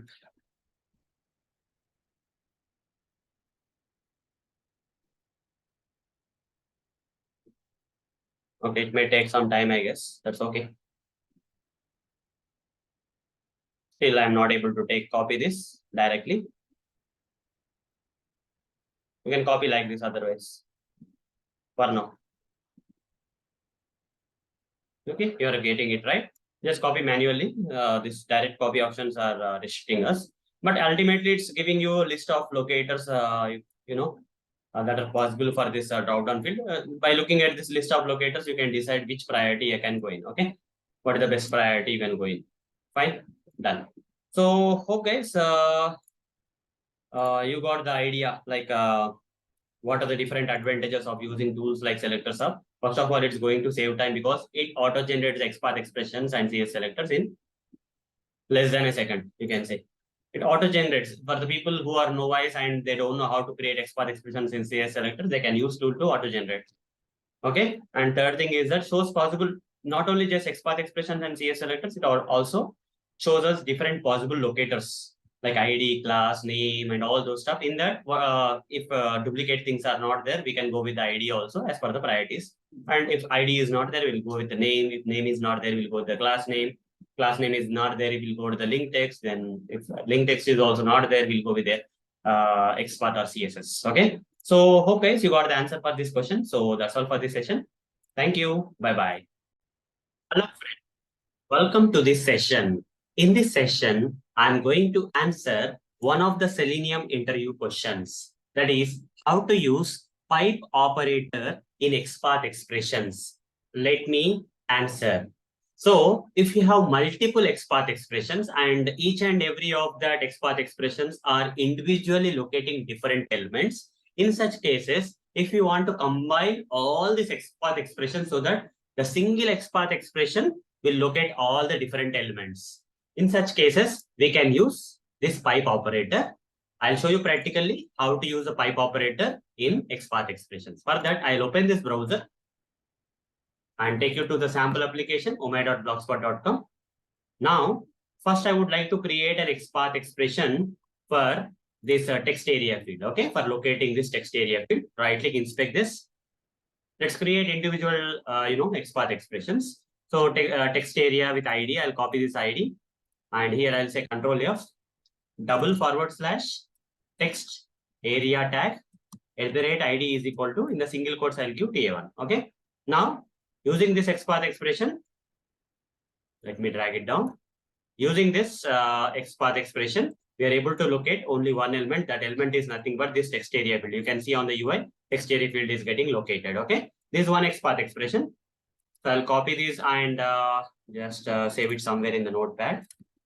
Notepad, there is the notepad, yeah. This is the one. Let it come. So this XPath expression is locating the text area field. Similarly, I'll create one more XPath expression. This time I would like to create an XPath expression to locate this text box field. I'll inspect this text box field. This text box field has input tag and it has this name attribute and with value. So I'll take this name attribute value and say Control-F /input @name is equal to, and give the value, name attribute value. And using this XPath expression, we are able to locate two elements here. You see there are two elements getting located. There is one element, some other element is also coming. So I cannot use literally. Just refresh once and see what's happening. Right click, inspect again. Input Control-F. Just press enter. Still two elements are getting located. I'll give one more thing. Title is equal to search. I'll give @title is equal to search. Like this, I'll give one more. So now you see only one element is getting located with this XPath expression. Copy this XPath expression, which is locating this text box field now, and paste it here. Now this XPath is for locating the text area field. This XPath expression is for locating the text box field. Okay, so we have multiple XPath expressions. Still, if you want more XPath expressions, we can create, for example, this mail radio button is there. Inspect that mail radio button and input having the value is equal to mail. Okay, this one I'll take. I'll create the XPath expression /input @value is equal to this mail option, and it will locate the radio button. Copy this and paste it here. Now we have three XPath expressions. Now, so individually, this XPath expression is locating the text area field. Individually, this XPath expression is locating the text box field. Individually, this XPath expression is locating the radio button. And also, if you clearly observe, this one has text area, this is input, something. Different tags they have. Okay, not all the elements have the same tag name. Few elements have different tags and few element has different tag. Okay, so now I want to create a single XPath expression using which I would like to locate the text area field, text box field, and that particular radio button all together with a single XPath. To combine that, I have to use a pipe symbol. Okay, after the first XPath expression, provide this pipe symbol. After the pipe symbol, provide this next XPath expression like this, and again provide the pipe symbol, and after that provide the third XPath expression. Now copy the entire thing and paste it here. It will locate three elements. You see, this single XPath expression is now with the help of pipe symbol is locating the three elements. Okay, this one is getting located, this one is getting located, this one. What are those three elements? One is, you see, first one is text area field, second one is text box field, third one is the radio button. You can see on the UI, text area, text box, radio button. So all the three elements are getting located with a single XPath expression where we combined the multiple XPath expressions having the different tags using this pipe symbol. Okay, so hope guys you got an idea like how to use this pipe symbol or operator in XPath expressions to locate multiple elements with a single XPath expression. So So here I took only 3 XPath expressions. In real time, you can use any number, okay? More than one you can use, okay? So at least one kind of thing, okay? So with this pipe symbol. So with practical demonstration, I covered how to use the pipe operator in XPath expression in this session. So that's all for this session. Thank you. Bye-bye. Hello all. Welcome to this session. In this session, I'm going to answer one of the Selenium interview questions. That is, what is the HTML tag name of options in a multi-selection box field? Let me answer. First of all, multi-selection box field is also known as list box field, and it will contain several options. So what is the HTML tag name of such options in the multi-selection box field, which is also known as list box field? The answer is option tag. Let me practically show you this. For that, I'll open the browser, take you to a sample application, say omai.blogspot.com. Okay, on this homepage of this omai.blogspot.com, you can see a multi-selection box field. People also call it as a list box field. Here we have multiple options, Volvo, Swift, Hyundai, and Audi. So the specialty of this multi-selection box field is that you can select multiple options. Okay, unlike drop-down field where you can select only one option, in multi-selection box field, you can select multiple options, even all options you can select or deselect some options. Okay, so that kind of flexibility multi-selection box field provides. But the question is all about what is the HTML tag name, okay, for these options in the multi-selection box field. Okay, for each and every option in the multi-selection box field, what will be the HTML tag? The HTML tag will be the option tag. The answer is option tag. Let me prove you that. For that, I'll right click on one of the option, let's say fifth option, and inspect this. We'll get the HTML code. And you can see that this is a Swift option. And what is the tag name? Option. That's the answer, right? So each and every option in this multi-selection box field has a HTML tag name as option. So hope guys you got the answer for this question with practical demonstration. So that's all for this session. See you in the next session. Thank you. Bye-bye. Hello all. Welcome to this session. In this session, I'm going to answer one of the Selenium interview questions. That is, write an XPath to find the radio buttons which are in selected state. Let me answer. If you properly observe this question and understand this question, so the question is not about finding or locating all the radio buttons on the page. Rather, the question is about writing an XPath to find only those radio buttons which are currently in selected state, which are in selected, not all the radio buttons, only the radio buttons which are in selected state need to be located. So we have to write the XPath expression something like this. Generally, the radio buttons will have the input tag and their type attribute will have the value as radio.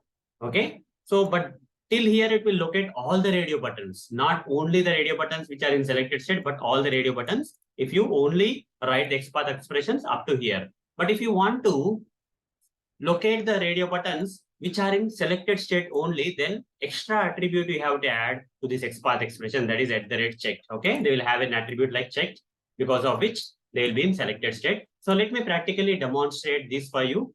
So how to build this kind of XPath expression so that we can locate or find the radio buttons on the web page which are in selected state. All the radio buttons on the web page which are only in selected state. Okay. For that, I'll open the browser and take you to one sample application. On this application, you can see some radio buttons. You see here male, female, both are in not selected state. So I should not be locating them. And if you scroll down here, out of these 3 radio buttons, car radio button is in selected state. Any other places we have the radio buttons, only this single radio button is there on this web page, which is currently in selected state. Remaining all radio buttons, that is male, female, or it may be bike, car, all are in not selected state. So I need to write an XPath expression which should locate the radio buttons only if they are in selected state. Okay. For that, I'll right click somewhere on the page. I know that radio buttons will have the tag name as input. I'll simply say Control F. I'll say /input. It is locating 35 elements. Not only the radio buttons, even checkbox fields, text box fields, some buttons, everything will have the input tag. So 35 elements are coming. I need to filter them out to only the radio buttons. To filter out that, I have to use an attribute known as type. @type is equal to, I'll say radio. Okay. This will locate only the radio buttons. So input tag, which are of type radio. So out of 35, we have only 5 radio buttons on this page, that is male, female, and here 3 radio buttons, that is bike, bicycle, car. Okay, that's good. But this XPath expression is locating all the radio buttons irrespective of whether they are in selected state or not. But I need to select the radio buttons which are in selected state. So I'll put a square bracket and say @checked. Okay, the moment I do that, it will locate only one radio button, because on this web page only one radio button is in selected state, that is this bicycle radio button. Only that got located. Remaining all radio buttons, male, female, are not in selected state. Even this bike and car are not in selected state. Only car is in selected state. So this is the XPath expression we have to build, guys. So this is the answer for this question. So you see, it matches, right? Whatever the XPath expression I have written, it matches with the answer that I have provided here. So with practical demonstration, I have explained how to write an XPath expression to find the radio buttons which are in selected state only. So that's all for this session. Thank you. Bye-bye. Hello all. Welcome to this session. In this session, I'm going to answer one of the Selenium interview questions.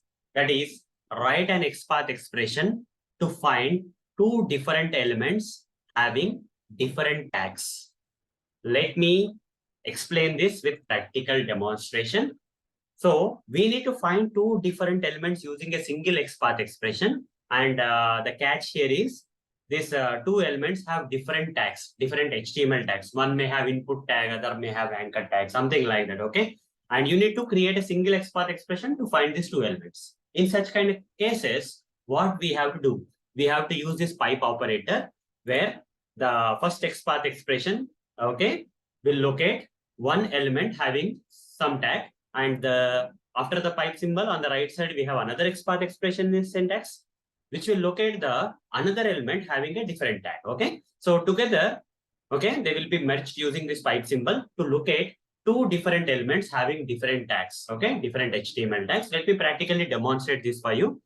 So for that, I'll open this browser, take you to the sample application omega.blogspot.com, and here I would like to locate so two elements. One is a text area field, and other one is this anchor tag, Selenium 143 anchor tag. Okay, the Selenium 143 link. Okay, these two elements.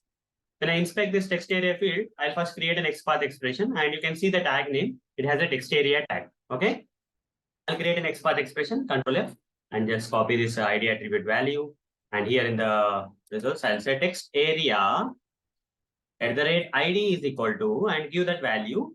Okay, it will locate this text area field. Copy this and come to this notepad here. Come to the notepad here and give that XPath expression. This XPath expression will locate the text area field.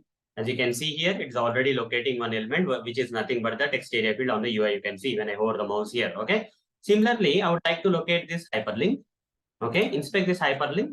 Mostly hyperlink will have the anchor tag, and it has an ID also. Copy this ID, copy this, and create an XPath expression /a@ID is equal to like this.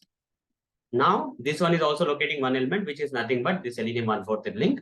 Now, I need to create a single XPath expression which can locate both this hyperlink and the text area field.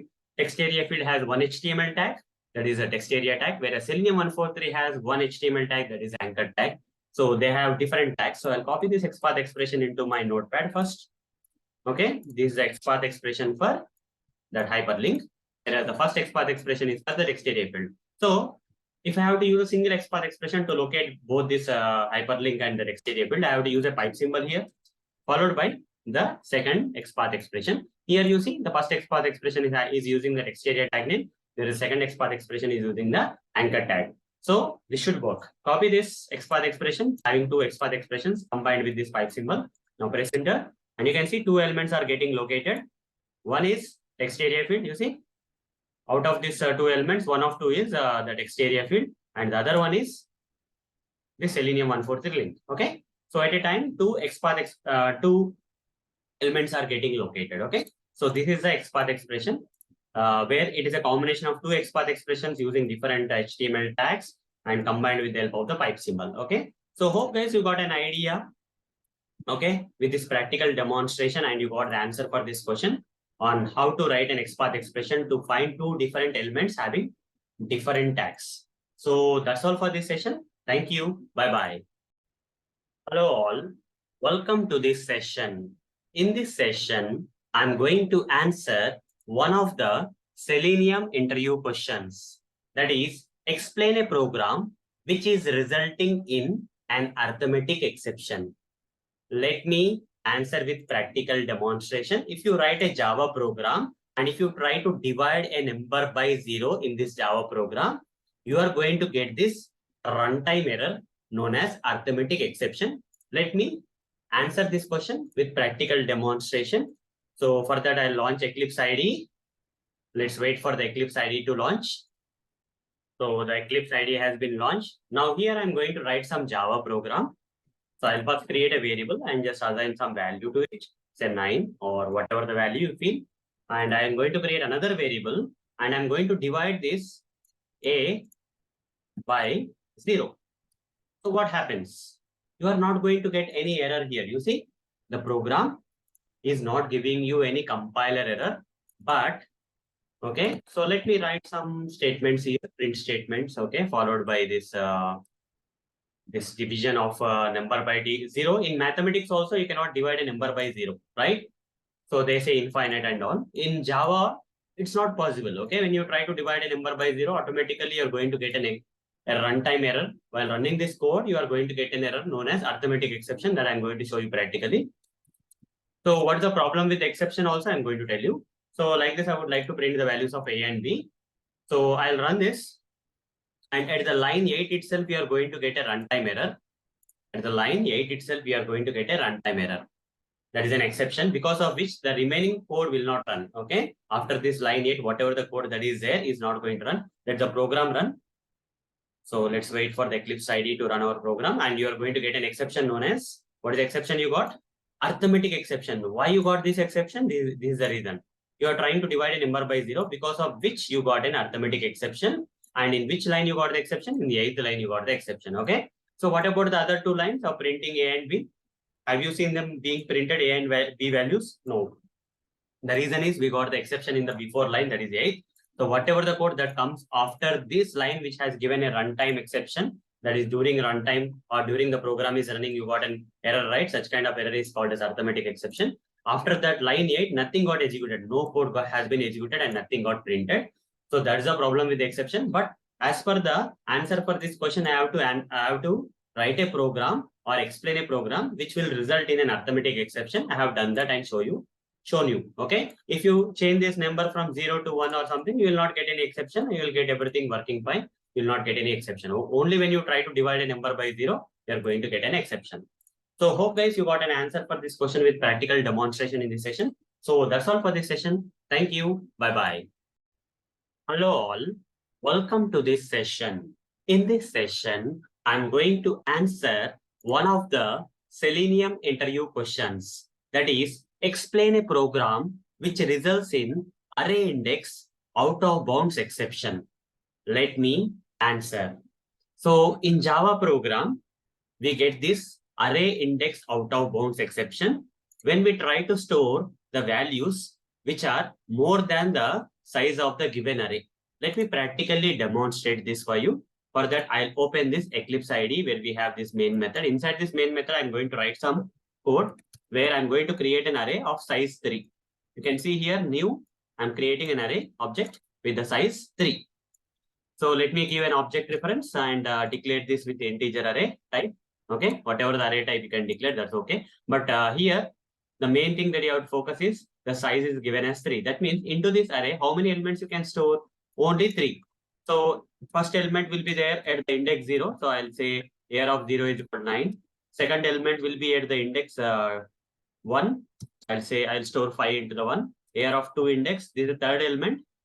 Okay, at the index 2. And we have stored up to here, no problem. But if I want to go behind this AR of 3, so the size of the array is 3, but I am trying to store 4th value into the array, which is not possible. AR of 3 is equal to 8 I am giving. If I run this code, what happens is here, before running the code, this program is not giving any error or compile time error. But ultimately, when I run this code during the runtime, we'll get an error.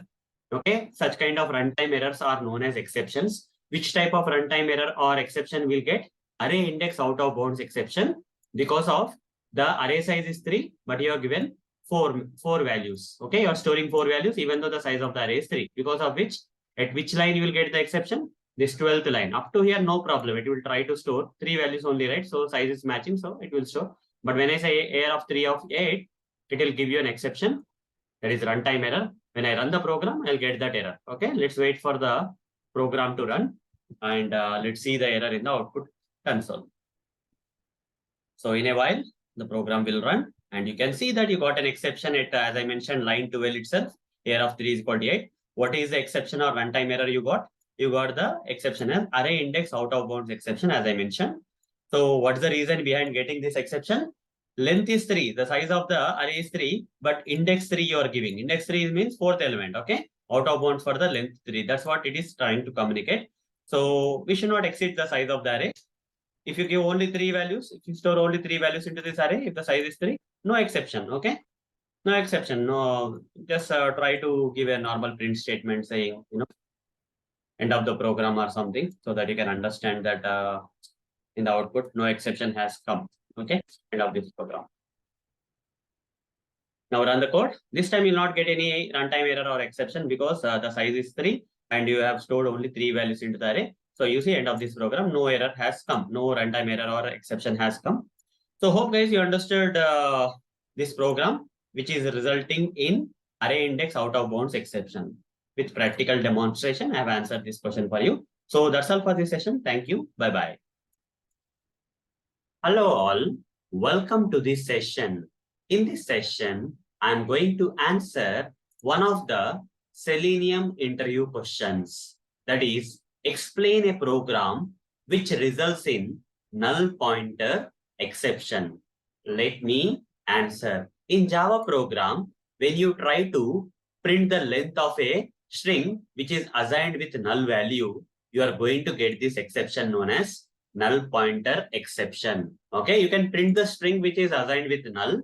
There is no problem, null will be printed. But if you try to find the length of that string which is assigned with null, then it is not possible, right? To find the size of the null string is not possible. Hence, Java will result in an exception or runtime error known as NullPointerException. Let me practically demonstrate that for you. For that, I'll switch to this Eclipse IDE. Here, I'll create a string.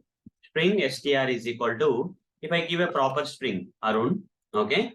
And if I say system.out.println, and if I print this string, my name will be printed without any problem, okay? No exception will be coming. My name will be printed, that is Arun will be printed in the output console without any exception. That's good, right? If I want to find the size of the string, 1, 2, 3, 4, okay? So I have to use a function known as length function. That's also good. You'll get the size of the string, that is 4 will be printed in the output without any problem. Till here, fine. Now what if I, instead of assigning the actual string, I'll just assign the null value. And if I try to print the str, will I get any problem? No problem. So since string is assigned with null value, null will be printed in the output. Okay. Here also there is no exception. Okay. There's no exception because null is assigned, so null will be printed. But the problem will come when you will try to find the size of this string which is assigned with null. Okay. This is not allowed. Okay. To perform operations on a string which is assigned with null value is not allowed. And this particular statement will not give you any compile time error. But ultimately, when I run this code, during the runtime, I'll get an error, runtime error or exception known as null pointer. Okay. NullPointerException, you will get it.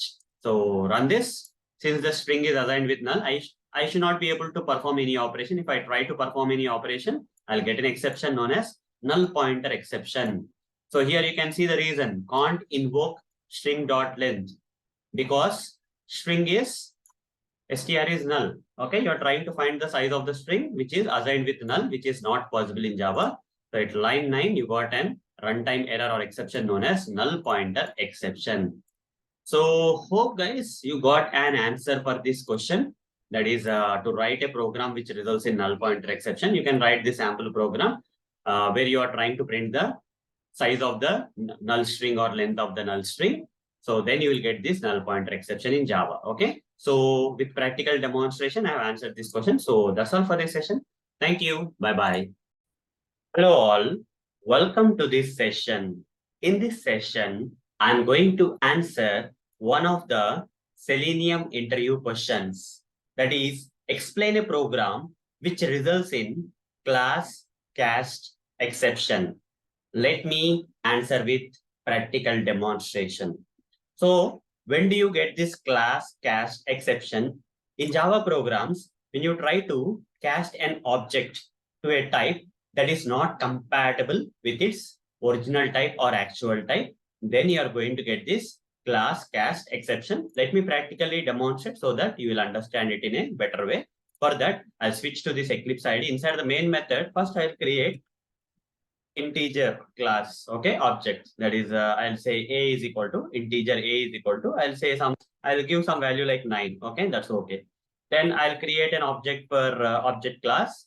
I'll say o is equal to object o is equal to, and I'll assign this a because every class in Java is a child class of the object class.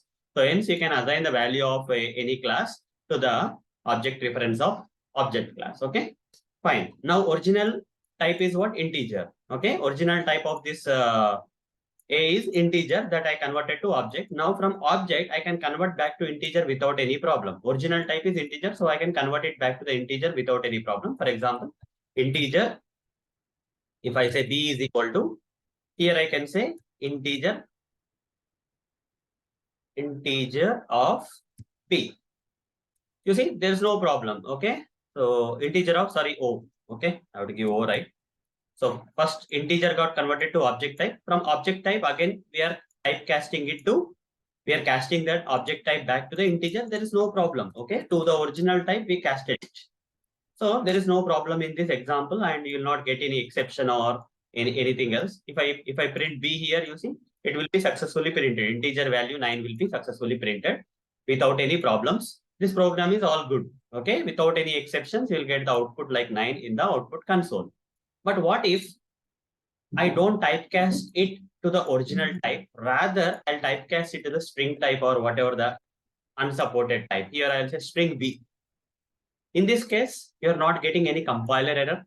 But when you run this code, original type is what? Integer type. You convert it to the object type because object is a parent class of integer and all any other classes. Now, from object type, it's okay to convert back to the integer type. But if you try to cast it, okay, cast it to the string type or any other type apart from integer, what happens is this casting is not possible. Okay, integer type cannot be casted to the string type. If you try to do so, okay, here while casting, you'll get an exception. That is nothing but class cast exception. Okay, so we are casting it to the unsupported type instead of the original type. Okay, to a type which is not supported. You see, you got an exception known as class cast exception. What is the reason?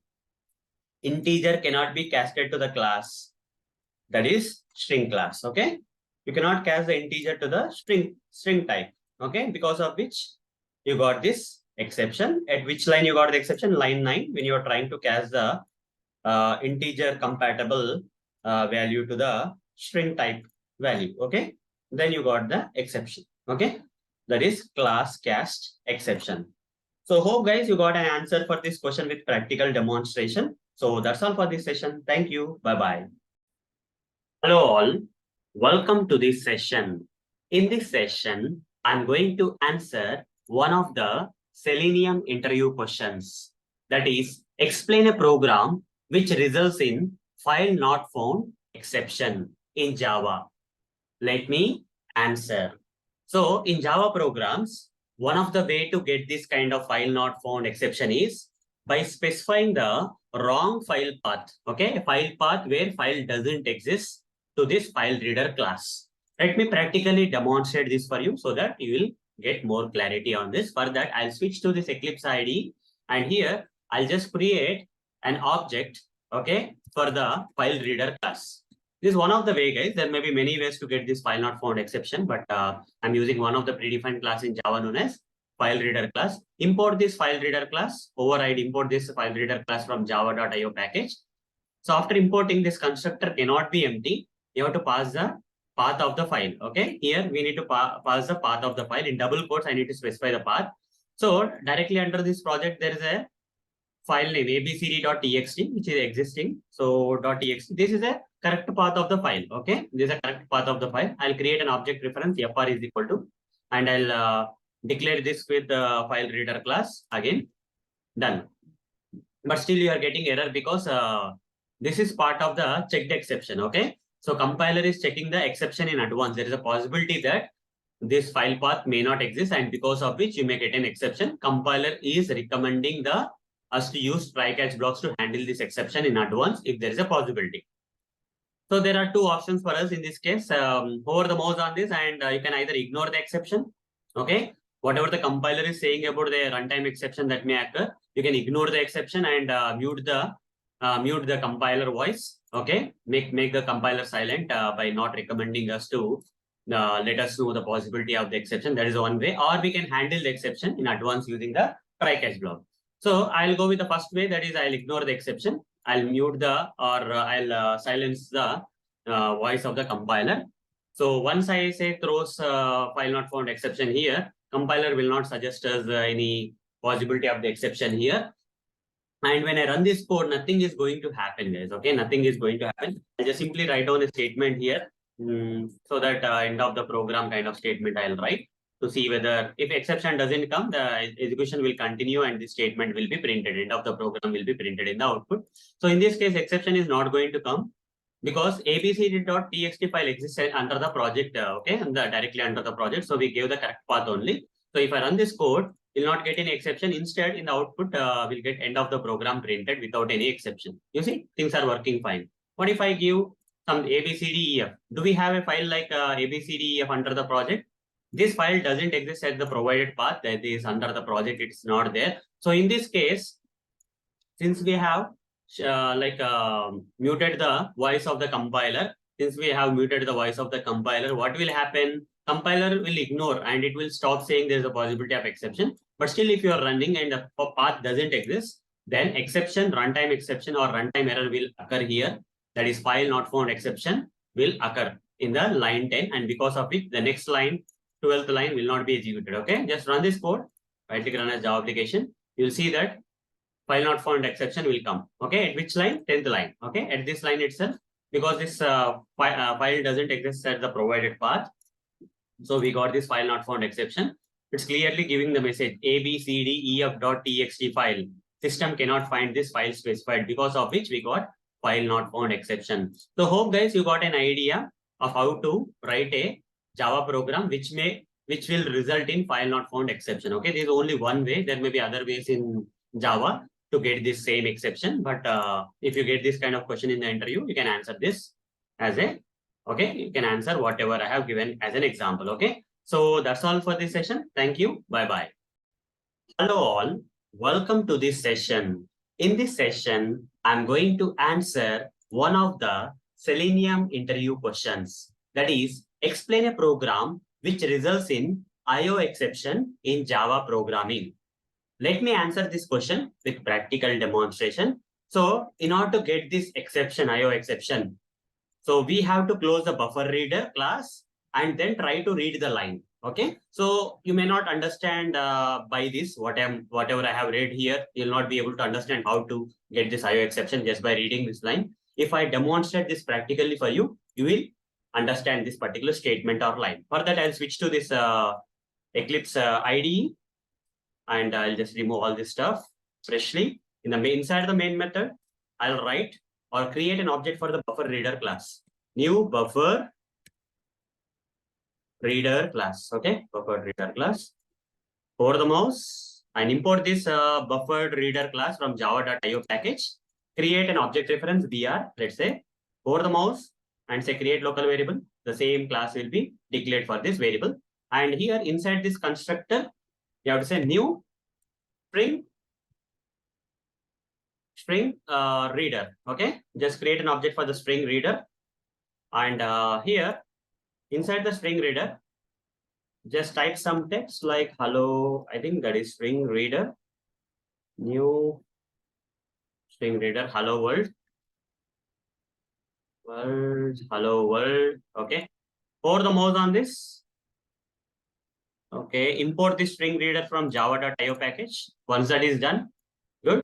Now, normally if I say br.readLine, there's no problem. It will read this particular line, okay? Whatever the line in the string reader is there, hello world, it will read and, add those declaration for now. And it will return you the string, okay? String. And this program, whatever I'm going to write, will not give you an exception, guys. Runtime error will not come. So instead, str, I'll say. Instead, you will get the output properly. System.out.println. If I say str, there's no problem in this code, okay? So it is going to work fine. You see, whatever the string reader text is there, that will be with the help of br, we are reading that line. So hello world will be read into this str, and str when we print, hello world will be printed in the output, okay? Java application. Just run the code and you will see that hello world got printed without any problem. So when this IOException may come here is, before reading this line, I'm going to close this buffer reader, br.close. Okay. Before reading, I'm closing. Once you close this object, can we read this hello world text? No, right? So this read line will give an exception or runtime error known as IOException. So since we have ignored the exception here, compiler is also has muted itself and it's not giving a suggestion that there is a possibility of IOException in this case. So we have muted the mouth of the compiler and br.readLine.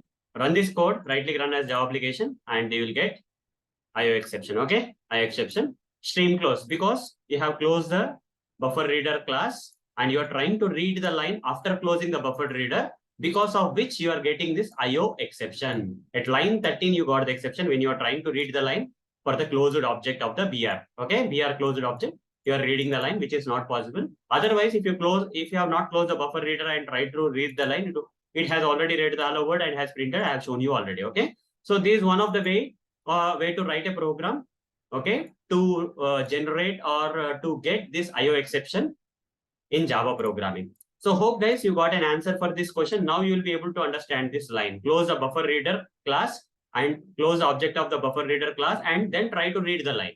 Then you will get the exception. Okay. So without closing, if you try to read, no exception will come. Okay. But if you close the buffer reader before reading, then you will get the exception. So this is one of the way to get this IOException in Java programming, or one of the way to get the IOException in Java programming. So that's all for this session. Thank you. Bye-bye. Hello all. Welcome to this session. In this session, I'm going to answer one of the Selenium interview questions. That is, explain a program which results in SQLException in Java programming. Let me answer this question with practical demonstration. So in order to get this runtime error in Java programming or exception, SQLException in Java programming, we have to write this kind of line. Okay. So the problem should be there while connecting to DB. Okay. So here these 4 lines are for connecting to the database. Okay. There is some database URL we have given, some username and some password to log into this database or to access database. If any of these details are incorrect, and when you are trying to connect to the database, you are going to get this SQLException. So let me practically demonstrate this for you. Let me clear all this stuff and freshly write down the code for you. So what I'm going to do here is, first I'm going to say string URL is equal to, give the URL, right, JDBC, Java database connectivity, followed by MySQL. Okay, you are going to connect a database which is there in the DBMS, database management system software, that is MySQL. Okay, DB from MySQL, and then you have to give the port number. So IP address and port number. So for that, put a colon, double, /, and say localhost is the IP address of your local machine. Colon, you have to give some port number, that is 3306 in this case. And after that, give the name of the database. So as the database doesn't exist, I'm just going to say no DB exists here. You can write anything here, okay? Some database which doesn't exist, okay, in your at this particular IP address and port number and all. Let's say there is no database. Intentionally, we are writing this, okay? And write string username.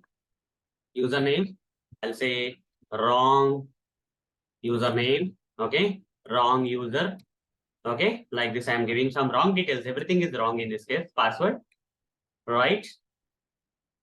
Incorrect password. just giving all invalid data. You can see that, right? And after that, try to connect to the database. For that, to connect to the database, generally driver manager dot, okay, get connection. Here in get connection, you have multiple overloaded methods. You go with this one, get connection, string URL, string user, string password, select that. And in place of the URL, you just give the URL. In place of the username, give the username. In place of the password, give the password. All these details, whatever I'm trying to give for connecting to the database are incorrect. This URL is incorrect. This username is incorrect. This password is incorrect. Now I'm getting some kind of, a checked exception. The Java compiler is very smart that it is suggesting that there is a possibility that if any of these details are wrong, you may get an exception. Try to handle this beforehand, it is saying, but I'm not going to handle the exception using try catch block. Rather, I'm going to ignore the exception by shutting the mouth of the compiler to not give such kind of error for now. Okay. I am very confident with these details. I don't want your suggestion kind of thing. I'm saying and shutting the mouth of the compiler by adding this throws declaration. Throws SQLException line will be added beside the method. But these details are incorrect. So we have just shed the mouth of the compiler without handling this exception. So exception will occur now. Okay.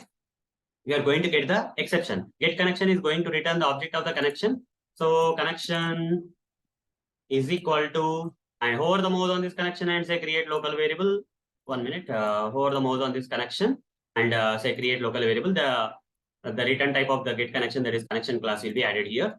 Now after that, just run the code. Okay, now run the code. Whenever you're trying to connect to the database with invalid details like invalid URL, wrong database, which database doesn't exist, wrong URL, wrong password, then you are going to get this exception known as SQLException in the output. Just run this. If everything is correct, I will not get this SQLException. But if these details are wrong, in this case, you are going to get a SQLException in Java programming. At line 15, you got the exception. When you are trying to connect to the database with these details, incorrect details, you are getting this SQLException. Okay. So fine. So hope guys, you got an answer for this question with practical demonstration. So that's all for this session. Thank you. Bye-bye. Hello all. Welcome to this session. In this session, I'm going to answer one of the Selenium interview questions. That is, explain a program which results in number format exception in Java. Let me answer. In Java programming, when you try to convert a string text into a number, which is not possible, right? How can we convert a string text into a number? That's not possible. Okay. So if you still try to do that, okay, by using this integer.parseInt and you pass the string text. So basically this need to convert into the number, but that is not possible because this string is not in number format. It's in the text format. In this place, if you have this 9 number, no problem. But ABC kind of text, which is a text format, cannot be converted to a number, even though you try with this integer.parseInt. So in this case, you are going to get this exception known as number format exception. Let me practically demonstrate this for you. For that, I'll switch to this Eclipse IDE where we have this main method. Inside this main method, I'm going to create a string. Str is equal to, first I'll give a number, guys. Okay, 199 number I'm giving. Okay, but this is in string format, double quotes, string format. So such kind of string text we can convert into number by using integer dot. Okay, integer dot. What is the code? Converting that to parseInt. Okay, parseInt. Okay, parseInt, and here give the string. So this will convert this 199, even though it is in string format, can be converted because this is a number formatted string. So it will be converted into a proper string. Okay, proper integer value. Now system.out.println. If I say value, no exception will come, no runtime error will come, no number format exception will come. 199 integer value will be printed. You can even perform an addition also here. Value plus 1, that is 200 will be printed in the output. Just see here, the string number will be converted into an integer number, and integer number plus 1, 200, we got the result. But what if here I give ABC? Then what happens? The text cannot be converted into a number. The string, which is having some text, cannot be converted into a number. When you try to convert this itself, this line itself, at the line 8 itself, you are going to get an exception or runtime error known as number format exception. Java application, right click, run as Java application, and you see you got an exception known as number format exception. Okay, you cannot convert the string text into a number, whatever the ways you try. In the line 8 of this code, you got the exception when you are trying to convert the text format string into a number. Okay, so hope guys you got an idea how to get this number format exception by writing a Java program in this session as an answer for this question. So that's all for this session. Thank you. Bye-bye. Hello all. Welcome to this session. In this session, I'm going to answer one of the Selenium interview questions. That is, explain a program which results in illegal format exception in Java. So let me answer this question with practical demonstration. For that, I need to write this code. So I'll switch to this Eclipse ID where we have this main method. First, I would like to take an input from the user, okay? So I'll create a program where I would like to take an input from the user when I run the code. During the runtime, I'll collect the input from the user. So I'll simply say scanner is equal to new scanner. Scanner is equal to new scanner. Pour the mouse on the scanner and select the import scanner from java.util package. Here, write down system.in. Okay, system.in. And now write a print statement saying, asking the user to enter the input. Okay, enter any number below 10. Okay, I'm asking the user to enter any number below 10. Okay, that's fine. Now, here, I would like to take the input, collect the input. By looking at the statement in the output, user will enter a number. That input I will connect into the scanner. Using the scanner, I will collect. So I have to write this scanner dot next int like this. Okay, it will collect the input from the user and store into int. I'll say num number, whatever the number I have received, that number. Here I'll write the logic. If this number is less than 10, okay, I'll simply write a print statement saying accepted the number, accepted input number, inputted number, colon, I'll say plus this number, whatever the number that is accepted, that I'll print it here. Okay. Otherwise, if the number entered by the user, even after saying that to enter the user to enter the number below 10, but if the user has given some other number, 10 or more than 10 number, if the user has given, here I would like to throw an exception. Throw new, what is exception? Illegal. Okay, this exception. Illegal format exception. It's not format, guys. Sorry, this is the argument actually. I have written illegal argument exception. Okay. Illegal argument exception. Okay, so I have to write this throw illegal argument exception. There is a mistake here. Just fine. Illegal argument exception. Okay, so here I have to write illegal argument exception. Okay, and put a semicolon. And here inside this illegal argument exception, write down the text. That is wrong number inputted. Okay, like that. So now close the scanner object. After intaking the input, you can close it, no problem. Okay. So here already we have collected the input, right? You feel free to close it. Okay. So here we are throwing a illegal argument exception class. Okay. The object of the illegal argument exception we are throwing if the number given is not, okay, if the number given is not less than 10, then in that case, it will go to the else block and it will throw this illegal argument exception. And during runtime, we'll get this exception with this message saying that what's the reason behind this exception? Wrong number inputted. Okay. Wrong number inputted. That is plus number. Okay. I'll say number. Sorry. Inputted colon plus number. Now run this code, right click, run as Java application. Enter any number below 10. So if I give a proper value like 5, no problem, right? 5 is less than 10, so no problem. It will print accepted. Okay, accepted input number, no exception will come. But if in case in this program, if I give a number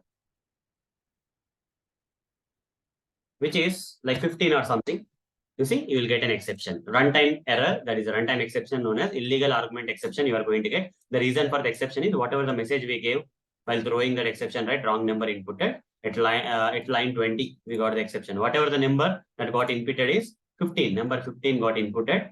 So because of which we got this illegal argument exception. Number should be less than 10. So hope guys you got an idea like to write a program which results in illegal argument exception in Java. Okay. Illegal argument exception in Java. This is a program. So that's all for this session. Thank you. Bye-bye. Hello all. Welcome to this session. In this session, I'm going to answer one of the Selenium interview questions. That is, explain invalid argument exception in Selenium automation. Let me answer this question with practical demonstration. In Selenium WebDriver automation, in order to get this runtime error or exception known as invalid argument exception, there's a possibility where we have to specify the incorrect format URL inside the get command. Okay, if you don't provide a proper formatted URL in get command and try to run the Selenium automation code, then you will get this kind of invalid argument exception in Selenium automation. Let me practically demonstrate this for you so that it will be more clear for you to understand. For that, I'll switch to this Eclipse ID where we have a project which is already configured with Selenium. Now here I'm going to write some Selenium automation code. I'll simply say new Chrome driver. Pour the mouse on this Chrome driver and just wait. Pour the mouse on this Chrome driver.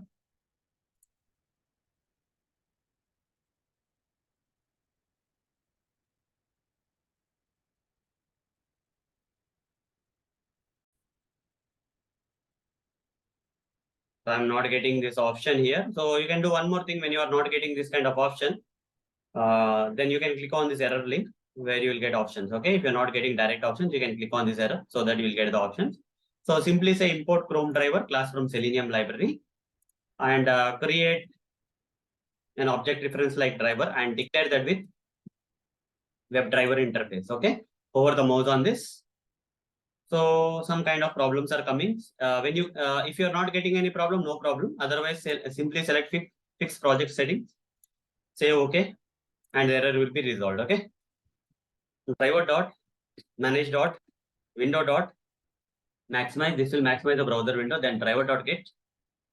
And here we need to give the application URL. Let's say I would like to open this application URL. That is tutorialsninja.com/demo application URL. I would like to open. So by looking at this URL, I'll type. Okay. What is there in the URL? Tutorials Ninja. Type the same. tutorialsninja.com. After that, demo is there /demo. Okay. Now save this. So do you think this is a proper formatted URL or incorrect format URL? It's an invalid formatted URL. Okay. It's an invalid format. Okay. It's not a correct format, incorrect format URL. Because generally the URL will start with HTTP or HTTPS, but nothing is there directly. URL name.com/demo is there. If you run such kind of code, you will get the exception known as invalid argument exception in Selenium. So in a while, the script will run. Okay, the script started running. It will first open the Chrome browser, then maximize the browser, but it will not open the application URL in the browser. Instead, you are going to get an exception here known as invalid argument exception. The reason for the exception is we have given the invalid argument in the form of invalid formatted URL. At line 12, you got this exception. That is, the URL is not correct. Okay, the URL is correct only, but the format is not correct. Okay, so how to overcome this problem? Whenever you are typing the URL into this get command, you should not directly type. Rather, you have to look at this page. Okay, copy this URL. Okay, first browse the application URL in the browser. Then after browsing, after you get the home page or whatever the page, just select this and select copy, and then come back here and paste it. Okay, like this you paste it. Now run this code. Right click run as Java application. And first open the Chrome browser. Then it should maximize the browser and it should open the application URL in the browser. It will open the browser.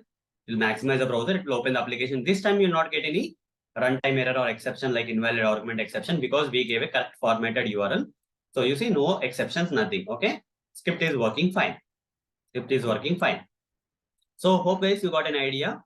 Okay. How to get this invalid argument exception in Selenium automation. Okay. So this is all about this session, guys. So that's all for this session. Thank you. Bye-bye. Hello all. Welcome to this session. In this session, I'm going to answer one of the Selenium interview questions. That is, write a program to get unhandled alert exception in Selenium automation. let me answer this question with practical demonstration. So when do we get this kind of exception in Selenium automation? So whenever there is an alert displayed during Selenium automation, and without you handling the alert, that is without you closing the alert, if you try to perform any other operation, okay, then you will get unhandled alert exception. So when an alert is displayed on the page, our focus should be on handling the alert. Apart from that, if you do anything else, okay, any other operation, if you try to do when the alert is still there on the page, then we'll get this exception. So let me practically demonstrate this for you so that it will get more clear for you. For that, I'll switch to this Eclipse IDE where we have this sample Selenium automation code, which is already written for opening the Chrome browser, maximizing the browser. And here we need to open the application URL in the browser. I'll open the application URL in the browser. Simply say, I'll do this URL, copy this URL and paste it here. Okay, done. Once we open this application URL in the browser, I need to click on this button, click to get alert button, inspect this button. And here we have an ID. Copy this ID. I need to click on this button. Okay, so for that I have taken the ID of the button. Driver.findElement by.id, by.id, provide the ID locator and say dot click. Okay, dot click. The moment I click on this button, I'll get this alert, guys. Okay, so without performing any operation, okay, without handling this alert by saying okay or without dismissing the alert, if I try to perform any other operation, like for example, when the alert is displayed, I would like to type my name into the text area field. Okay, the alert is there on the page, I'm going to do that. Okay, so for that I'll inspect this text area field. So here we already know that once you click on this button, here alert will be displayed. Okay, once you click on this button, the alert will get displayed. While the alert is there, I would like to type my name into the text area field. So this is the ID of the text area field. So I'm trying to perform an operation while the alert is still displayed on the page. Driver.findElement by.id of the text area field. I'm going to type some text into the text area field. Anything you can do apart from handling the alert. Okay, here you can do anything apart from handling the alert. So one of the example I have taken here is while the alert is there on the page after clicking on this button, before handling the alert, I am trying to perform some operation on another element on the page, like typing my name into the text area field. So in such cases, when the alert is there and when you try to, you see manually you are not able to do it, right? For example, here, there is no text in the text area field. I click on the alert, this button, and alert got displayed. While the alert is there on the page, can I type any text into the text area field? But how come Selenium can do that? That's the reason without handling the alert, if using Selenium, if you try to perform any other operation on any other element on this application page, apart from handling the alert, you will get this unhandled alert exception. So when I run the script, you will get the unhandled alert exception, guys. So while the alert is there on the page, I'll try to perform operation on the any other element on the page. Even closing the browser also is not possible, guys. Okay. Other operation means not only performing the operations on the other element, but also even closing the browser also will not work. Okay. So alert is there. I try to perform something on the text area field, because of which we got an exception here already known as unhandled alert exception. So the script has run very fast. So what I'll do is I'll just add some thread.sleep so that you can see the demo properly. Thread.sleep, I'll say 3 seconds. I'll give 3 seconds of time. And here I have to ignore the exception and run this code. This time 3 seconds, okay? Some time will be there before the alert is, dismissed and all. You can see that it will open the browser, maximize the browser window, take you to the application URL, and it will click on the button and the alert will be displayed. Okay, after 3 seconds, our script will try to perform operation on the text area field, for which without handling the alert, you try to perform the operation on the text area field, because of which you will get an exception known as unhandled alert exception. Okay, while the alert is there, okay, unhandled, unexpected alert open, and when the alert is there, you try to perform operation on any other element. So on line 19, we got the exception. When you try to perform some other operation while the alert is there, without handling the alert, if you try to perform any other operation on the alert, including closing the browser also, you will get this unhandled alert exception. So when the alert is there, you have to first handle the alert by closing the alert, and then only you can perform any other operation on the element, or you can even close the browser if you want. Okay. So how to handle that alert? How to overcome this unhandled alert exception is, first we have to, once the alert is there, first we need to handle the alert. Okay, we need to first handle the alert. That is how to handle the alert. driver dot switch to dot, have to switch to the alert which is currently displayed on the page, and this will return you the alert interface as alert is equal to, and the return type is alert interface. Simply say create local variable, and I'll simply say alert dot click. The moment I say alert dot click, moment I say alert dot I'm saying alert dot click, alert dot close. I mean alert dot accept actually. Okay, the command is accept. If you want to accept the alert, okay, you have to accept. Okay, close alert means you have to accept. If you want to dismiss the alert means there's another command like dismissing. Accepting means selecting OK button on the alert. Okay, when the alert is there, if you say alert dot accept means OK button will be clicked. Okay, if you say dismiss means escape button will be clicked on the keyboard and the alert will disappear. So somehow we have to handle the alert by either accepting the alert or dismissing the alert. Once that is done, if you try to perform any operation on any other element on the page, that will happen without any problem. Okay, this time you see my name will be typed into the text area field and no exception will be coming. Since we have handled the alert by accepting the alert by selecting OK button on the alert with the help of accept command of the alert interface, things will work fine, guys. Okay, so it will open the application URL. It will click on the button, alert will be there. After that, alert got accepted. Then into the text area field, after 3 seconds, my name got typed. You see, everything is working fine in the output console. We didn't get any exception. Okay, so hope guys you got an idea like how to write a Selenium automation code to get unhandled alert exception. If you are trying to perform any other operation without handling the alert, without closing the alert, without accepting the alert, then you are going to get this unhandled alert exception as demonstrated in this session with practical way. So that's all for this session. Thank you. Bye bye. Hello all. Welcome to this session. In this session, I'm going to answer one of the Selenium interview questions. That is, when does stale element reference exception occur in Selenium automation? Let me explain this for you in this session. So just observe this, guys. This is not a normal exception that we generally come across. Okay, this comes because of some circumstances. So what generally happens is, let's say you are on page 1. Okay, when you are writing the automation script, you are on the page 1, and from the page 1, due to some XYZ reasons, you went to another page like page 2. Okay, you navigated from page 1 to page 2. Before you navigated from page 1 to page 2, you created some web elements. Okay, like this web element is equal to some driver dot find element, driver dot find element by dot id. So I'm just giving some random XYZ ID. Okay, by dot id like this. Okay, so there is one web element, let's assume, on the page 1. So when you are on the page 1, you have created this web element, and let's say this web element is a text box field. So you have simply say element dot send keys. Okay, element dot send keys. Let's say my name you are typing there. Okay, my name you are typing there. This was happened there. Okay, this happened. That's okay. This was working fine. Okay, when you are writing the automation script on this page 1, when you are on the page 1 during your automation script, and you were able to find the element, and you store the element into this web elements, and then using that element you perform this send keys typing operation where you typed some Arun text into the text box field or something which is having this ID. Everything was working fine, but later what you have done is you have written another line of code which has clicked on a link. Okay, automation script which has clicked on a link which has taken you to another web page. Okay, it has taken you to another web page. So once you went to another web page, after the work is done here, you came back. You simply came back. Now what you are trying to do, you came back to the page 1 again. Okay, from page 2 you navigated away from page 1 to page 2, and from page 2 again you navigated back to the page 1.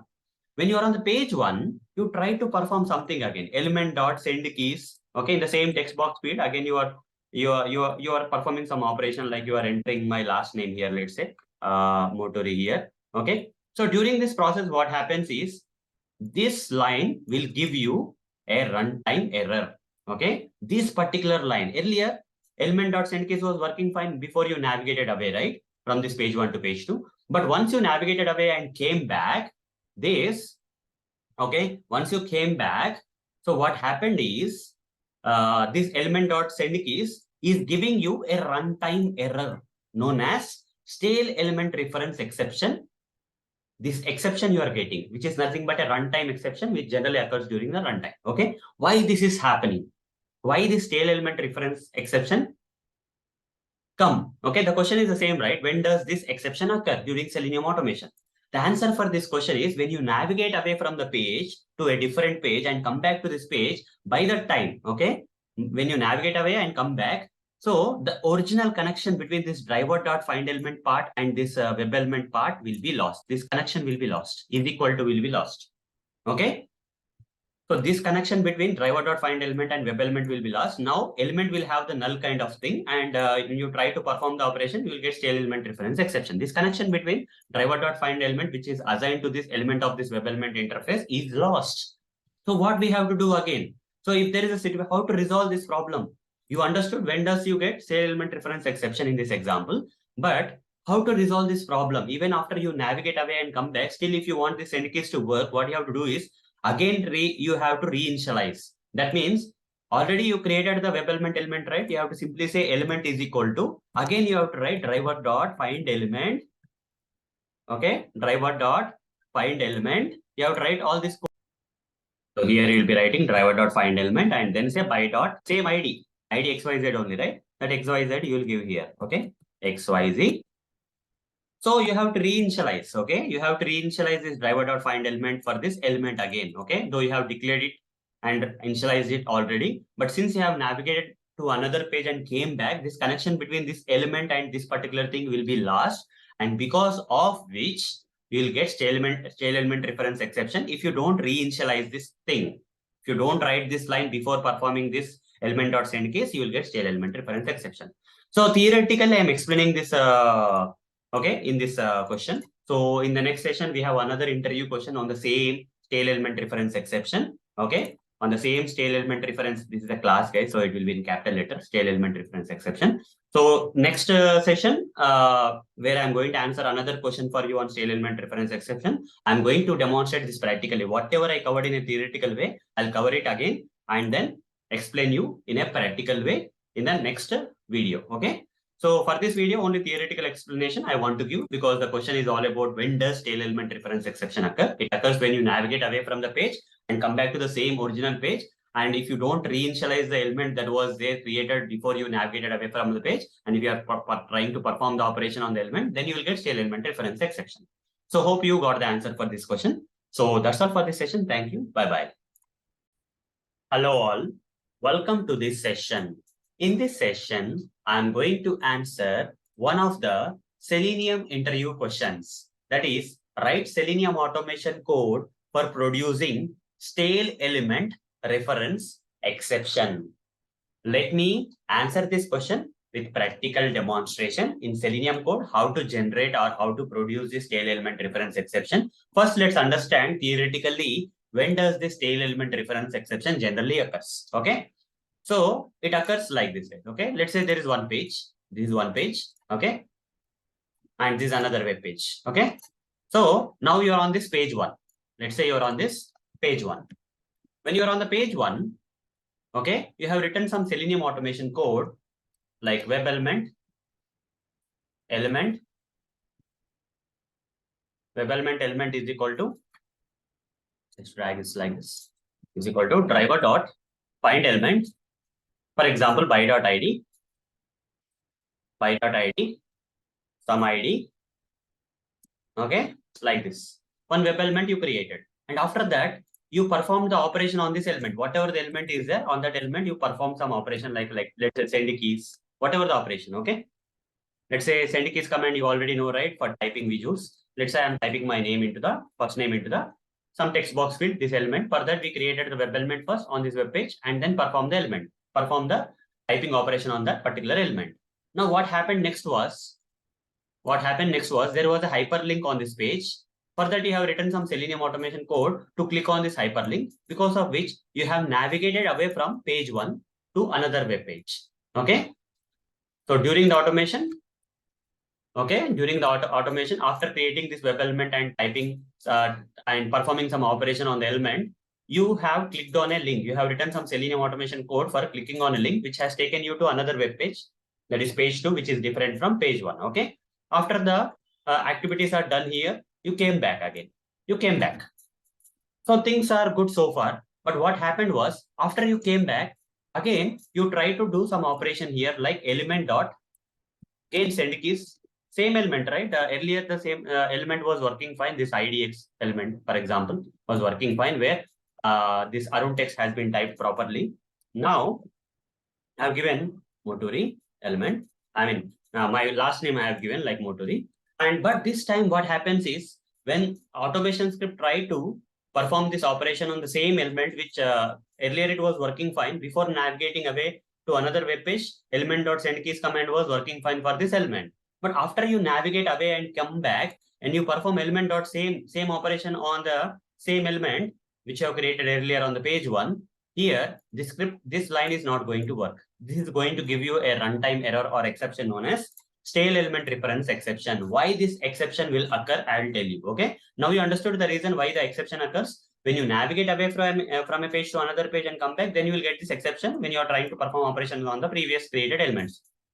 But why this exception comes means when you navigate away from this page to another web page and come back, the connection between this driver.find element and this web element declaration will be lost. Okay, whatever the element you found, that object need to be assigned to the element of this web element. Okay, this connection is lost. This equal symbol you can know, right, is lost. Okay, initialization statement has been lost, because of which element is unrecognizable. Okay, because of which the element is not recognizable, and because of which what happens, we will get stale element reference exception. Is there any solution then?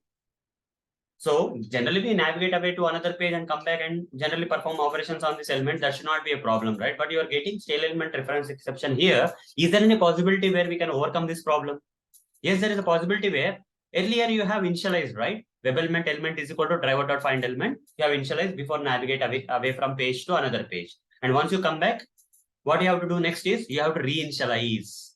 Okay, because the connection between this element and driver.find element is lost. Already declaration is done. We have to reinitialize the element. That's it. Okay, element is equal to, again you have to say driver.find element by dot id some x.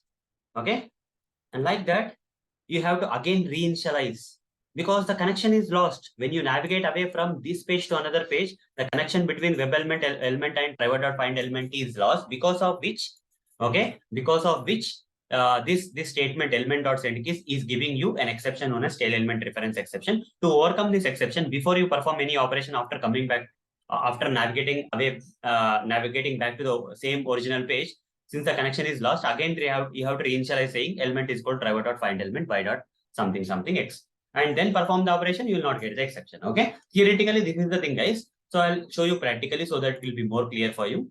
So here we have Eclipse IDE where some sample Selenium automation code is already written for opening the Chrome browser, then maximizing the browser. Here we need to open the application URL. Let's say we'll open the application URL like omaya.blogspot.com.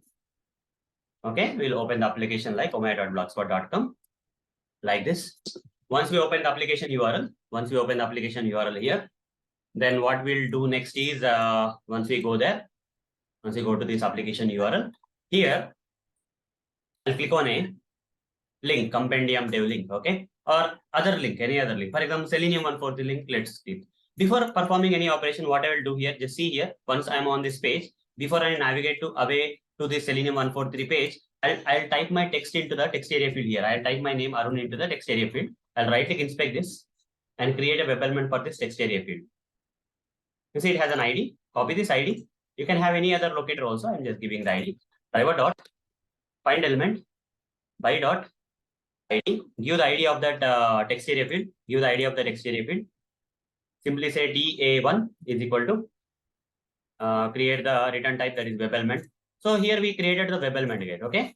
So this web element will work fine. If I say DA1 dot send keys and then say Arun, it will work fine. Till now there is no problem. Okay. Till now there is no problem. If I run the script, you will see that it will open the Chrome browser, maximize the browser. It will open the application URL.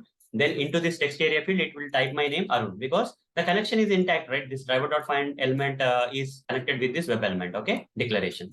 So it will work fine. Element DA1 dot send keys will work fine. Okay.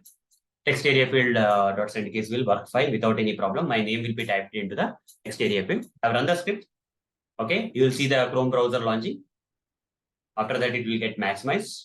It will take you to the application URL omai.blogspot.com, and into the text area field, it will type my name Arun. You see, everything is working fine. There's no problem with this web element now. But what I do is, next thing what I will do is, I will click on this link. I'll inspect this link, one of the link on this web page, Selenium 143. It has an ID. I'll copy this ID and create a web. I'll directly perform the operation. Driver.findElement by.id like this, and provide the ID of that Selenium 143 link. Provide the ID of that Selenium 143 link and say dot click. What happens when I click on this link?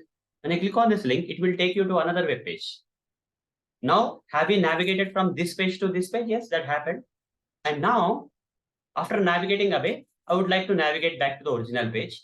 So in order to navigate back to the previous page, I have to click on this browser back button. Okay. To click on the browser back button, I'll simply say, write this code driver.navigate.back.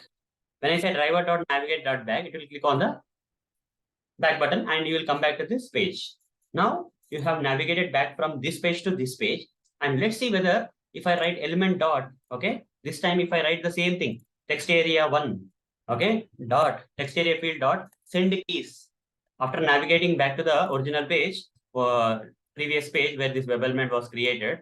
Now let's see whether my name, last name motor will be typed or not. So here for demonstration purpose, I'll just give some thread dot sleep here and there. Otherwise, the script will be very fast and you'll not understand. So I'll just give only some 3 seconds everywhere. Okay, 3 seconds and just ignore the exception. That's it. Now copy this thread dot sleep 3 seconds in different places. Okay, after typing around 3 seconds, and then it will click on the link. After clicking on the link, it will take you to another page. And before navigating back again 3 seconds. After navigating back 3 seconds, and then it will type my name. Okay, so just for demonstration purpose, thread dot sleep I added. Otherwise, it's not required. Run it. Run it, guys. When I run it, you will see that it will open the Chrome browser. Then maximize the browser. You'll open the application URL. It will, after 3 seconds, it will type my name into the text area field. You see type. Then it will click on the link, Selenium 143 link. You see it is clicking. Now it will, after 3 seconds, it will navigate back to the original page. Then it need to type my last name Motori here. So it's typing without any problem. Okay, how come? Okay.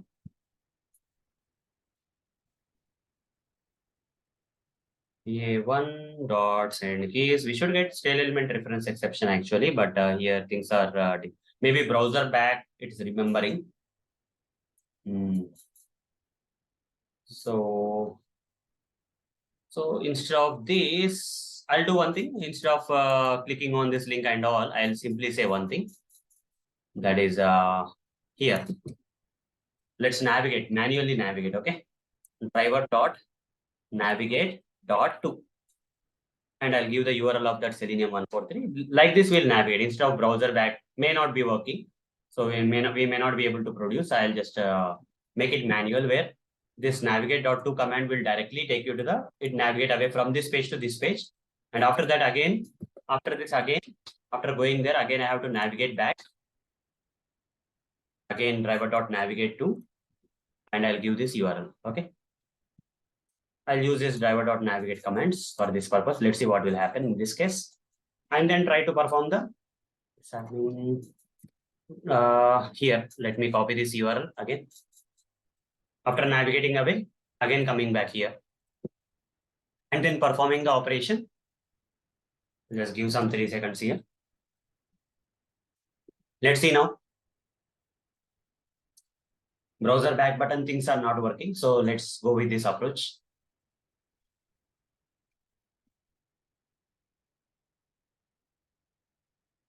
Okay, maximize, open the application URL, then type my name into the text area field. After 3 seconds, it will type. After that, it has to navigate to a different page. Then after 3 seconds, again navigate to the original omai.blogspot.com page.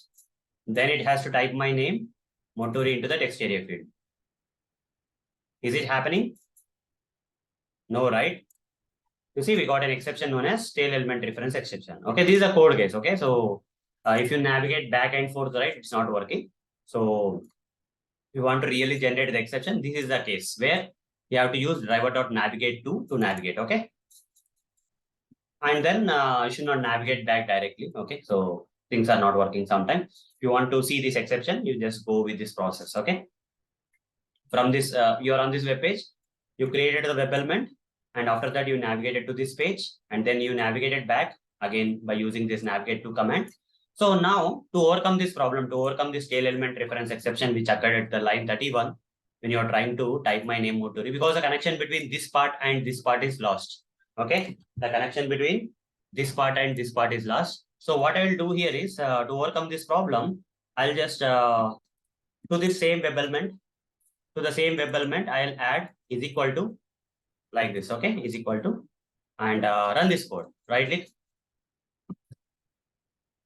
run as Java application. Okay, let's see. After reinitializing, this should work. Okay, after reinitializing, this should work. Let's see whether this time it will work or not. Earlier we got tail element reference exception, but if I reinitialize, it should work. Even though you navigate away to another page, it will type Arun here first. Then it will navigate to another web page, selenium143.blogspot.com. And after 3 seconds, again, it will navigate to omaya.blogspot.com, original page 1. Then the element connection will be lost. We have reinitialized to get back the connection. You see now it is typing without any problem, right? This time we didn't get any tail element reference exception. So hope guys you got an idea or you understood. Okay, I have practically demonstrated how to write a code to produce this tail element reference exception. So hope guys you got the answer for this question with practical demonstration. So when you navigate away from one page to another page, there is a possibility that the connection between driver.findElement and the declared web element will be lost, and you have to reinitialize to overcome this problem. Otherwise, you may get tail element reference exception in most of the cases. So that's all for this session. Thank you. Bye-bye. Hello all. Welcome to this session. In this session, I'm going to answer one of the Selenium interview questions. That is, write Selenium automation code for producing invalid selector exception. So let me answer this question with practical demonstration. In order to get the invalid selector exception during the running of the Selenium automation code, we have to either provide invalid format XPath or CS selector. Okay. The reason for getting this invalid selector exception during Selenium automation during runtime is when you give this invalid formatted, okay, if you don't follow the syntax of XPath or CS and give some invalid formatted XPath or CS in the Selenium automation scripts, you will get this exception. Let me practically demonstrate this for you with some example so that you will understand it in a better way. Further, I'll switch to this Eclipse IDE where we have the sample Selenium automation code for opening the Chrome browser, for maximizing the browser. And here we need to open the application URL in the browser. I'll open the browser and take you to the sample application URL. Okay. So I'll create some XPath expression for any element. For example, for this text area field, I'll inspect the text area field. Okay. And I'll go to the ID. I copy this ID and I'll simply write down. Sorry, first of all, I have to give the URL, right? URL. After opening the application URL, I would like to enter the text into the text area field. I inspect this. It has an ID. Text area field has an ID. I'll create a web element. Driver.findElement. Okay. Driver.findElement. By dot XPath. Give the XPath. It was ID, right? So instead of ID, I'll give an XPath expression. I'll create an XPath expression for this text area field. Control F. It has an ID. Copy this ID and text area field. /text area @ID is equal to give the ID attribute value. This is a proper XPath expression for locating this text area field. It's locating only one element. Copy this XPath expression and here use the same thing by dot XPath you say. Okay, by dot XPath and provide the XPath expression for locating the text area field here. Okay, and simply say dot send keys. Just perform some operation on the text area field, or you can even write down like a semicolon. You can put a semicolon and create a web element here. Text area field. Okay, and hover the mouse, create a web element. Declare this with web element. Okay, web element interface is declaring this now. Text area field, you can perform any operation on the text area field like this. Text area field dot send keys. Let's say I would like to type my name Arun Muturi into the text area field. Okay. So will this script work fine or not? This will work fine because whatever the XPath expression that I have gave, I have given here in this driver.findElement by.xpath function, right? This XPath expression is in a proper format. There are no syntax mistakes.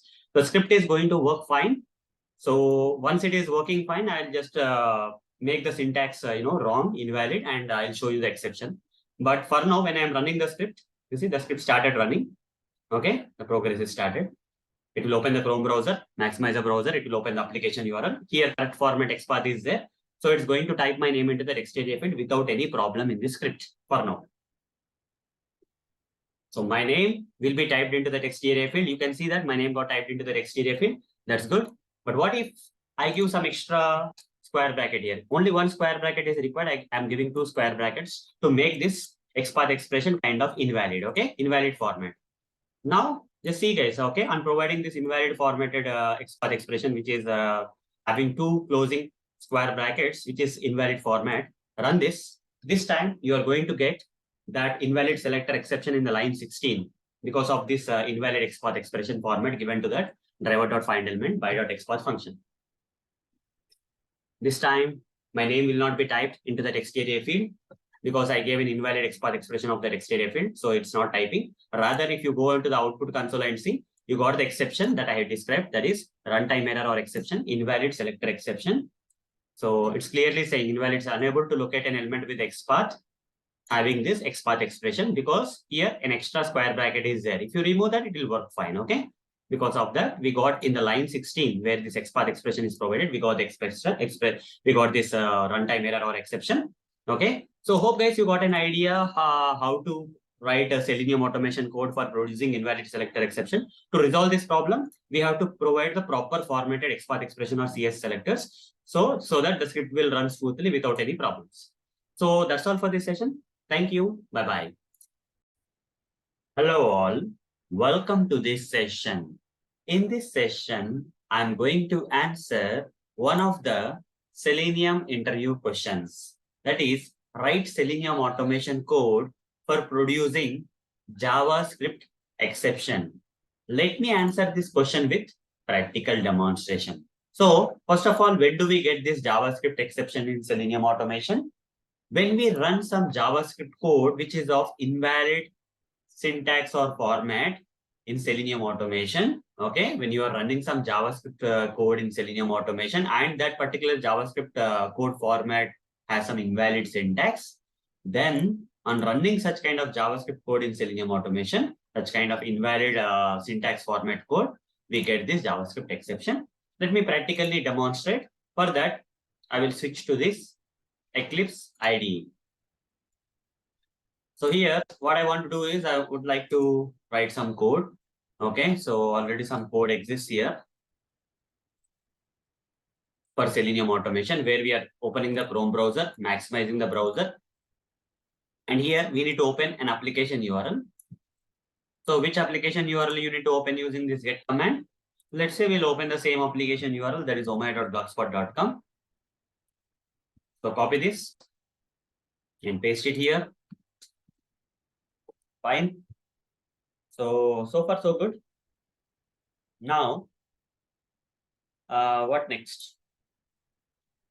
So after opening the Chrome browser, maximizing the browser, after opening the application URL, I would like to, type text into this text box field. Okay, I would like to type text into the text box field. That too with the help of by running the JavaScript code, I want to enter my name into this. Okay, by running some JavaScript code, I would like to type my name. So for that, so what we have to do is to run the JavaScript code, we have to first catch this driver. Okay, we have to first catch this driver with JavaScript executor. JavaScript executor. Okay. Now here, simply say JSC is equal to JavaScript executor, and JSC is equal to hover the mouse on this JSC and say create local variable. Now you got the JavaScript executor. Hover the mouse on the JavaScript executor and select import JavaScript executor from Selenium library. This is a predefined class in Selenium. Okay. Now using this object reference, JSC dot execute script. There's a command known as dot execute script. So here we have to provide an argument, and here we need to write the JavaScript code in double quotes. We'll write the JavaScript code, and here we need to specify the element. For example, which element I would like to enter the text. For example, I would like to enter the text for this search box field. Inspect this. Let me create a web element for this. It has a name locator. Copy this and write down driver dot find element by dot name locator. Provide the name locator, that is Q, for that web element, and here say text field, the text field, right? The text box field, okay? Text box field, and which is of which type? Web element type. Web element. Hover the mouse on this web element and import it from Selenium library. Done. Now this text box field you provide in the place of arguments. Okay. As an argument, you provide the text box field. And to refer this first text box field, here in the JavaScript, here in the double quotes, we have to write JavaScript code. We have to write arguments of 0 index. The first position, right? You can have any number of elements here. After comma, one more comma, you can provide another element, you can provide, and so on. So I'll provide arguments of 0 dot value. So this is a JavaScript code I'm writing, arguments of 0 dot value of, in single quotes, I'll write the value, like I'll give my name like Arun Motori here. Okay. So this is the JavaScript code I have written. Is there any syntax or format error, syntax format error in this JavaScript code? No. So what happens here is there will not be any exception here. Instead, my name will be typed into the text box field without any problems. Let's run this code and see whether any JavaScript exception is coming or not. Okay. A runtime error like JavaScript exception is coming or not. It will not come because whatever the JavaScript code I have written here has no syntax or format issues. It is a proper formatted, no syntax. Okay. You see, my name got typed successfully into the search box field. Okay. Done. So what if I make a mistake here? For example, here in the JavaScript code that I have written in the double quotes, what if I remove this closing square bracket? That means it has a syntax issue, right? JavaScript syntax issue is there. In this case, if I run the code, okay, and here I'll write system.out.println, end of this program. For this line gets executed, you'll get the exception here known as JavaScript exception in the 19th line, and your script will stop here itself. End of this program will not be printed, rather exception details will be printed. Just observe in a while. It will run the script, it will open the Chrome browser, then it will maximize the browser. It will open the application URL. Then it will try to run the JavaScript code which has a syntax issue where I have intentionally removed the closing square bracket, and because of which my name has not been typed into this box field, and instead we got an exception known as JavaScript exception. As you can see here, we got a JavaScript exception. The reason for the exception is JavaScript error, invalid or unexpected token. That means there is a syntax issue in the JavaScript code that we have provided for running from the Selenium automation code. In the line 19, that is the one which is holding this JavaScript code or running the JavaScript code, has a syntax issue. That is the square bracket, closing square bracket is missing, because of which we got this JavaScript exception at the line 19. And the next statement after the exception, runtime error or exception, has not been executed. You see, nowhere we got end of the program being printed. Okay. So hope guys, you got an idea how to write Selenium automation code for producing the JavaScript exception. So whenever you get this exception, understand that you have written some JavaScript code to run from the Selenium automation code, which has some syntax issues. Okay. There are some syntax issues in the JavaScript code that you are running from the Selenium automation that you need to first correct in order to overcome this exception. So that's all for this session. Thank you. Bye-bye. Hello all. Welcome to this session. In this session, I'm going to answer one of the Selenium interview questions. That is, write Selenium automation code for producing no such window exception. Let me answer this question with practical demonstration. So this exception will occur in Selenium when we try to switch to a window which doesn't exist on the web page. Okay. So let me practically demonstrate so that it will be more clear for you. For that, I'll switch to this Eclipse IDE where we have some sample Selenium automation code which is already written for opening the Chrome browser, then maximizing the browser. Here we need to open the application URL. let's say I'll take you to this sample application URL, that is omai.blogspot.com. After going to this application URL, after going here to this application URL, I would like to switch to a window which doesn't exist. Okay, this is the original window, but I would like to switch to another window which doesn't exist.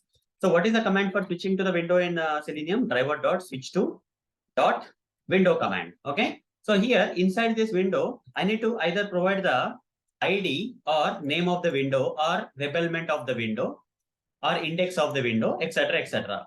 So here I'm just simply giving some random ABCD, which doesn't exist. Okay, there is no window with this ID or name or web element, etc., etc. So what happens in this case? In this case, you are trying to switch to a window using Selenium, which doesn't exist. So if I run the script, okay, so intentionally I'll put a print statement here, system.out.println, so that after the exception occurs here, this line will give you a runtime error or exception. That is no such window, okay, no such window exception. After this exception occurs, the program will stop here and the remaining code will not run. So here I'll simply say end of the program, end of this program, and run the code, and the exception will come in the previous statement, 14th line, and because of which the program will stop here with by giving you some exception, that is runtime error in the output, and end of the program will not be printed in the output.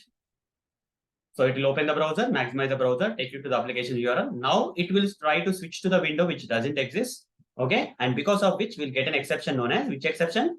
No such window exception. As there is no such window with the given details, try to switch to the window, but that window doesn't exist. Hence, we got this exception known as a runtime error known as no such window exception at the line what? 14th line. And because of which the next line didn't get executed. You see, nowhere end of this program got printed. So hope guys you got an idea like how to write a Selenium automation code for producing or generating this no such window exception during automation. So that's all for this session. Thank you. Bye-bye. Hello all. Welcome to this session. In this session, I'm going to answer one of the Selenium interview questions. That is, write Selenium automation code for producing no such alert exception. Let me answer this question with practical demonstration. When there is no alert displayed on the page and using Selenium automation, if you try to switch to an alert, then you are going to get this no such alert exception.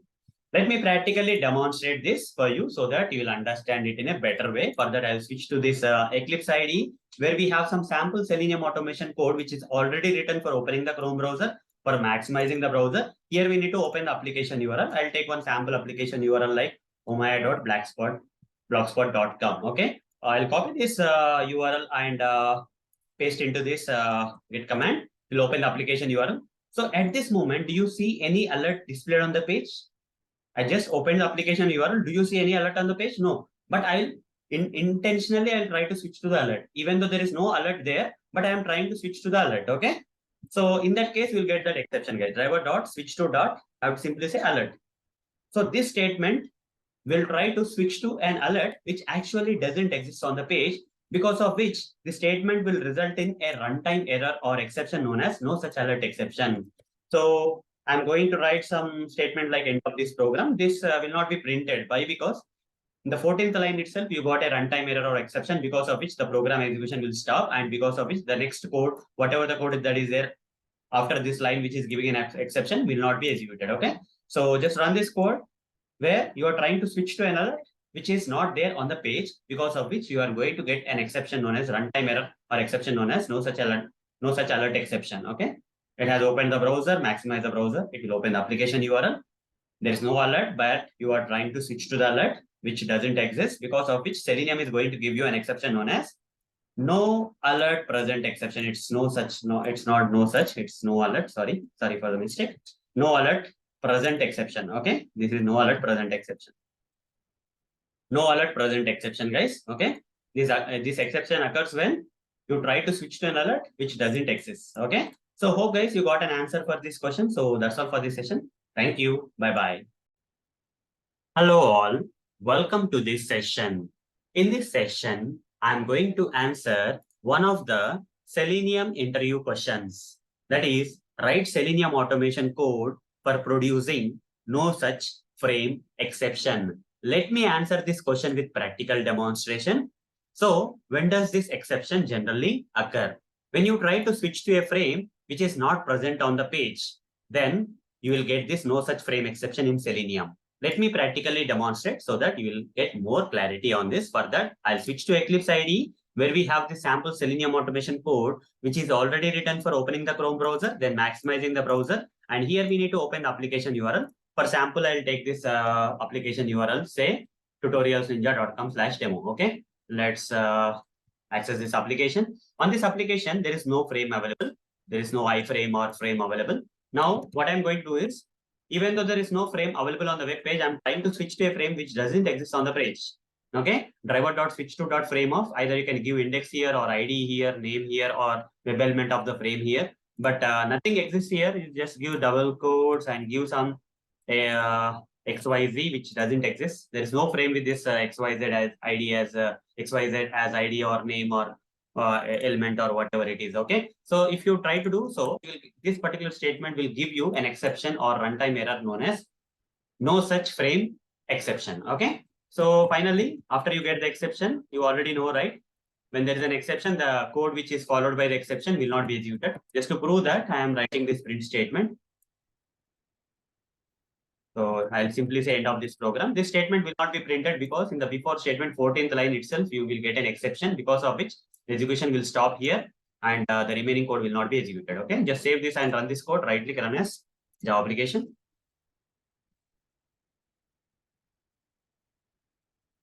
So it will run the script. It will open the browser, maximize the browser. First, it will open the browser, then maximize the browser. It will open the application URL. And on the application URL, there is no frame, but we are trying to switch to a frame which is not present or not exists on this web page. So because of which Eclipse IDE or Selenium will give you an exception in the Eclipse IDE console known as no such frame exception. No frame element found by name or ID XYZ. There's no such frame on this page. You're trying to switch. And which line we got the exception? On the 14th line, as I mentioned. So the code which is followed by the 14th line will not be executed because the runtime exception will stop the program wherever the exception has occurred. Okay, there is no print statement printed end of this program. Okay, so hope guys you got an idea or answer for this question on how this frame exception occurs in Selenium automation. You try to switch to a frame which doesn't exist on the page, you'll get this exception in Selenium. Okay, so that's all for this session. Thank you. Bye bye. Hello all, welcome to this session. In this session, I'm going to answer one of the Selenium interview questions. That is, write Selenium automation code for producing no such element exception. Let me answer this question with practical demonstration. So first of all, when do we get this exception? We get this exception when we try to perform an operation on an element which is not available on the web page. Okay, element is not there on the web page. You are trying to perform operation on the element using Selenium. Then you are going to get this exception. So let me practically demonstrate this for you so that it will be more clear for you to understand. For that, I'll switch to this Eclipse IDE. I'll clear some stuff. And here we have some sample Selenium automation code, which is already written for opening the Chrome browser, then maximizing the browser. Here we need to open the application URL. For example, I'll take you to the sample application URL, that is omai.blogspot.com. I'll copy this URL and paste it here. Once you have navigated to this application URL, that is omai.blogspot.com, I'll try to find an element which is not present on the page. I'll simply write some random element, driver.findElement by.id. I'll give some ID for the matter. Okay, and here A, B, C, D, X, Y, Z, A, B, C, D. Okay, I'm just giving some random ID which doesn't, there's no element on this page which has this kind of ID, guys. Okay, so intentionally I'm giving some ID which doesn't exist on the page. Okay, so there is no element on the page having this particular ID. I'm trying to find that element having that ID, which is not possible. So Selenium, which is unable to find this particular element which is having an ID, I'm trying to perform the operation also. You can also try to perform the operation. If it's not findable, this finding itself is giving you an exception. You don't even have to perform the operation. Okay, so you will not be able to perform because the element doesn't exist. So because of which this driver.findElement statement itself will give you no such element exception. Okay, so when a runtime exception occurs, the code which is followed by this particular line giving an or throwing a no such element exception, okay, or runtime error, will stop the execution of this code, and the remaining code will not be executed. End of this program will not be printed. Here I'm writing a sample print statement, end of this program. This statement will not be executed because this statement itself, this part itself is unable to find the element which is not present on the page. Okay. So element is not there on the page and you are trying to find with the help of Selenium. Now you are going to get an exception known as NoSuchElementException, which is runtime error. Okay. And because of which the program will stop and click operation will not be performed and the end of this program will not be printed. Okay. Instead, you will get a runtime error or exception known as NoSuchElementException. So first it will open the Chrome browser, then maximize the browser, then it will open the application URL. Okay. Then it will open the application URL and the Selenium will try to find an element which is not available on the page, which has such ID I gave, which is not there on the page, because of which it will give you an exception known as NoSuchElementException. So you can see the reason also. No such element, unable to locate the element, which has this CSS selector or ID as this one, it is saying, okay, that's fine. So, and the 15th line, you got the exception, and because of which the program has stopped here, the remaining code has not been executed because of the exception or error. You see, no way, end of this program got printed. So hope guys, you got an idea or answer for this question. So that's all for this session. Thank you. Bye-bye. Hello all. Welcome to this session. In this session, I'm going to answer one of the Selenium interview questions. That is, write Selenium automation code for producing timeout exception. Let me answer this question with practical demonstration. In Selenium automation, when we set the timeout for the page to load, okay, if you set a particular limit, okay, time limit for the application page to load, but if the page takes more than that time limit that is set, in that case, we are going to get this timeout exception. So let me practically demonstrate this for you so that it will be more understandable for you. For that, I'll switch to this Eclipse IDE where we have some sample Selenium automation code, which is already written for opening the Chrome browser, then maximizing the browser, opening the application URL. Okay, and at the end of this program will be printed. This sample script. So this time when I run the script, no problem will happen. Okay, no matter how much time this particular web page takes to load, okay, this application URL takes to load on the browser, okay, Selenium will indefinitely wait, okay, maximum of 300 seconds is there. So that's too much of time already. So Selenium keeps on waiting, you know, for around like 5 minutes, okay, in general, okay, even though the page doesn't load. So much of time. We have not set any time limit, but since this page load will happen within some seconds only, you see no exception, nothing in the output. We got the end of this program, no exceptions, nothing. But what if I set a time limit here? How to set a page load time limit? For that, we have to write driver dot manage dot timeouts. Okay, timeouts dot page timeouts dot page load timeout.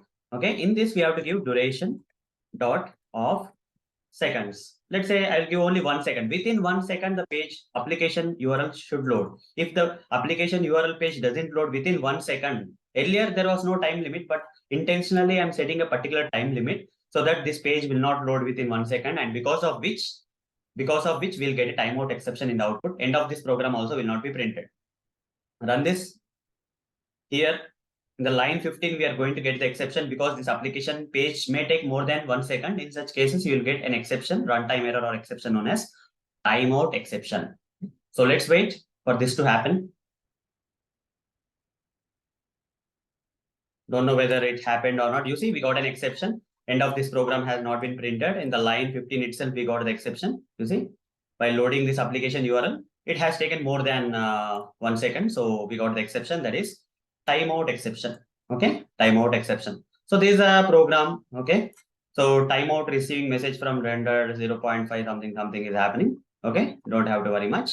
The simple thing is that the page was unable to load within the set time limit, that is 1 second. Generally, we should not be setting for 1 second. Maybe 3 seconds, 5 seconds is fine, but 1 second is too less. But just wanted to show you how the exception comes. Okay, so if you give some other duration like 2 seconds, let's see if this particular page loads in within 2 seconds. If it loads in 2 seconds, there will not be any exception. Otherwise, we'll get an exception. Okay. Let's see 2 seconds. Yeah, I changed it from 1 second, where 1 second we got the timeout exception, but with 2 seconds, let's see what is going to happen. So just come and here with 2 seconds also unable to load, guys. Page was taking even more time. This application URL is taking more time than 2 seconds. Let's give to 3 seconds, change it to 3 seconds. Let's see if this runtime error will get resolved or not. Okay. So with this, we can get to know like how much time the application URL page is taking time to load on the web application page also at this current situation. Now let's see, you see this time we didn't get an exception. If you're giving 3 seconds time limit, within 3 seconds, the application page URL is loading mostly.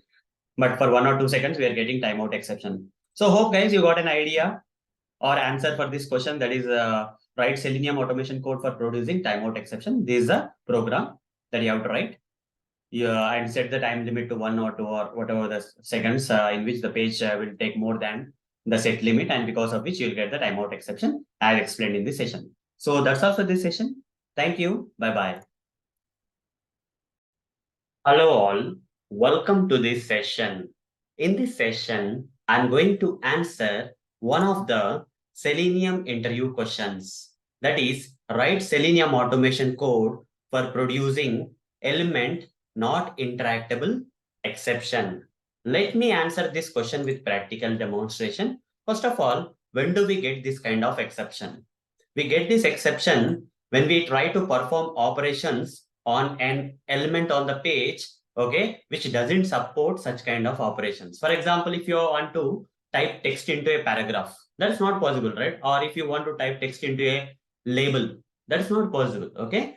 Label we can read, but we cannot type text into a label, okay? Label of an element, or we cannot type text into a paragraph on.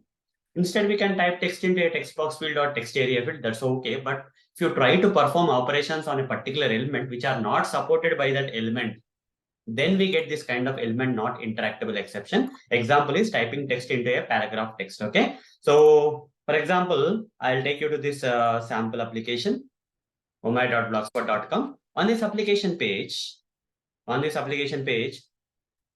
there's a paragraph text here, practice automation here. If I would like to type text into this paragraph text, will that be possible? Manually, can I type? No, right? It's not possible to type manually. That means Selenium will give this exception known as element not interactable exception. Whatever the operation you are trying to perform on this element is not supported by this kind of element. For example, if the same thing that I try to perform on this text area field where I want to type my name into the text area field, this is possible. Typing text into the text area field is possible, or typing the text into the text box field is possible. But typing the text into the this kind of labels like multi-selection box label or search this block label or image element label, this label text are there, right? Or this paragraph text will not be supported. If you try to do such kind of odd kind of stuff which are not supported by the UI elements, okay, that actions are not supported by such kind of UI elements on the web page, we are going to get this element not interactable exception. Let me practically demonstrate this to you so that you will understand it a better way. So for that, I'll switch to this Eclipse IDE where I have this sample Selenium automation code, which is already written, right? There is some sample automation code, which is already written in this for opening the Chrome browser, for maximizing the browser. And here we need to open the application URL. So I'll take the same sample application URL, omai.blogspot.com. And what I'm going to do is, for sample, I would like to type text into the paragraph element, which will not be possible, right? So inspect this paragraph text, and it will have some locator like ID is there. Copy this, and I'll create a web element driver.findElement by.id, provide the ID of that paragraph text. Okay, I'll say paratext element is equal to, I'll create a web element out of it. So this text, okay, this text we can read, okay, we can get the text, or we can do get text command is supported. But if you try to perform operations like send keys, that means typing the text into this paragraph text, which is not supported, right? Which will not be supported by Selenium. For example, if you like to type my name into this paratext, which will not be supported. If that is if this particular element is either a text box field or text area field, this would have been supported. But here what I'm trying to do is I'm going to type text into the paragraph, which will not be possible, and because of which we are going to get an exception known as element not interactable exception. That action that we are trying to perform on such kind of element is not supported by the element. Okay. So finally, I'll print system.out@println end of this program. This statement will not be printed because in the line 17 itself, when we are trying to perform an odd operation on the paragraph text, exception will come or runtime error will come, because of which, okay, exception will come in this runtime error will come in 17th line during the execution of the code, and because of which this statement and the remaining statements or code will not be executed in the code. So now this code is going to produce an runtime error or an exception known as element not interactable exception. Okay. So it will open the application URL. It will try to enter text into this paratext, which has not happened. You see, my name has been not typed into the paratext. Instead, if you go and see the output console of Eclipse IDE, you got an exception clearly stating element not interactable exception. Element not interactable. You cannot type text into some paratext or some label or whatever it is. Okay. So hope guys you got an idea and answer for this question. So that's all for this session. Thank you. Bye-bye. Hello all, welcome to this session. In this session, I'm going to answer one of the Selenium interview questions. That is, what will happen when we type text into a label using Selenium automation? Let me answer this question with practical demonstration. First of all, the answer for this question is, we will get element not interactable exception. No one can type text into a label, right? So we can type text in Selenium automation into text box fields or text area fields. But if you have to type text into a label, such kind of operations you will do, then you are going to get element not interactable exception that I'm going to practically demonstrate so that you will get more clarity. For that, I'll switch to this Eclipse IDE where we have the sample Selenium automation code for opening the Chrome browser, for maximizing the browser. And here, application URL need to be opened. Okay, omaya.blogspot.com. I'll just copy this sample application URL and paste it. I'll take one of the label here. I can take any label. So for example, this radio options label I'll take. I'll inspect this label. I would like to type text into the radio options label, which is not supported, right? Which is not possible also. Manually, if you try, can you type any text into the label? No, right? So here, what I have to do is I'll just copy this. I'll create some XPath expression to locate this label. Control F /H2 text is equal to radio options. Okay, this will locate the label. Now into this label, I would like to type the text, which is not supported by Selenium. Selenium can help us in typing the text into the text area field like this, or you can also type the text into the text box fields like this. But if you try to type the text into some fields which are not supported to type text into, like these labels or paragraphs or whatever it is, you are going to get an exception known as element not interactable exception. So already created an XPath expression for this radio options label. I'll just go here and say driver.find element by .xpath. I'll give the XPath expression of that label. I'll simply say label element is equal to, I'll declare this label element with web element. And this label element, I'll say label element dot send keys, which is not supported. Okay. Using send keys command, we can type text into the text area fields or text fields. But here we are trying to type the text into the label text, which is not possible. Okay. I would like to type my name into the label, which is not possible. Here, this particular send keys statement will give you an exception or runtime error during the runtime or execution of the program known as element not interactable exception. So anyhow, the exception will come here. Whatever the statements that are followed by this exception here, okay, whatever the code that is followed by this statement giving the exception will not be executed. To prove that, I'll just write down system.out.println, end of this program. Once exception comes, the program will stop. End of this program. Okay. So run this code and see that in the output console of Eclipse IDE, you are going to get element not interactable exception, as we are trying to type text into some element, UI element, which is not supported to type the element text into that. Okay. You see, the radio button, any text has been typed here? No, right? Instead, we will get an exception known as element not interactable exception. Okay. This element is not intended for typing text into. That operation is not supported. Hence, we got the exception. So hope guys you got the answer for this question. So what will happen when we type text into a label text using Selenium automation? It will give you an exception rather than performing the operation using Selenium. Selenium will give you an exception known as element not interactable exception. So that's all for this session. Thank you. Bye-bye. Hello all. Welcome to this session. In this session, I'm going to answer one of the Selenium interview questions. That is, write Selenium automation code for producing no such session exception? Let me answer this question with practical demonstration. First of all, when do we get this kind of no such session exception in Selenium?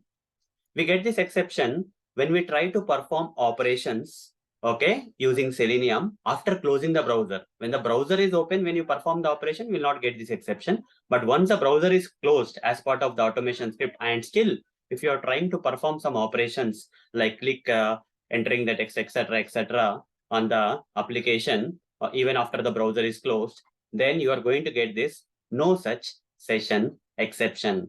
Let me practically demonstrate this for you, so that you'll get more clarity on when this no such session exception will occur for you.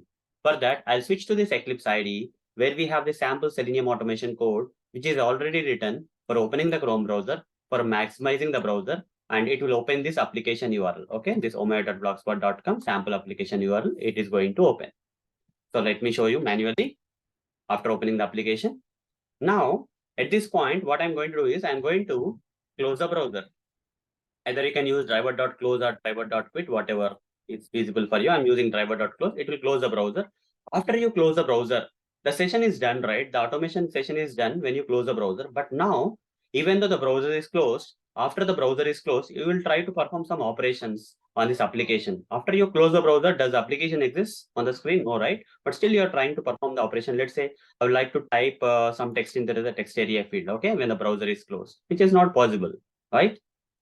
So copy this ID and simply write down driver dot find element by dot ID, provide the ID locator, dot send keys, and here give some text. This is one of the operations that you are trying to perform on the application after the browser is closed. So the session is not existing, but you are still trying to perform some operation on the application when the session doesn't exist for that application. Okay, this particular statement will result in no such session exception. Run this code and you will get no such session exception on the line 17 of the code. After the browser is closed, you cannot perform any operations on the application. Okay, at this line 17, you are going to get no such session exception. So let the browser launch first. We'll start running the script. Yeah, it started running the script. It will first launch the Chrome browser. Then it will maximize the browser. It will open the application URL. Then it will close the browser. And now it is trying to perform some operation on the application, which is giving you an exception known as no such session exception. Because session got closed, how can you perform the operation, right? On line 17, you got this exception. I can see that. So hope guys, you got an idea or answer for this question. That is the Selenium code for producing no such session exception. So that's all for this session. Thank you. Bye-bye. Hello all. Welcome to this session. In this session, I'm going to answer one of the Selenium interview questions. That is, write Selenium automation code for producing session not created exception. Let me answer this question with practical demonstration. So first of all, when do we get this session not created exception? We get this exception when we configure a driver, okay, driver executable file, which is not compatible with either the browser version or the Selenium version, okay? If the driver executable of a particular browser is not compatible with its browser version or Selenium version, then we get this exception. Let me practically demonstrate this so that it will be more clear for you. For that, I'll open this Eclipse IDE. I'll create a new fresh project, okay? File new. I'll just say select project. And here I'll type Java project. And on the top, whatever the Java project came, I select that. Click on next. Then I'll just give some name for this project, sample Java project, and click on finish. So in a while, the project will be created. Expand this project. We got this JRE system library and SRC folder. Under that, you got one kind of Java file, default Java file. Delete that. It's not required. Now under the SRC, create a new class. Name that class, say demo class. You can name it anything. And select this public static void main so that this code for the main method will be auto-generated under the class, demo class. Click on finish. Now you see a demo class will be created. Under the demo class, main method code will be auto-generated. Inside the main method, I'm going to write this code. I'm going to create an object for the Chrome driver. Okay, like this driver is equal to, and declare this driver with WebDriver interface. So now, for the mouse on this WebDriver, you see you are not getting any import statement to import this WebDriver, right? So what I will do is, I need to add some libraries, Selenium libraries to this project. For that, I'll create a folder. I'll just name this folder as lib folder. Now, I'll go to this, let's say this browser, and just expand this, maximize this, and go to the official website of Selenium to download this library of Selenium. Here, we need to get the library of Selenium. We have the Java library, so we are able to write the Java code, but this line is from Selenium, for which we need to configure this project with the Selenium libraries. For that, we have went to this selenium.dev, which is official website of Selenium. Go to the downloads page of this Selenium official website. Scroll down, and you can take any latest version of Selenium Java. So click on this link. It will download it will download the Selenium Java 4. Which is the latest version. Okay. So even browser, let's see the browser version also. Meanwhile, Chrome browser version. Checking for updates and all. Chrome is up to date, 118 point something is there, and this is the latest version of Selenium. I have all the latest things. Okay, Chrome browser version, I have the latest thing, and Selenium version I'm downloading. You see, a zip file is getting downloaded. We have to wait for this download to finish. I will pause and resume this video once the download is finished or completed. Okay, just give me a second. I'll pause the video and resume it once the download is completed. As you can see, the download has been completed. Let's go to the location where it got downloaded. A zip file got downloaded, guys. Let's extract the zip file. So this is the latest version of Selenium. When I'm recording this session, whatever the latest version is there that I have downloaded and I'm extracting. So let's wait for the extraction to complete. The extraction is completed. We got this zip file got extracted, and in that we have this jar files. Let's copy all these jar files. These are some jar files which are outside the lib folder. Copy these jar files and come back to the this project, and under the lib folder that we have created, paste them. And remaining jar files here, these 3 remaining jar files also you copy them and paste them here. Control B. They got pasted there. Then we'll go inside the lib folder, and we got some other jar files. Let's copy all these jar files, copy them, and here, paste them. Done. Once this is done, let's configure these jar files. For that, right click on the project, select properties. Then if it is selected like this resource or something, select the Java build path. Under the Java build path, select the libraries tab. Under that, select the class path if it is available. Otherwise, if there is no class path, you can directly select add jars. Okay. If there is a class path option, select the class path and say add jars. And now expand the project and expand the lib folder where jar files are there. Select all the jar files. Say OK. Say apply. Once you apply them, they will be configured. This icon will be changed, and say apply and close. Done. Once this Selenium library got configured in this project, now hover the mouse on WebDriver. This time also you didn't get the import. Sometimes you will get the import statement automatically. Sometimes you will not get. If there is a problem, so what you can do is you can simply select fix project setup. I'll get this option. Say OK. Select this one and say OK. If it is not directly coming, then you have to do this. Otherwise, it's not required. Directly, you may get the import statement. Over this time you'll get directly import Chrome driver from Selenium library. Fine. Now, all good. But there's one more thing missing. You have to configure the driver. Okay. You have the latest Chrome browser. You have the latest Selenium library configured in this project. But what about the driver? Driver is executable that you have to give. System dot. You have to write this code. System dot get property here, write down WebDriver dot is a Chrome browser, right? So Chrome dot driver, you have to write the property name, and here you have to give the path of the driver executable file. But did we download the Chrome driver executable file? No, right? First, just create a folder here. Name this folder as drivers folder, and go here and simply write down. Go to this same downloads page of this official website of Selenium. and scroll down until you go to these browsers. Expand that and click on this. Chrome is there. Click on documentation. You'll be taken here. Latest Chrome browser libraries, something like this is there. Or okay, latest or older releases can be found at downloads page. Go to the downloads page, and here whatever the latest is there, 114. But we are currently using some browser version as something like some latest browser version 118, I guess. But this is an older Chrome driver version. I'll go with the older one. Any older one you take. Don't take the matchable one, because here we need to produce an exception on a session not created exception. This exception will only come when whatever the driver executable you are using for Chrome browser should be incompatible, should not be compatible with the Chrome browser version or Selenium version. Okay, we are using the latest version of Selenium, latest version of Chrome browser, but the driver old version we are using. Okay, either this one or any Chrome driver version you can take. 111 I am taking. Okay, let's say just click on this. I'm not taking the latest version of Chrome driver. Okay, when I click on this, the download will start here. Let's wait for the download to finish. Once the download is completed, we can download is completed, we can go to the location where the download is completed. The driver executable will come in the form of a zip file. Right click on the zip file and simply select extract all. Click on extract. Let's wait for the extraction to be completed. Once it got extracted, we got the folder.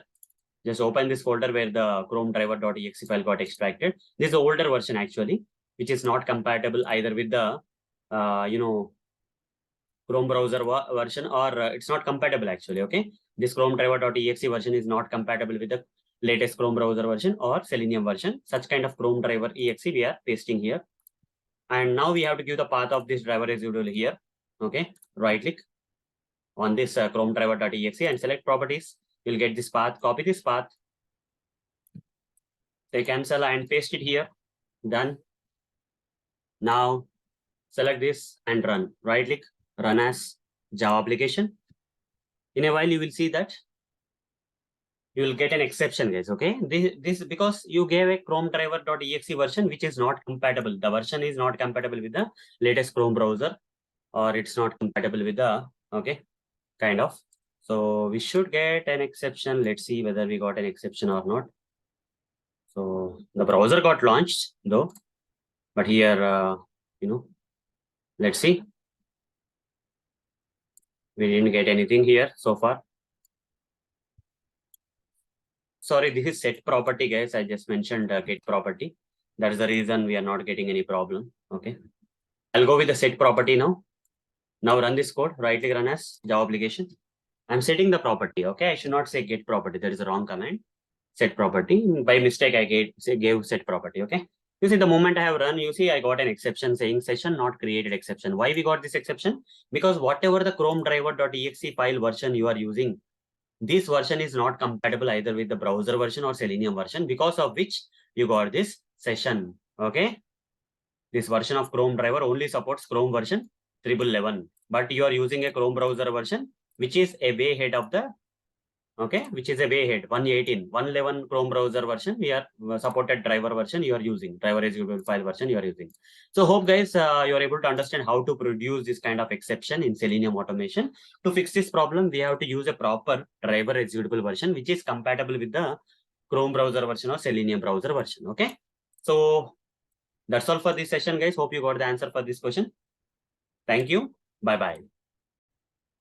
Hello all. Welcome to this session. In this session, I'm going to answer one of the Selenium interview questions. That is, write Selenium automation code for producing illegal state exception. Let me answer this question with practical demonstration. First of all, when do we get this illegal state exception in Selenium automation? We get this exception when we don't configure a driver executable file for Selenium automation. Then we are going to get this illegal state exception. Let me practically demonstrate this for you so that you will understand it in a better way. So for that, I'll switch to this Eclipse ID. I'll first create a new project. I'll just select this Java project and click on next. And here you just give some name, sample Java project. Okay, click on finish. Project will be created. Once created, you just expand that. Whatever the default Java file you're getting, you just delete that if it is created. And now right click on the SRC and create a demo class. You can give the name as demo. You can give any name and auto generate this main method code inside that class. Inside the main method, write the Selenium automation code. That is driver is equal to new Chrome driver. Okay. So this project is configured with Java library automatically, but when you create the Java project, automatically you got this JRE system library, which is nothing but the Java library. But this project doesn't have the Selenium library. This code belongs to Selenium. So when you hover the mouse on this thing, you will not get any import statement and so on. Okay. So what I will do here is I'll just right click on the project and select new and create a folder name, lib or library, whatever the name you want to give, and go to the official website of Selenium to download the library of Selenium, selenium.dev. And I'll go to the downloads page from the official website. I will go to the downloads page of the official website. And here I'll just click on the Selenium Java latest stable version. Okay. In a while, this Selenium Java will get downloaded. It's already there in my machine, guys. Okay. So for sample, I'm showing you how to download, but it's already downloaded here and extracted here. Okay. I'll go to the location where Selenium libraries are already downloaded and extracted. This is the downloaded zip folder. And this got extracted here. And you will get all the jar files. Just copy all the jar files and paste them here under the lib. Just to save time, I'm just already downloaded them for you. Okay, just copy these jar files. Again, paste them here. Right click, paste. Done. Now go inside the lib folder here. Remaining jar files will be there. Just copy all these jar files and paste them here. Right click on this lib and paste them.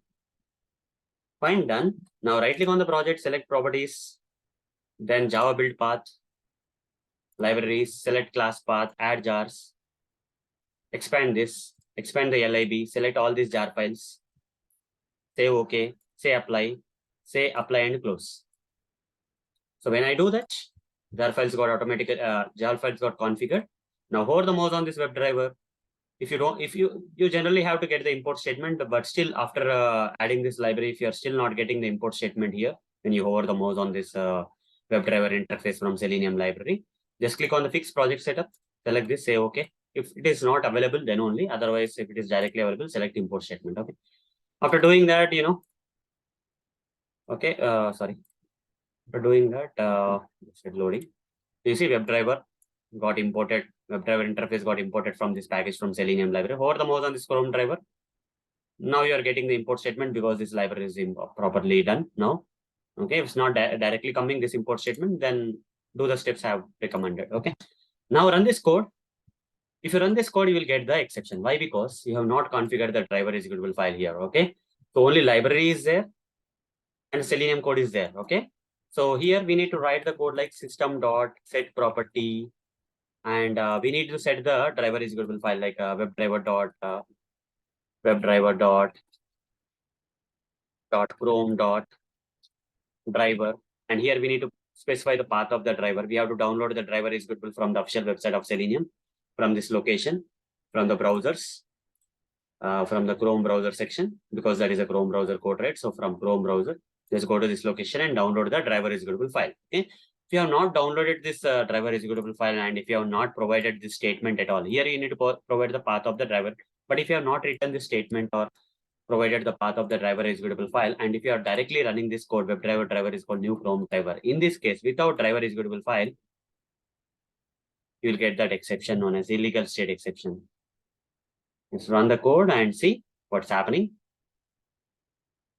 I will run the code. Yeah. So somehow it's working fine in this case, but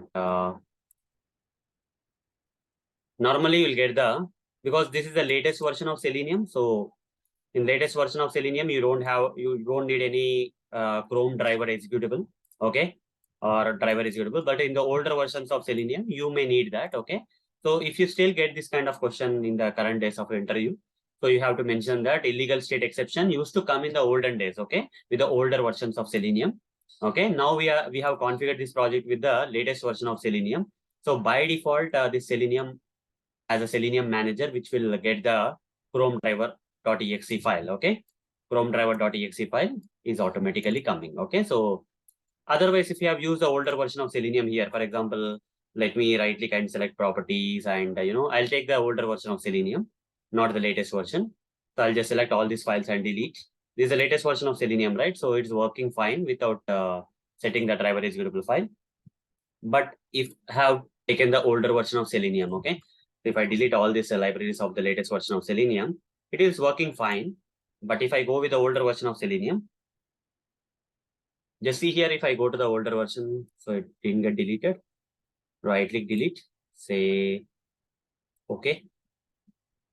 Okay, refactoring delete, okay, from deleting resources. Just unconfigured, right? It should work fine. Let me restart this Eclipse ID once, okay, so that may sometimes, okay. Fine, anyhow, meanwhile, I'll get the older version of Selenium.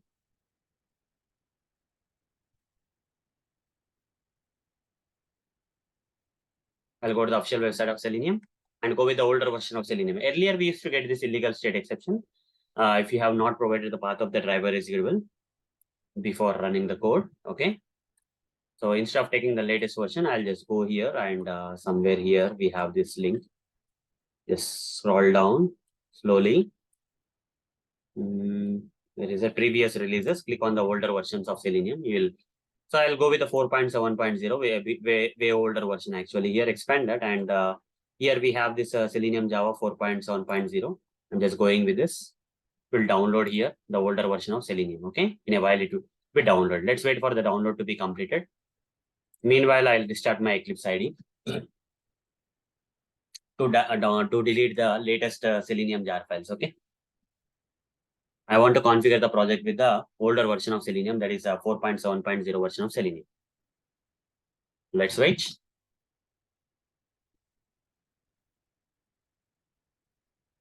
So these days we are not getting illegal state exception because we don't have to provide the path or the system.set property kind of line we don't have to write. By default, Selenium Manager is coming in the latest versions of Selenium, which will automatically get the driver executable for you internally.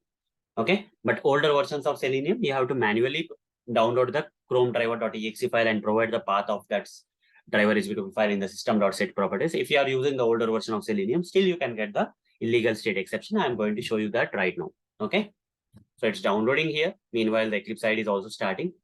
So let me try to delete this lib files, jar files under the lib folder. Let's see if I can delete them now.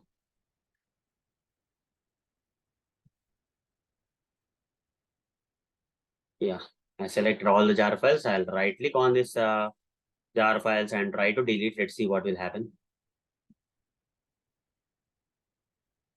Right click again. Kind of slow, but let's try to delete.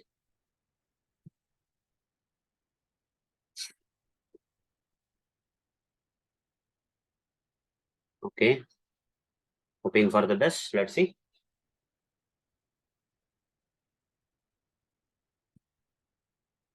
Yeah, they got deleted, guys, successfully. Now here in the place of the latest library files of Selenium Java, I'm going to add the older library files. Okay. So for that, let's wait for this zip file to get downloaded. Let's wait for this. I'll pause the recording and resume once it is downloaded. As you can see, the download completed. Let's extract this zip folder, which is of the older version of Selenium, that is 4.7.0. Instead of using the latest version, I'm using the older version to show you the exception, which is possible with the older version of exception, that is illegal state exception. So let the folder get extracted here. Almost there.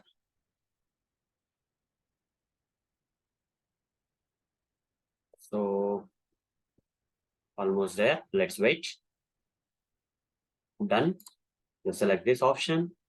And we got this folder extracted. And under that, we have these jar files. Copy these jar files as usual from the older version of Selenium and paste it here. Right click paste.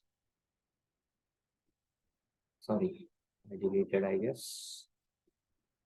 Or pasted. Yeah, pasted proper. Okay, I selected proper option. Here also copy this. Copy them and paste them here. And once this is done, go inside the lib folder as usual and copy all these jar files and paste them here. Right click paste. Now right click on the project, select properties, say Java build path, class path, select add jars. Again, expand this lib folder and or select all the older version Selenium jar files here and say apply and close. Okay, now the project got configured with older version of Selenium. Now run the code. This time you will get that exception known as illegal state exception. Why? Because you have not written system.setProperty webdriver.chrome.driver and you have not provided the path of the Chrome driver.exe file here. With the older version of Selenium, this is mandatory to provide system.setProperty. Okay, system.setProperty. The path to the driver executable, that is webdriver.chrome.driver, should be set to that Chrome driver.exe file. Okay, otherwise you will get this illegal state exception. So with the latest version of Selenium, you will not be able to produce this illegal state exception. To reproduce this exception, we have to go with the older version of Selenium as shown in this session. So hope guys you got the answer for this question. So that's all for this session. Thank you. Bye-bye. Hello all. Welcome to this session. In this session, I'm going to answer one of the Selenium interview questions. That is, write Selenium automation code for producing element click intercepted exception. Let me answer this question with practical demonstration. First of all, when does this kind of exception, that is element click intercepted exception, will occur in Selenium automation? This exception will occur when you try to perform an operation on the UI element, but while trying to perform that operation on that UI element, some other UI element is coming in between. That is, some other UI element is hiding the element that we need to perform operation on. Let me give you an example, okay? So I'll open this browser and take you to this omega.blogspot.com.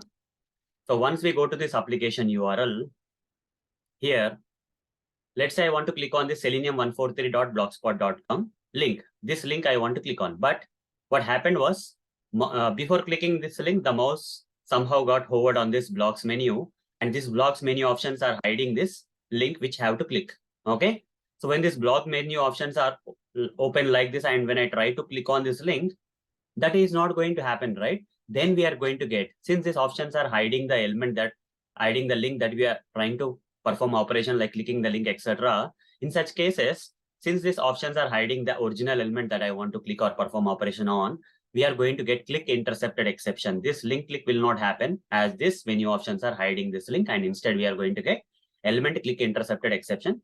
So to practically demonstrate this, I'll open this Eclipse IDE, and here we have some sample Selenium automation code for opening the Chrome browser, for maximizing the browser, and we need to open the application URL here. Okay, we need to open the application URL. So what is application URL? This is application. I'll copy and just paste it here. Done. Once application URL is copy pasted, what I want to do is, first I want to hover my mouse onto the blocks menu, so that before that I'll inspect this. Okay, so that I'll inspect this and try to perform operation on this link by using this ID and all. So driver.find.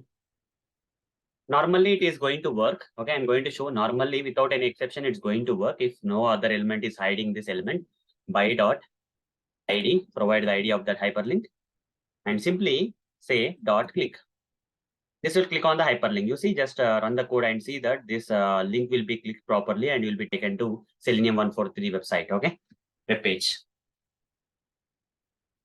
In this code, there is no exception. There is no runtime error or exception will occur because the code is properly written. No element is hiding the Selenium 143 link. So I have run the code. In a while, the script will run, and it will first open the Chrome browser, then maximize the browser, then it will open the application URL. Then it need to click on the Selenium 143 link. It has clicked. You see, Selenium 143 link got clicked and it got opened in the new tab. That's okay. Okay, when you click on the link, it's opening in the new tab. Okay, so it's happened. It happened, you see. So everything is working fine. But what I will do here is, before performing the operation on the Selenium 143 link, I would like to do something on the web page which which will hide this option. Okay, so I'm intentionally doing this, but in real time, people don't do this intentionally. in real time, due to some XYZ reason, some other option will come in, in between this element when you're trying to perform the operation. So what is the reason for getting that element click intercepted exception? So you need to make sure that that option which is coming in between this element that you are trying to perform operation on, you have to get rid of that. Then only you'll be able to overcome this element click intercepted exception. But for now, the question here is to produce the exception, that is element click intercepted exception. So I will intentionally do something using which this option will be hidden or hidden by the other thing. Okay, other options. Okay, some other options will come in between because of whatever I am trying to do. So I would like to move my mouse onto this blocks menu. I want to hover my mouse onto the blocks menu. So for that to happen, I need to create an object for the actions class. Actions will go to new actions like this, and to this constructor give the driver. Now import these actions from Selenium library.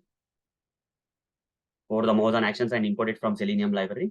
It's a predefined class in Selenium using which we can simulate mouse and keyboard actions. Actions dot, there's a command like move to element.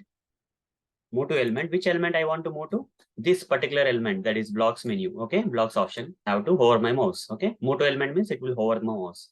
It is an ID. Copy this ID of this blocks menu and create a web element here. Driver dot find element by dot ID. By dot ID. By dot ID, provide the ID. This is blocks menu. Blocks menu element. Element is equal to.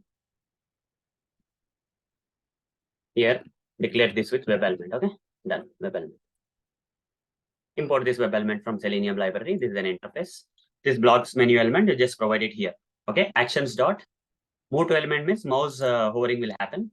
And at the end, I have to say dot perform. Okay, dot perform. If you don't provide this dot perform command at the end of the commands of the actions class, they are not going to run. So better you remember to provide dot perform. So this will hover the mouse on the blocks menu, and because of which these menu options will come. And since the menu options are hiding this required link that I need to click on the next level, next line. Okay, this line is not going to be run. Why? Because Selenium 143. When I move my mouse onto the hover my mouse onto the blocks menu, these options are hiding this option. Hence, this click option will not be performed, and instead we are going to get element click intercepted exception at the line 21 in this script. Okay, so I've run the script. Let's wait for the script to run. So it has started running the script. It will first open the Chrome browser, then maximize the browser. Then it need to hover my mouse onto the, don't fiddle the mouse or fiddle the mouse. Will move my mouse onto the blocks menu, and then it has to try to click on the Selenium 143 link. You see, it's been a while. Selenium 143 link has not been clicked because these options are hiding this link. Hence, that nothing happened. Instead, we got which exception? Element click intercepted exception, as I mentioned. Okay, this exception occurred because some other options are coming in between. Okay, so these options are coming in between, because of which you are getting this element click intercepted exception at this line. But to overcome this, we have to get rid of this thing. You have to, again, after doing this, just mouse click somewhere so that the options will go up. Like that, you have to do some scenario in real time. But here, the question is intentionally asking me to, okay, as per the interview question, they are asking me intentionally to produce this exception. So I have shown you the code or written the code before you to produce such kind of exception. Along with that, I have provided a solution also how to overcome this exception. We have to make sure that no other elements will come in between the UI element that we have to perform operations on. Then whatever the automation you have to do to just remove that options from the area where this UI element to be performed, operations to be performed are there, so that operation will be performed. If some other element will come in between, definitely you are going to get click intercepted exception. There is no other way. Okay. So hope guys you got the answer for this question. So that's all for this session. Thank you. Bye-bye.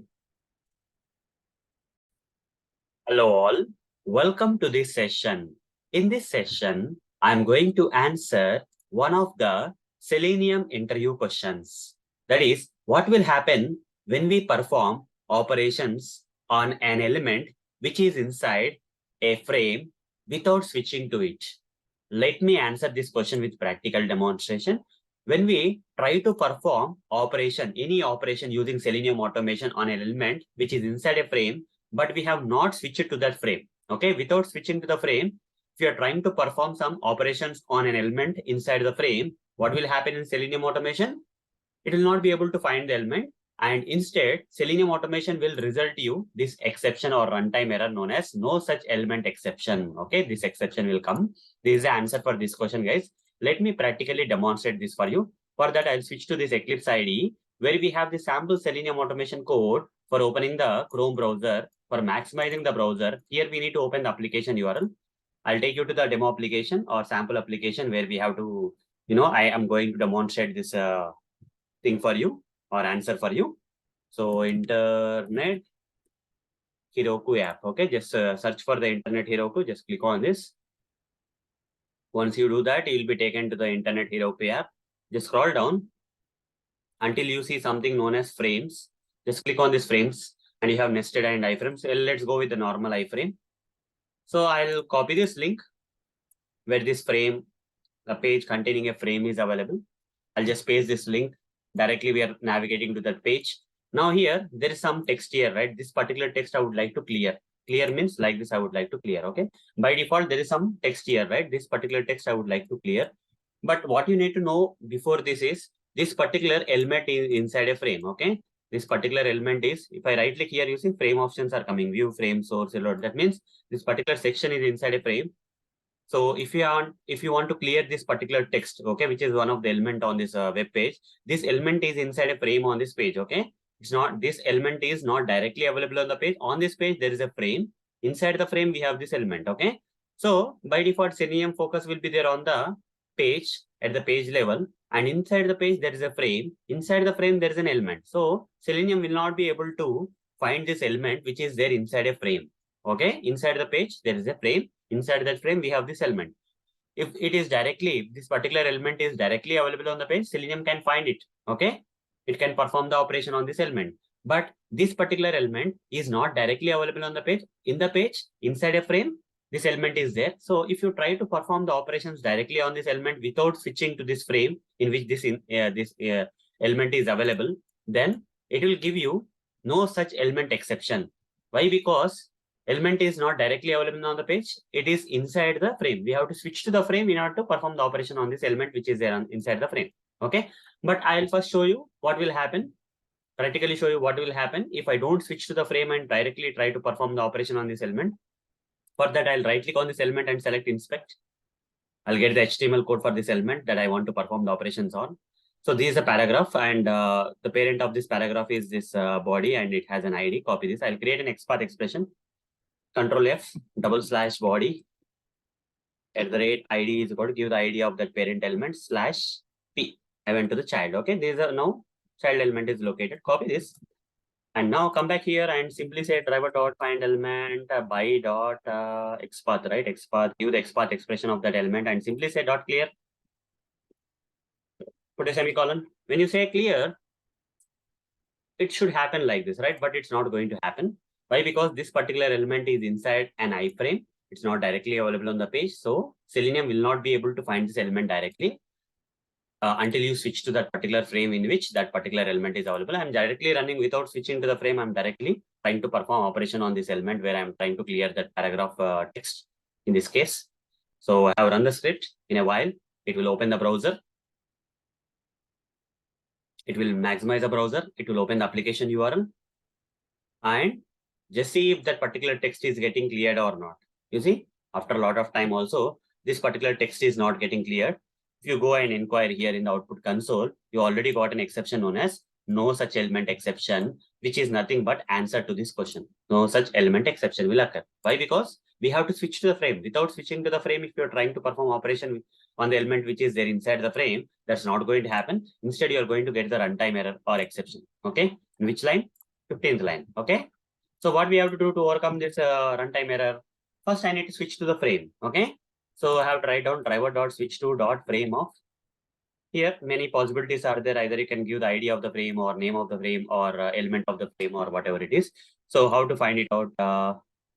So here, this particular element is inside the frame.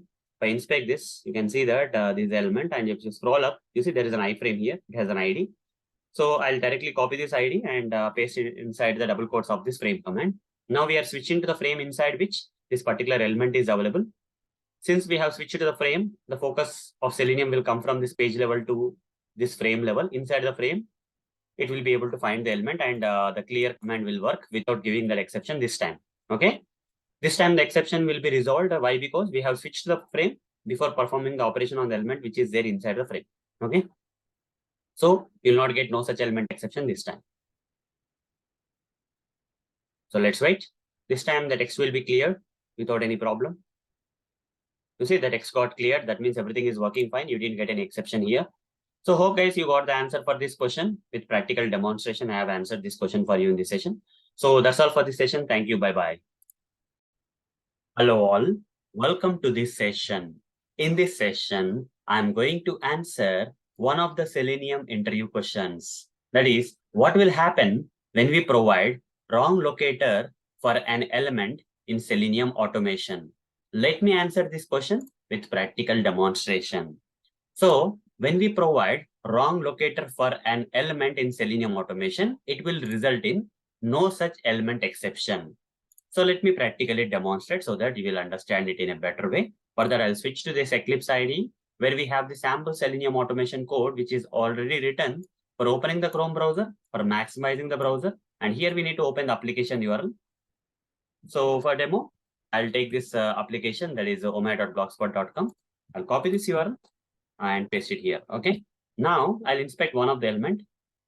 Let's say text area field. I would like to enter text into the text area field. Okay, it has an ID. Copy this ID. So here, driver.findElement by.id. I'll provide the ID of that particular element, and I would like to enter some text. Send keys, I'll say, and here I'll give my name.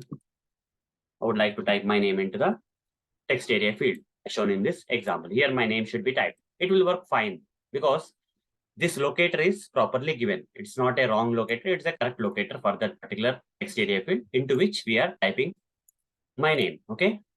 Run this and see that, observe that the script will work fine without any runtime exception or without giving any runtime error in the output. And you will see that my name will get typed into the text area field without any problem. So observe the text area field. My name got typed into the text area field and there is no runtime error or exception here. What if I give a wrong locator here? You see, I changed the TA1 to TA123 or whatever ABC or something. Okay, this is the wrong locator. Intentionally, I'm giving the wrong locator here. Now, if I run the script, what will happen? This line will result in no such element exception because with this particular ID, there is no element on the web page. Hence, this find element command will return you an exception or will give you a runtime error in the output. That is no such element exception. My name will not be typed into the text area field this time. You see, my name didn't get typed into the text area field. Rather, we got an exception here in the output. That is no such element exception because with that particular ID, there is no element on the web page. So this is a wrong locator. Hence, we got no such element exception. So hope guys you got the answer for this question. So that's all for this session. Thank you. Bye-bye. Hello all. Welcome to this session. In this session, I'm going to answer one of the Selenium interview questions. That is, what will happen when the operation is performed on an element which takes time to appear on the web page? Let me answer this question with practical demonstration. First of all, the answer for this question is, it will result in no such element exception. Why? Because when Selenium tries to perform operation on the element, at that time, the element will not be there on the page as the element takes time to get appeared on the page and Selenium tries to perform operation on the element before the element appears on the page. Okay. So it will not be able to find the element on the page and will result in no such element exception. Okay. So Selenium has to wait for the element to get appeared on the page, then only perform the operation. But before the element comes on the page, if the Selenium tries to perform the operation, then it will result in this exception. Let me practically demonstrate this for you with example so that you will understand it in a better way. Further, I'll switch to this Eclipse IDE where we have the sample Selenium automation code for opening the Chrome browser, for maximizing the browser. Here we need to open the application URL. Let me open this application that is omai.blogspot.com. Copy this URL, paste it here. Okay. Once this is done, okay. So I'll go to this dropdown. I'll click on this dropdown. And when I click on the dropdown, you see with a delay, some options are coming. this Flipkart and all these options, okay, Facebook, Flipkart, and some 3 options are coming, but they are not immediately coming. After clicking on this button, they are taking some time to get displayed on the page, right? I would like to click on this Flipkart option. So how to perform this? So for that, I just need to inspect this drop-down button. This drop-down button will be available on the web page. Without any delay, it will be there, so no problem. So it has a class locator, class attribute. Copy this and simply write down driver dot find element by dot class name. Provide the class locator and simply say dot click. This will not result in an exception because the element will appear on the page without any delay. So this drop-down button will be there on the page without any delay. But after clicking on this button, some options are coming with a delay. Okay, this Flipkart option is coming per se with a delay. I'll inspect this Flipkart option. It is a link text because this is a text between the anchor text. So I can use that as a link text. I directly perform the operation by dot link text and provide the link text locator here. Simply say dot click. This line, that is 17th line, is going to give you an exception known as NoSuchElementException, because when Selenium tries to perform the click operation on this Flipkart option, by that time, the Flipkart option will not be appearing on the page. After you click on the drop-down button, with a delay, Flipkart option is coming. Hence, Selenium will not be able to find the Flipkart option, as the Flipkart options will come with a delay on the page. And because of which, this line will give you NoSuchElementException. Okay, first let me run this code and show you that this particular line 17 is going to give you a runtime error or exception. There is no such element exception.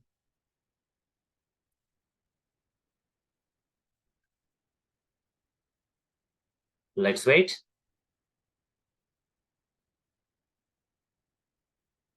It has clicked on the drop-down button, but when Selenium tries to find the Flipkart option was not there and it came with a delay. Hence, it has given us an exception known as no such element exception. Okay. So how to overcome this problem? We have to wait for this particular Flipkart option to be available on the web page. Okay. So using any waiting mechanisms, we can do that. Okay. So I'll simply write down WebDriver wait is equal to new WebDriver wait, this explicit waiting mechanism. Put a semicolon here, import this WebDriver wait class from Selenium library, and this one we need to give the driver and followed by the duration. Okay, duration dot of seconds. And here I'll give something like maximum of 30 seconds. Okay, within 30 seconds, if the element appears, then it will perform the operation. Selenium is going to wait for the element to be. So using this object reference, wait dot until expected conditions dot element to be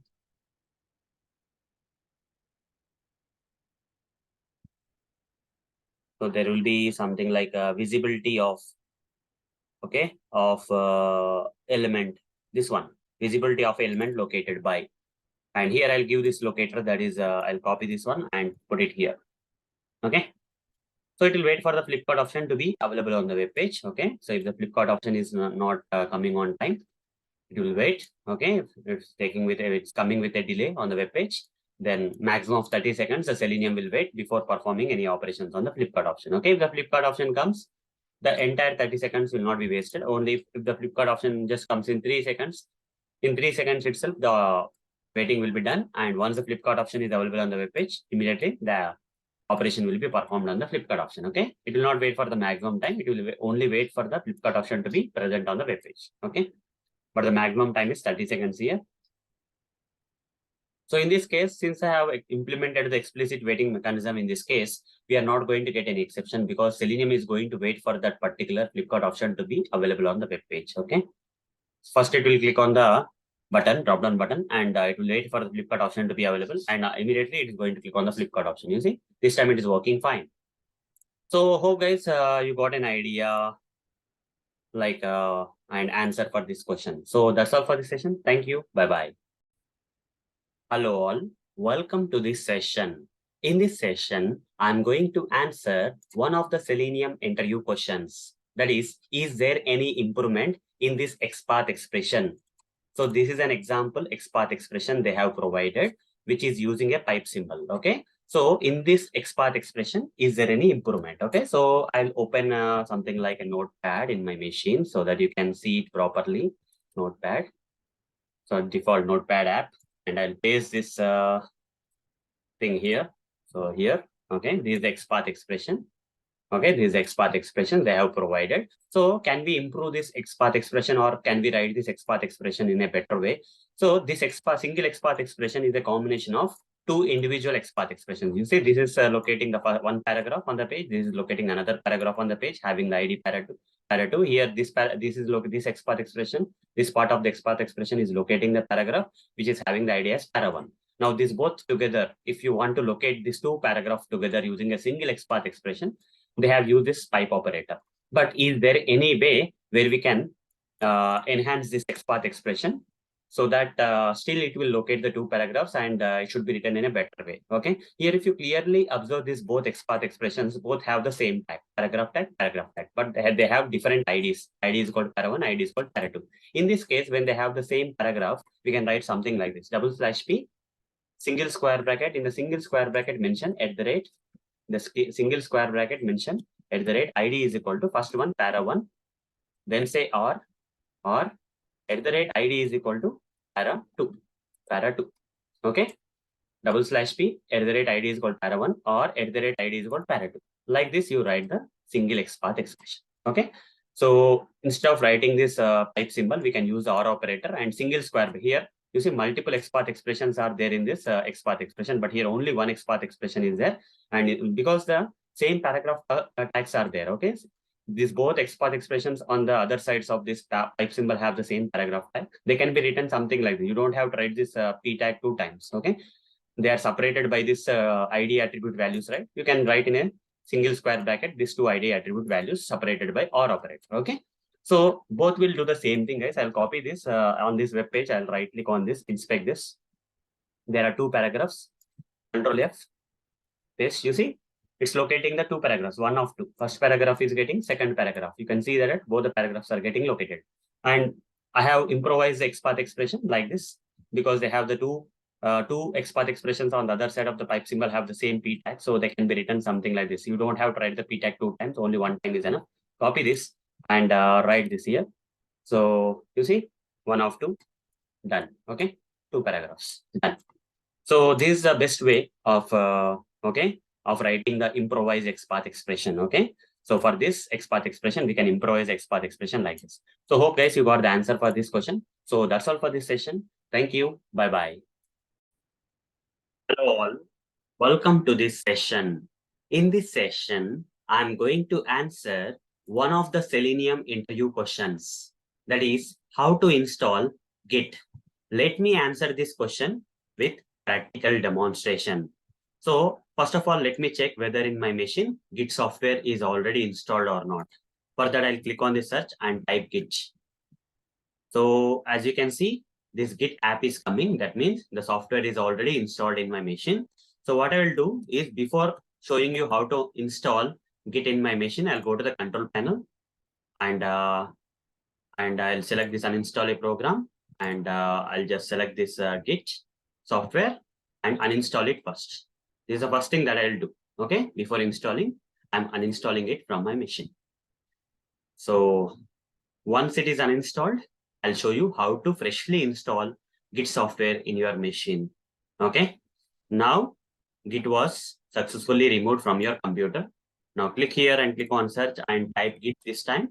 And you see, Git is not coming. That means Git got uninstalled successfully. Now let me practically show you how to install Git in our machines. For that, we simply need to Google search, guys. Okay, so first we need to download Git. For that, just open any browser and simply search with these terms, Git space download, and press enter. And you'll get this link, Git downloads page you will get. And on this Git downloads page, you can see download for Windows. Click on this button and download for Windows. So click here to download the latest 64-bit version of Git for Windows. This is the most recent. Okay, something is coming. I'll just click on this link, guys. If the download has not started, I'll just click here to download the latest. Download started here, guys. As you can see, Git software is getting downloaded. Exe file of the Git software is getting downloaded in my machine. So let me pass and resume this video. Once the download is completed, I'll show you how to install this downloaded exe file. So the download has been successful. So let's click on this folder. and we'll be taken to the location where the Git software has been downloaded. So as you can see, this is the Git software, Git exe file. Just double click on this Git software and you will be given an installation wizard. Let's wait for the installation wizard to appear on the page. So before the installation wizard came, there is a user access control dialog. Okay, I just select yes. I've selected yes. Now in a while, we should get the installation wizard. This is the installation wizard. Just click on next. This is the location where Git software will get installed. Next. Click on next. Just go with the default options. Next. Next, next, next, next. Don't change anything. Just keep clicking. Next time, select last finally. Just click on the install button. So with this way, the Git software will get installed in our machine. So let's wait for the Git software to complete the installation. It's getting installed. So almost done. Let's wait. In a while, we'll get the finish button. So just deselect this one, click on finish. So with this, we are able to install Git software in our machine. Just to confirm that, we can click on the search button and here and just type Git. And if you are getting this Git UI app with Git bash and all those stuff, that means Git software has been successfully installed in the machine. So how to install the Git software? This is a process for installing the Git software, guys. From Google, we have to first search for Git download, and then we'll be taken to the download page of Git. And from there, we have to download the Git software, and then we have to install it with the default options. And just to confirm whether the Git has been successfully installed or not, here we need to search for Git. And if you get that Git app and Git, Git bash thing, then we can confirm that Git has been successfully installed in our machine. So hope guys, you got the answer for this question. So that's all for this session. Thank you. Bye-bye.